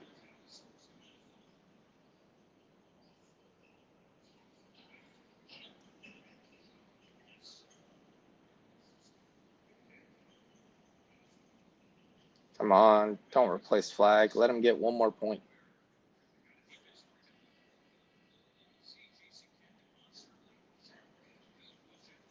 It's 341. Let him play. Damn it. All right. So unfortunately, the Jazz game goes to a 21-point lead for Portland here.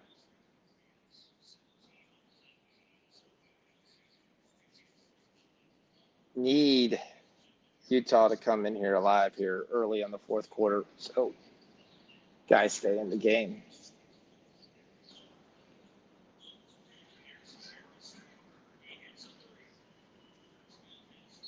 Big three for Indiana.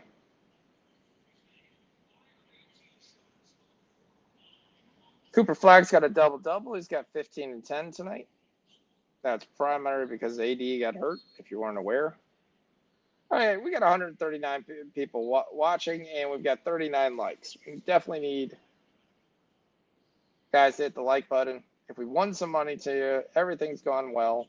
There's ways you can show your appreciation. 1, hit the like button. It's free. 2, subscribe to my Winnable. I've got one that's free, one that's not free. Also free. If I win you some money and you wanted to say hi, hey, subscribe to my Winnable. That's your way of basically people say, how can I tip you, whatever there's. Subscribe to my Winnable. I'm not out here to break the bank. That's not what I'm sitting here doing. My Winnable's $10 a month. So that's just kind of way. If I win you some money, subscribe to my Winnable, pays me the $10 a month. You can cancel after the first month if you're only here for the one show. But other than that, that's fine. It's just the ways to say hi, and I appreciate what you did. So, yep. Other than that, we try to win money on the Winnable too. Of course, that's my Winnable plays are always whatever I have the most money invested in is what my Winnable plays are. And then I'm a volume bettor, so I do a lot of other plays. For those go to my free plays, or they go in the Bookie Killers Discord, which is also 100% free. The chat removal stuff, but that's why I started doing Bet365. Bet365 will honor it. They do it in hockey and they do it in basketball. I even had Bet365 pay me the next day on a stat correction.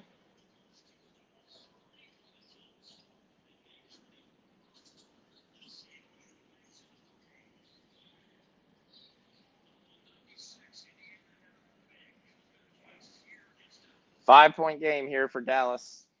Can Dallas, with these players who really don't know how to close a game? They've decided it's going to be Max Christie, Cooper Flagg, Dwight Powell, Brandon Williams, and Najee Marshall. Why it's not D'Angelo Russell? No idea. Do they actually want to win?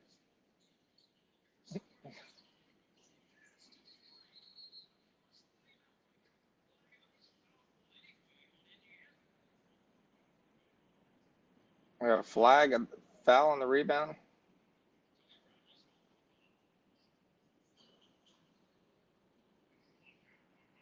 Oh, there you go. Clayton Least scored some points right before the end to make this down to 19. Rui's got 13. We need 2 more points. Laravia's got 4 rebounds. We need 1. Reeves is yet to score this second half.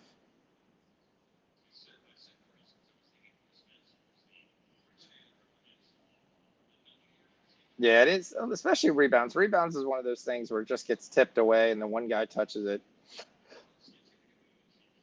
And it's like, oh, he touched it when it first came off the rim and he just tapped it. So he gets the rebound because your team caught it. That's, to me, one of the dumbest stat things I've ever seen.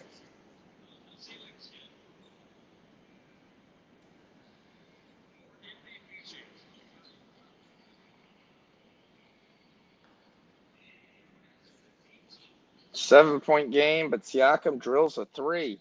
Finally gets on the scoreboard again. Cuts it to 4 points. Assist by that Baylor guard, Ray J. Dennis. So Brandon Williams is going to get double teamed because there we're going to get it out the flag. He's going to kick it out. Najee, Diamond, Dwight Powell misses. Because you go to Dwight Powell when you need a basket at the end of the game.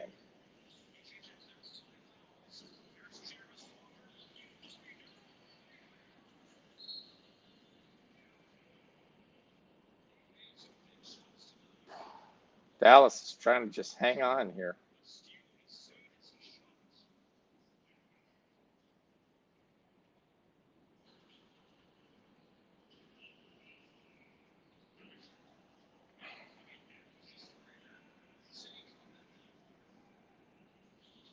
Parker, we don't need points. We need Keontae George to pass you the ball. Denny back in? Oh, he's still sitting. Still sitting. 17-point game.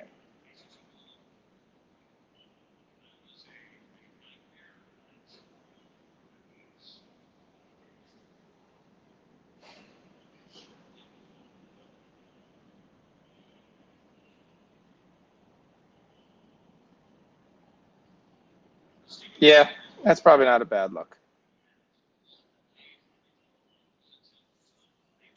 I like it more at 20 because I like Wemby at 30 and rebounds at 10. He's been stuck on that number for a while. Yeah. All right, come on, Jazz. We need some points here. Laurie with another missed 3. Back to 119. Back to a 19-point lead. He's just bringing Keontae George here and not EJ Harkless.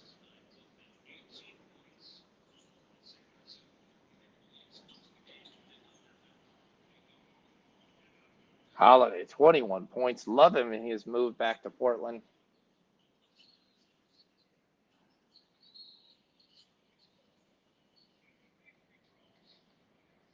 The only problem is he continues to get all his PRA and his points and assists and everything every game. They're just going to keep moving that number. The value is going to be gone there. It is interesting to see when I sit there and I wonder what Portland's going to do. So I look at teams, what they're going to do long term. You still got Scoot Henderson. You're paying Drew Holiday. You're like, oh, Henderson's going to come off the bench. Is he going to continue to come off the bench? He started to show some strides last year. Still got Shane Sharp. Still got Drew Holiday. Eventually, you're going to have to make the move, or you're going to move Henderson. Dallas can't make a basket, so they continue to leave ways for Pacers to get in here. We did get our 10 points on Max Christie, though. It took a while, but we'll get the 9.5 points for that. So we need 1 point from Flag, but I'm not sure he's going to touch the basketball.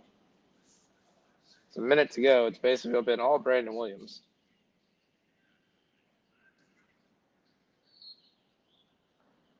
I think he hurt his ankle. I know he went down in the first quarter.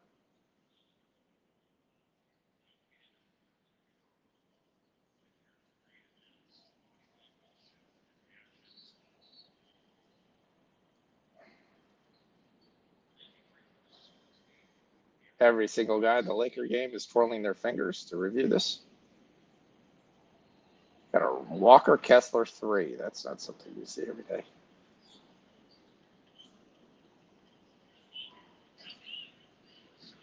Kessler's got a double-double. Keontae George is in, so we need 2 assists. Denny's still not in. It's a 19-point game.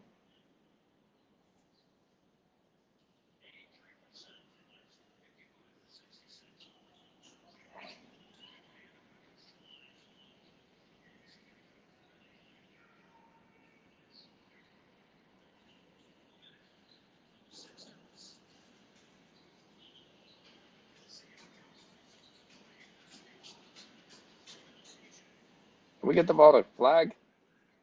There you go. Get the ball to Flag.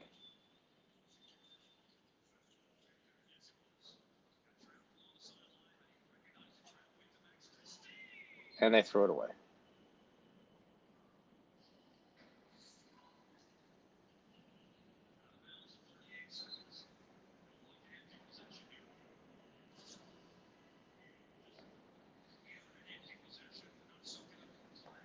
This Blazer game is crawl to us.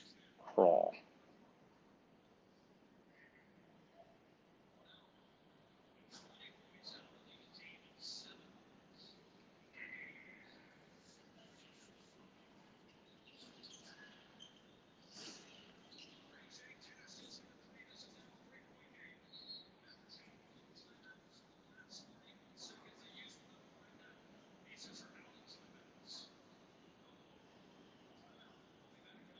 They keep giving ways to let the Pacers back in this game. This is hilarious.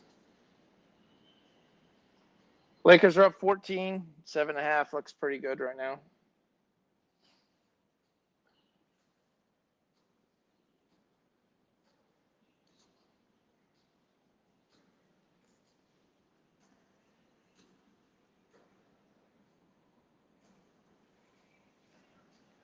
All right, dog came to say hi. Hey, leave it.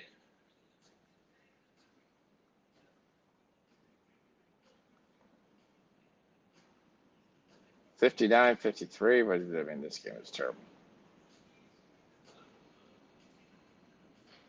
All right, we were going to finish the Portland-Utah game, then we're going to call it a night. So, Clay, we're going to cash. We're going to lose PJ. We lose AO. Flag, who knows? We hit Mobley. We didn't get Brown. Keontae George there. We hit KP. We hit Naw. We hit a Congo. Lose the next 3. Yeah, he stopped growing. Hold on one second, guys. He wants to go out. I'm going to play the commercial.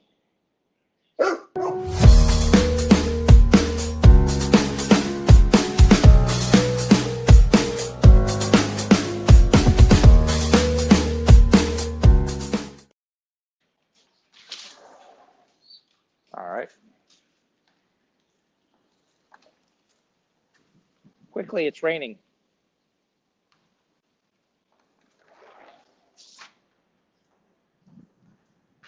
Rain does not stop the dog. Hold on one guys. I'll be right back. I gotta get a towel.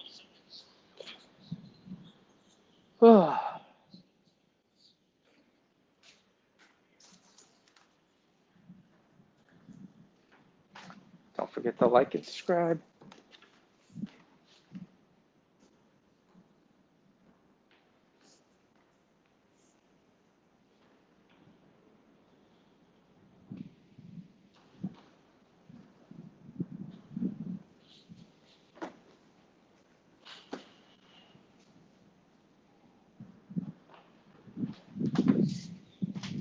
Hold on one second, guys. I'll be right back. I apologize.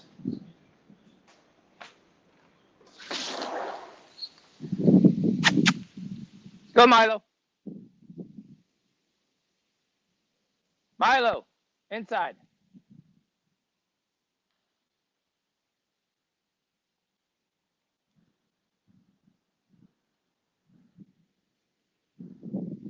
Milo, I'll get your water.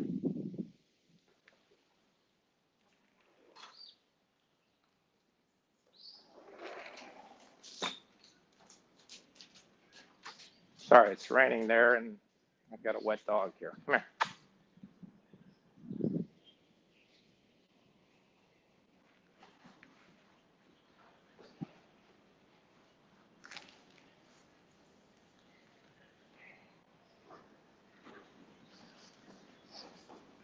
Bear with me 1 second. I dry off the dog with one arm.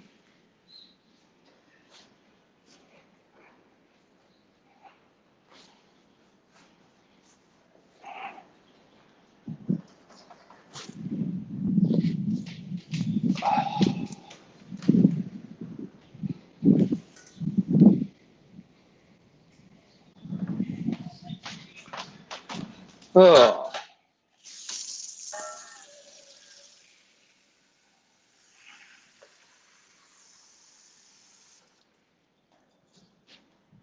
Want this parlay, but man, it's going to be tough because of the score. At the Lakers, that'll be an easy one. We should get Laravia. Should be able to get these other things down. All right, looks like the Mavs won. Coming back for break. All right, sorry.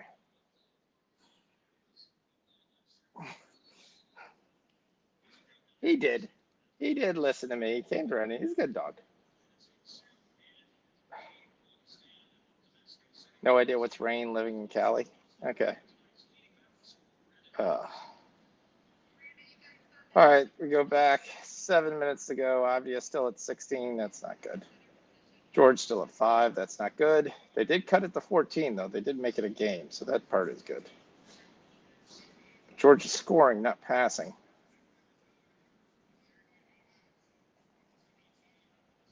Nice little run here with the Jazz, so that's good. These guys should close the game, so we're still alive.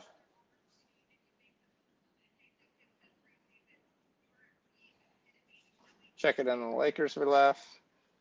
Rui's got 13. We need 15. Man, the Raves have a nice game. He's up to 19. Reeves has got 14 assists, which we talked about at halftime, which we really liked. Stuck on 18 points, though. Hasn't scored yet. McDaniels, we got the 15.5 we needed. Getting nothing from Shannon tonight. Still an 8-point game.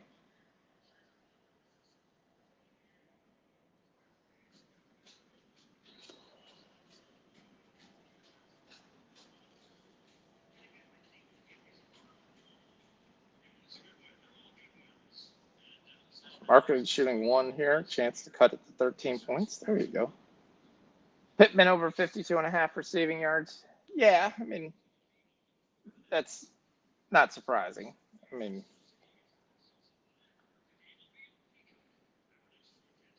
as long as he's healthy, he's definitely one of the top options between him and Warren that Daniels throws to. They just run the ball so much, though.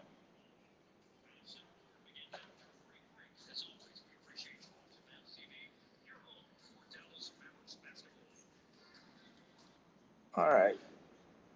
Let's watch this Portland game. Dallas Mavericks basketball is over.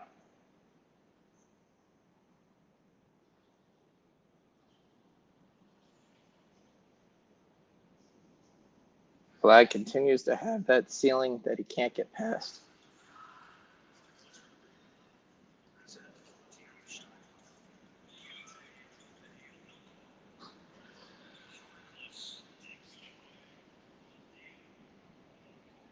That was ugly possession there.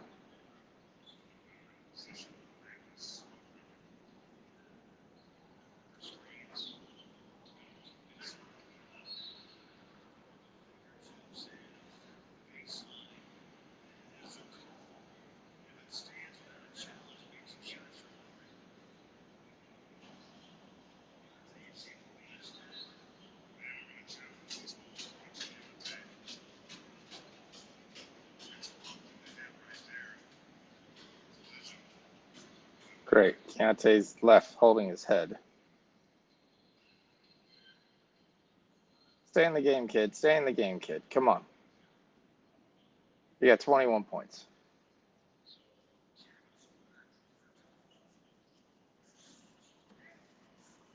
Eyeing the Bears team total under 77.5. Yeah, it's not bad. I mean, again, they're going to have troubles tying in drives. So 27.5 is not bad at all.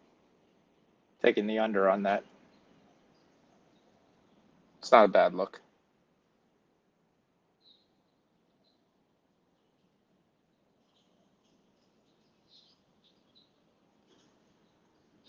Yeah, you just feel like there is one more run here from the Timberwolves. Nick Smith scores. Rookie out of Arkansas.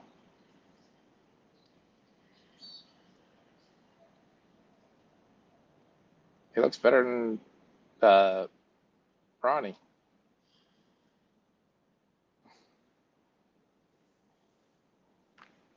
All right, looks more polished hair.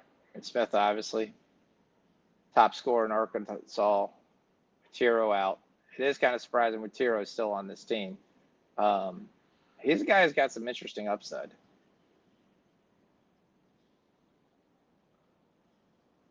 Yeah. Russian receiving versus Minnesota. I question whether Minnesota's really in this game long. That's my worry. I'd take Amon St. Brown.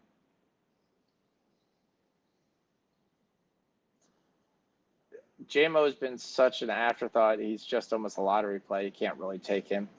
Porta had a bad game, but they're pretty good against linebacker versus tight ends. got to check some different stats and things. But that's kind of where I would take that from. When you look at this Minnesota team and their unique blitzes, well, the way you're going to get by that is going to be running the ball. You're coming after a bye week. You know Campbell's going to want to get after it on the ground. There's also some kind of trick play he's also been playing around with. So maybe sometimes take a shot and some weird alternate touchdown guys. So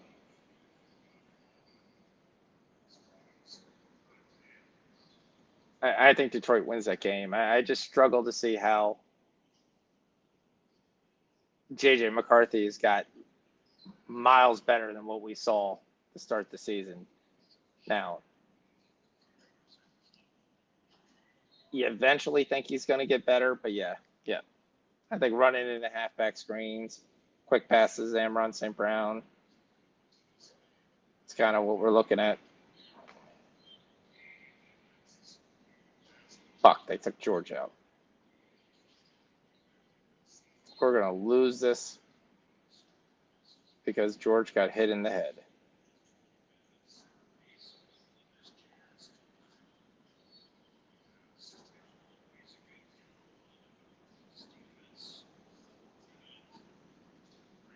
And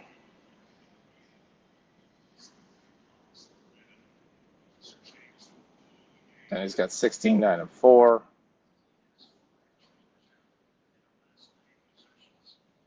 Come on, you brought in Cody Williams. Cody Williams is, just to say, his brother's good. He's not that good. The Jazz are making a run here. They've cut it to 8. Why? Because Walker Kessler's hit 2 threes.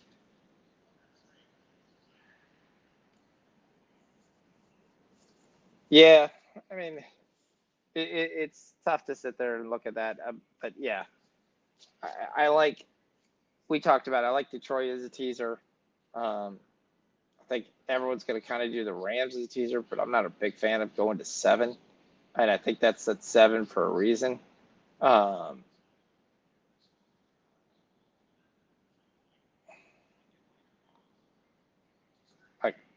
I would just take Indianapolis on the money line, forget the teaser part of that, and just call that basically my other teaser. And then I would tease the over in Kansas City. That would be my third leg of the teaser if I had to do anything. Yeah, that was definitely – that's why I think they're going to run the ball too.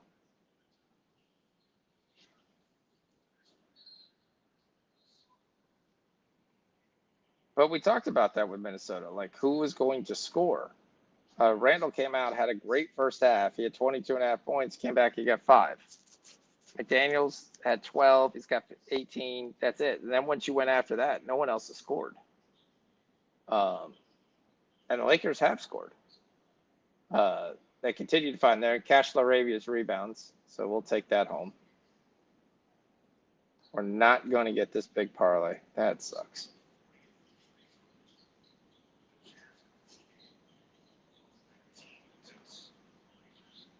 Not going to get it due to our guy coming back in the game and getting hit in the head. That one sucks.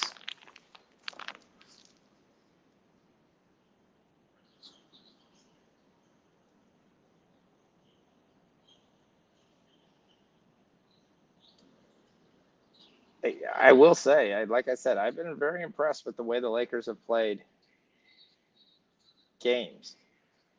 I have not been impressed at all with Minnesota. They look like they're missing Nickeil Alexander-Walker. They just look like they needed Terrence Shannon and Naz Reid to kind of put up, and Reid really hasn't had a good game at all. Yeah, anytime you get those 98.5s, I mean, there's no value there. Got to try to find a different way to get on maybe his longest run. There's a big 3 by Minnesota. They badly needed that.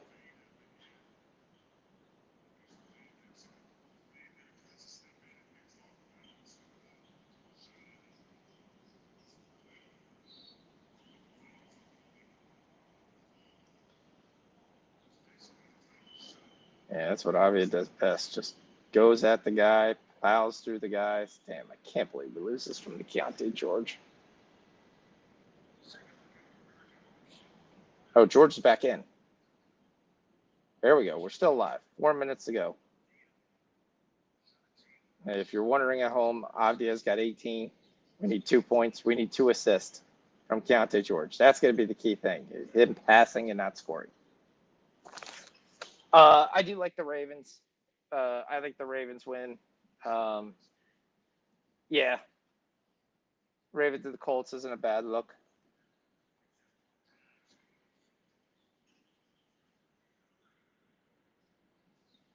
Laurie does it again. Laurie's got 30 again.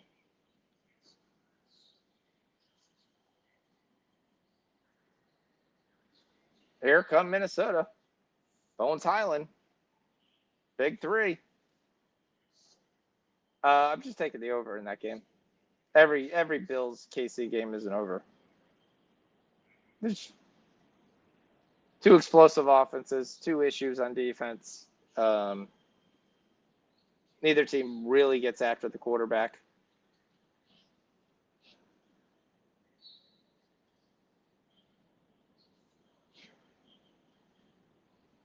There's Keontae, but he's drawing the foul, not passing the ball. We need him to pass the ball.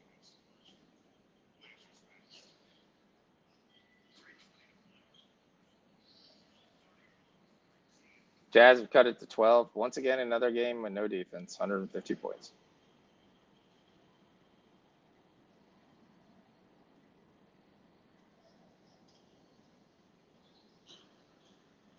Highland goes right by his man and gets the foul. Here comes Minnesota if you wanted it. You said you had 8.5. It's 7 points. I know some guy was on 8.5. Oh, if you're going to take this to Bills 8.5, I wouldn't take this to 8.5. The Bills have the better run game, but they don't have the better pass game. And I think Mahomes can really just tear that Bills secondary apart. There's not anybody to worry about. But I do think it goes back and forth. So, I mean, I could see a plus 8.5 on both sides cashing. All right, come on, Keontae. Pass the ball. I know you're shooting free throws here, but pass the ball.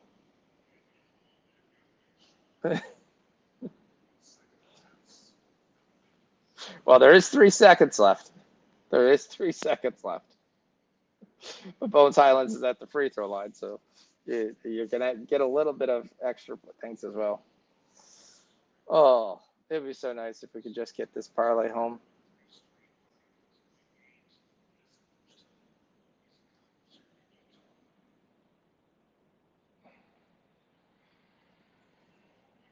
What is Utah live?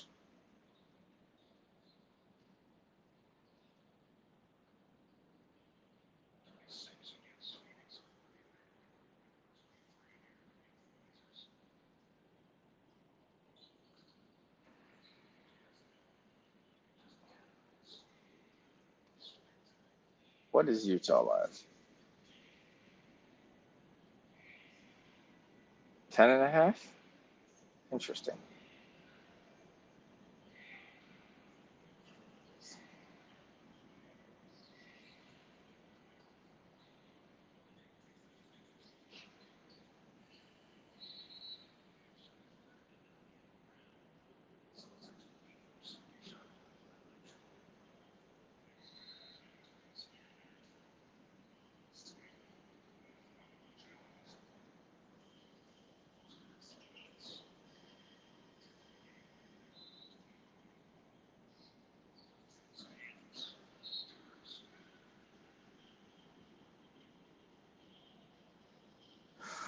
Offensive foul on Keontae. Come on. Keontae, pass the basketball. You're a point guard, not primary scorer.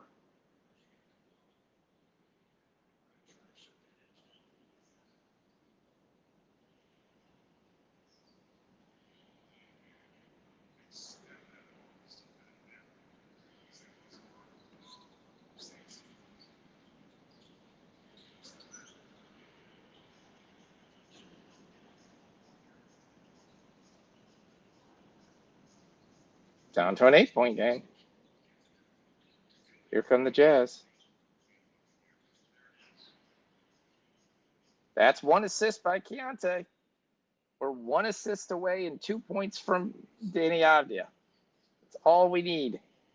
We're running out of time, though. We got 2 minutes. Say there's a chance.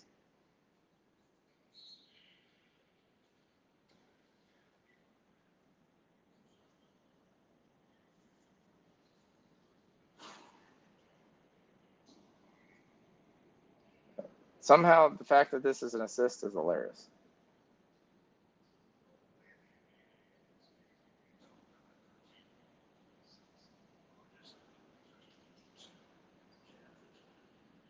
We'll make sure we did take the 6.5, right? Or did we take the 6? Oh. I wrote the 6.5. Danny's at the free throw line and he misses it.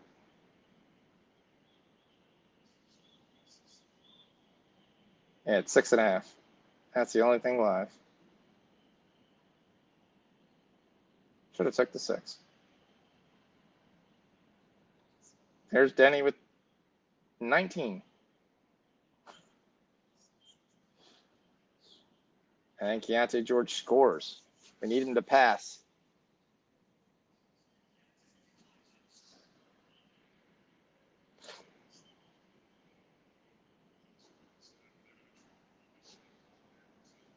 Seven-point game.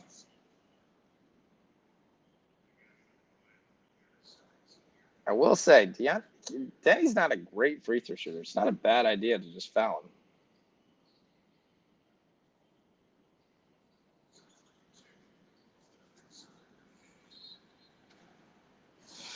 Jazz are playing some defense.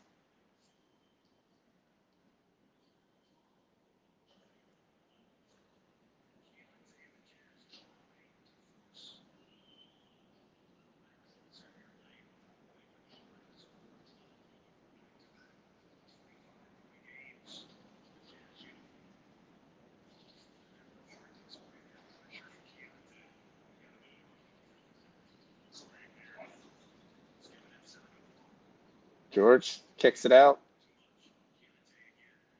Kicks it out to Keontae. Keontae drives, but he takes it himself. Cuts it to a 5-point game. Come on, Keontae. You need to pass. And run and pick and roll. He just needs to pass. So he's scoring, so it's not the wrong play to make. Oh, and he gets a steal. Cuts it to 3. Jazz could win this game. Coming all the way back. If you had -3, you're really pissed. And there's Keontae's 6.5. It's just waiting for Denny. That's the only thing we're waiting for. 35 seconds. Portland ball. 35 seconds. We need 1 point from Denny Avdia. He's supposed to be your man. Come on, Denny. 1 point. By the way, he just missed a free throw before.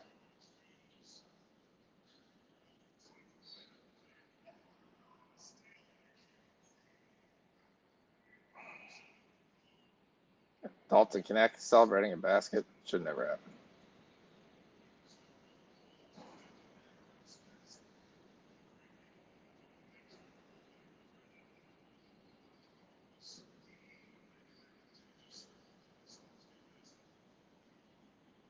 We got the 6+. We just need Denny there. Austin Reeves finally gets off the schneid of his 18. 35 seconds to go. Let's set the table. We've got Portland with the ball. 35 seconds to go. We need 1 point from Denny, the man Avdia, the man they call Turbo.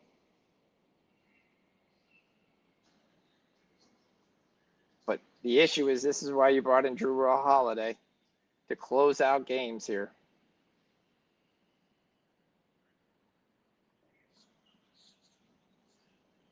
Oh.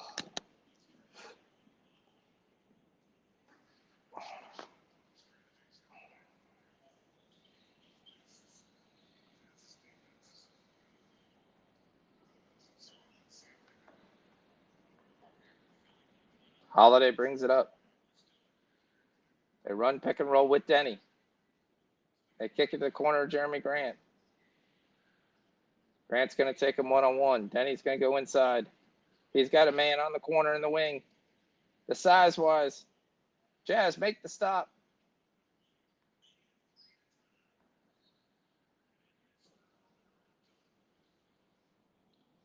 Market is fouled. He's going to go to the free throw line with 9 seconds. Not exactly what we wanted. Wasted way too much time and no points. Only hope basically is to see if somehow Denny gets it back on the. Come on, Shamar, we need 2 points and you just got the ball under the basket.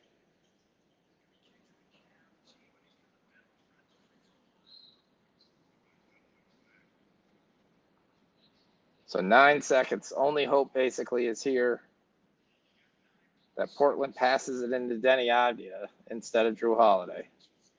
Not a high thing, or we get a miss here for Lauri Markkanen and we get a Denny Avdia rebound.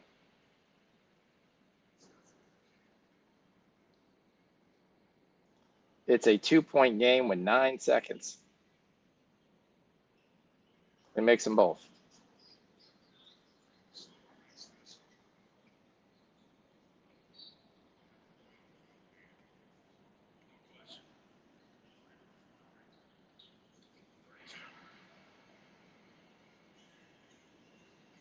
Crap, they fouled Drew Holiday. We want this to be Denny. That's our only hope. 19 points. 19 points. 6 to 12.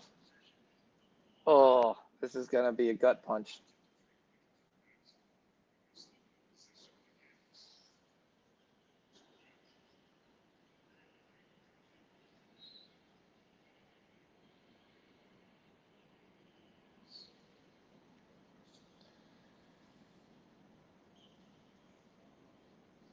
It's going to be a 2-point game here.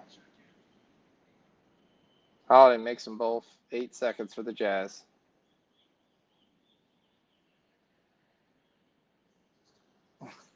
Sorry, I apologize. It's 14-14. You're in. You're definitely in. I like the Grizzlies to win this game. They're losing, so we'll see whether Mark Williams has got 6 and 7. So from our betting professor, we're right where we need to be.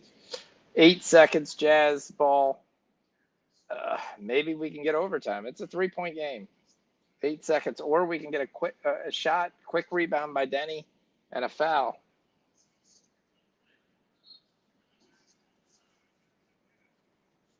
So at 8 seconds, you got to take the 3.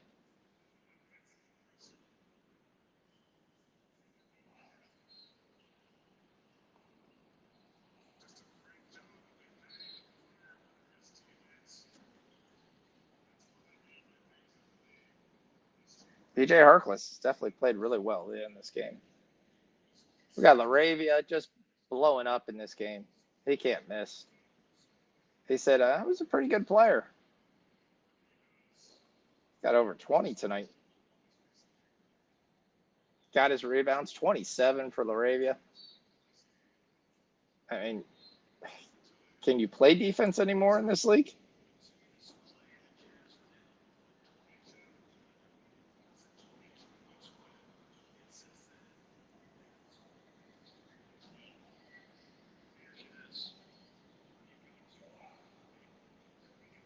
The guys in the chat going, this is a blowout. Why didn't they put Ace Bailey? Jazz have come all the way back. It's a 3-point game, 8 seconds, down 3. Do you go for the 2 and you play the game? Or do you take your 3-point shot?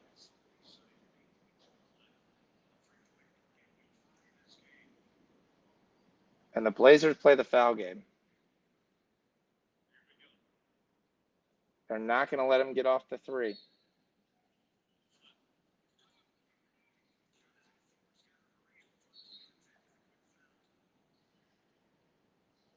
I hate this. This is all great as long as you can make free throws on the other side. It's not the worst thing for us because that's more chances to hit.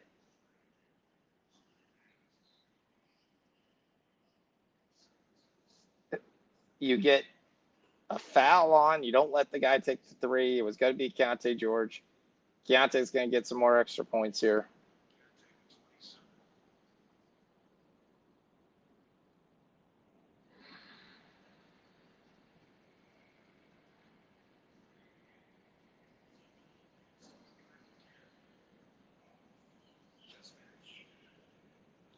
Keontae makes them both 7 seconds. Maybe they can actually stop the ball, get it from Drew Holiday, and Avdia can come get the ball, and we can cash. We can hope.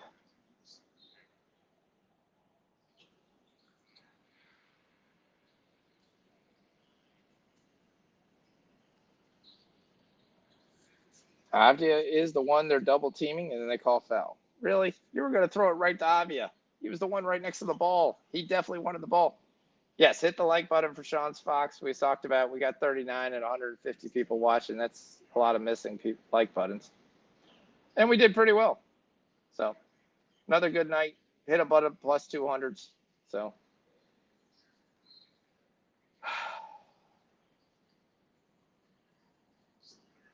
and we're all sitting there. How many people have this parlay waiting to see if Danny Avdia?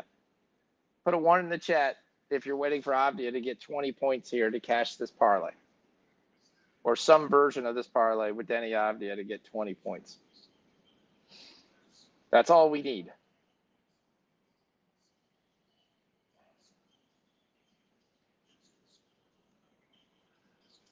Coming out of timeout. All right, sports money's in there. That's good to hear. Oh.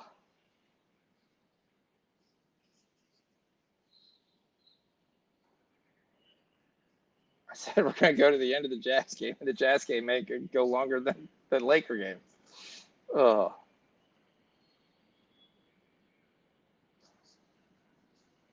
It is crazy, but we will review all the bets, all the things we won, all the things we didn't, right here at the end.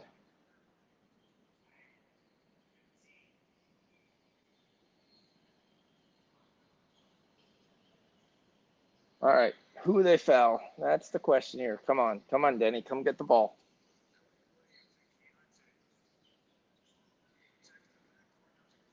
Ah, crap. Still Drew Holiday. 5 seconds.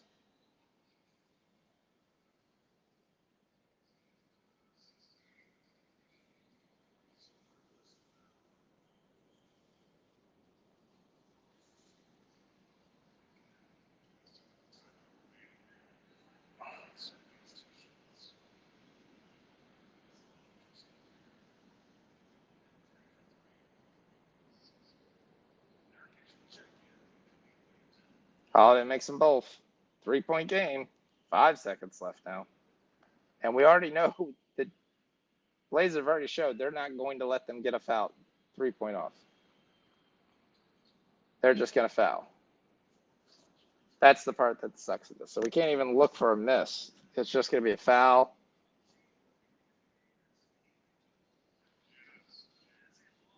.9 seconds left. Lakers are up 14. Arabia's got 27. We hit here. We're still waiting for Rui to hit 3 points. 2 points, sorry. McDaniels we crushed. Not even an issue. Terrence Shannon's on a walkabout. Memphis is taking the lead, which is what we needed. Coward we need to get going. Wondered how Aldama would do coming back 11-7. Very nice game for him. Coward had 5 in the first quarter, and he's got 7 for the game. Mark Williams, we're trying to get over here in his rebounds. He's 16-7, so that's looking good. Trying to get also this double for him. So Booker's finally figured out where the basket is. 10 points here.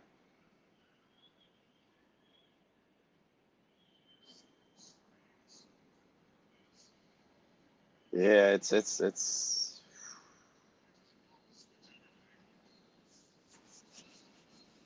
I would love overtime. Overtime would be such a blessing. Don't think we're going to get it because Jazz aren't tremendous 3-point shooters. And Portland's not going to let them shoot it anyway.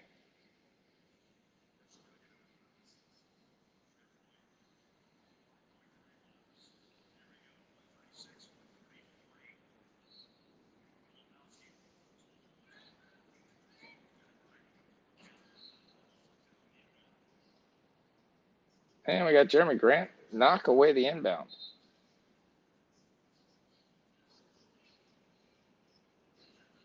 Please don't look at the scorers table to see how much time's in the clock.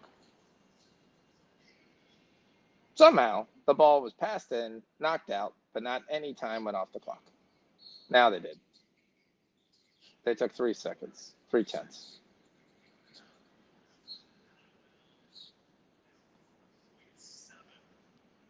Second deflection here from Portland. Good defense. Jazz can't even get the ball in to be able to get fouled.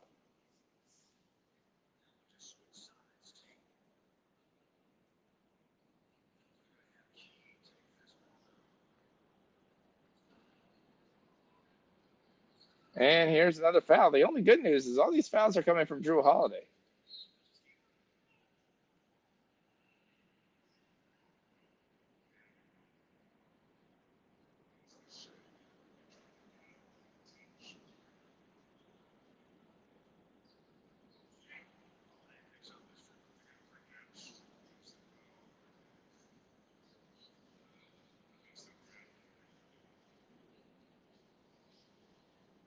So Kyle Filipowski, not the greatest free throw shooter. It's 2 for 3. Yep. They're trying to go for the rebound. Filipowski gets the first one.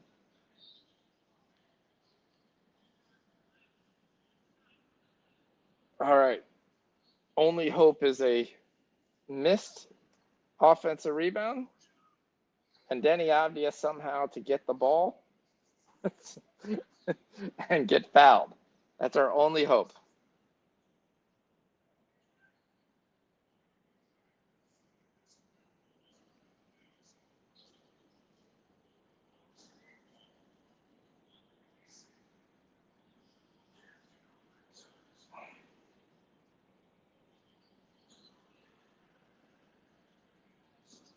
And of course, Drew Holiday gets the rebound.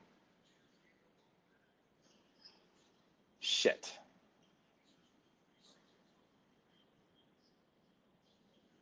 It's not my full-time profession, but I gamble every day. I have another job. Yes.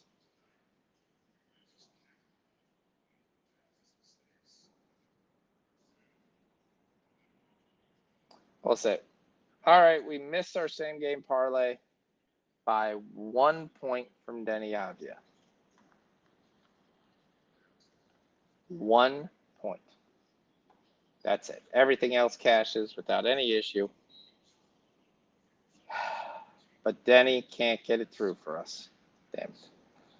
All right, guys, that's the game. And Portland wins, by the way. If you took the Jazz +3, you covered.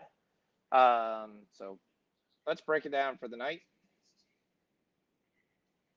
Missouri State -7. That goes through, cashes easily.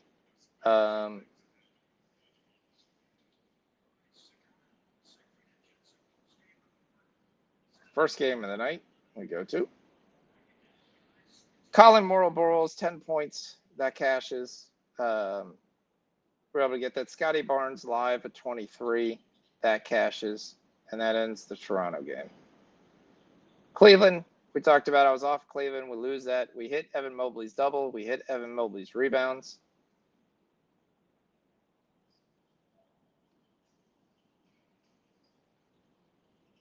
We lose Jaylen Brown's rebounds over 5.5.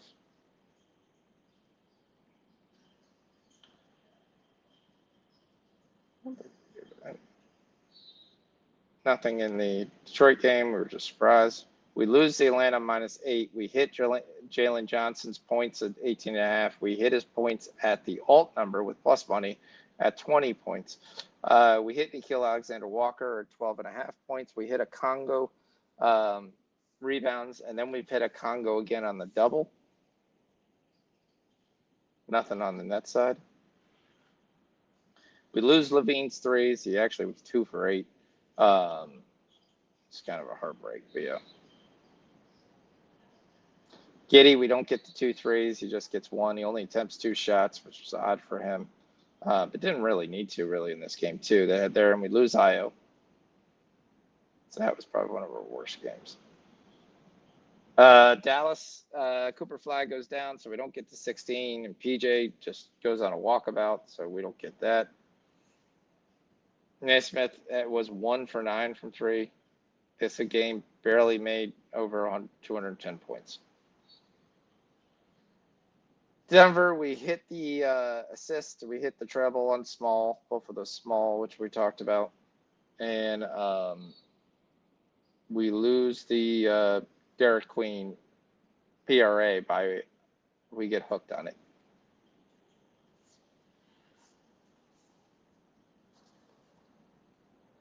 Portland, we hit the Holiday points and assist. We hit the Holiday PRA. We hit the George rebounds. George assist. We lose the mega quarter unit mega puzzle right there for plus 1,200. So we hit the Laravia rebounds. We just hit the Rui Hashimura points, so we'll cash that as well. Bronny right now, as long as this continues, we got a good chance for Bronny hitting the under 4.5.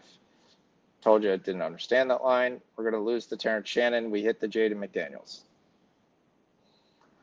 Memphis, we got Memphis on the money line. It's a 1-point game. It's going back and forth. We're waiting for Coward also to score some points here. I'm not sure that's going to come through.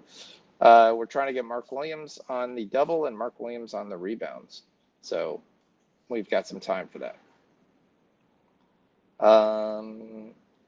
That's all I have listed. Oh, we have Sun for anytime goal in the LAFC game. It's 1-0 right now.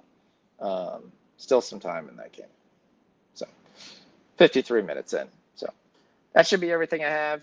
Again, the way you can say hit the like button, like and subscribe. The other way you can say there, sign up to my Winnable free, get the free plays that I have. Go up to the Discord, go to the Bookie Killers. If I made you some money tonight, $10 is my monthly winnable.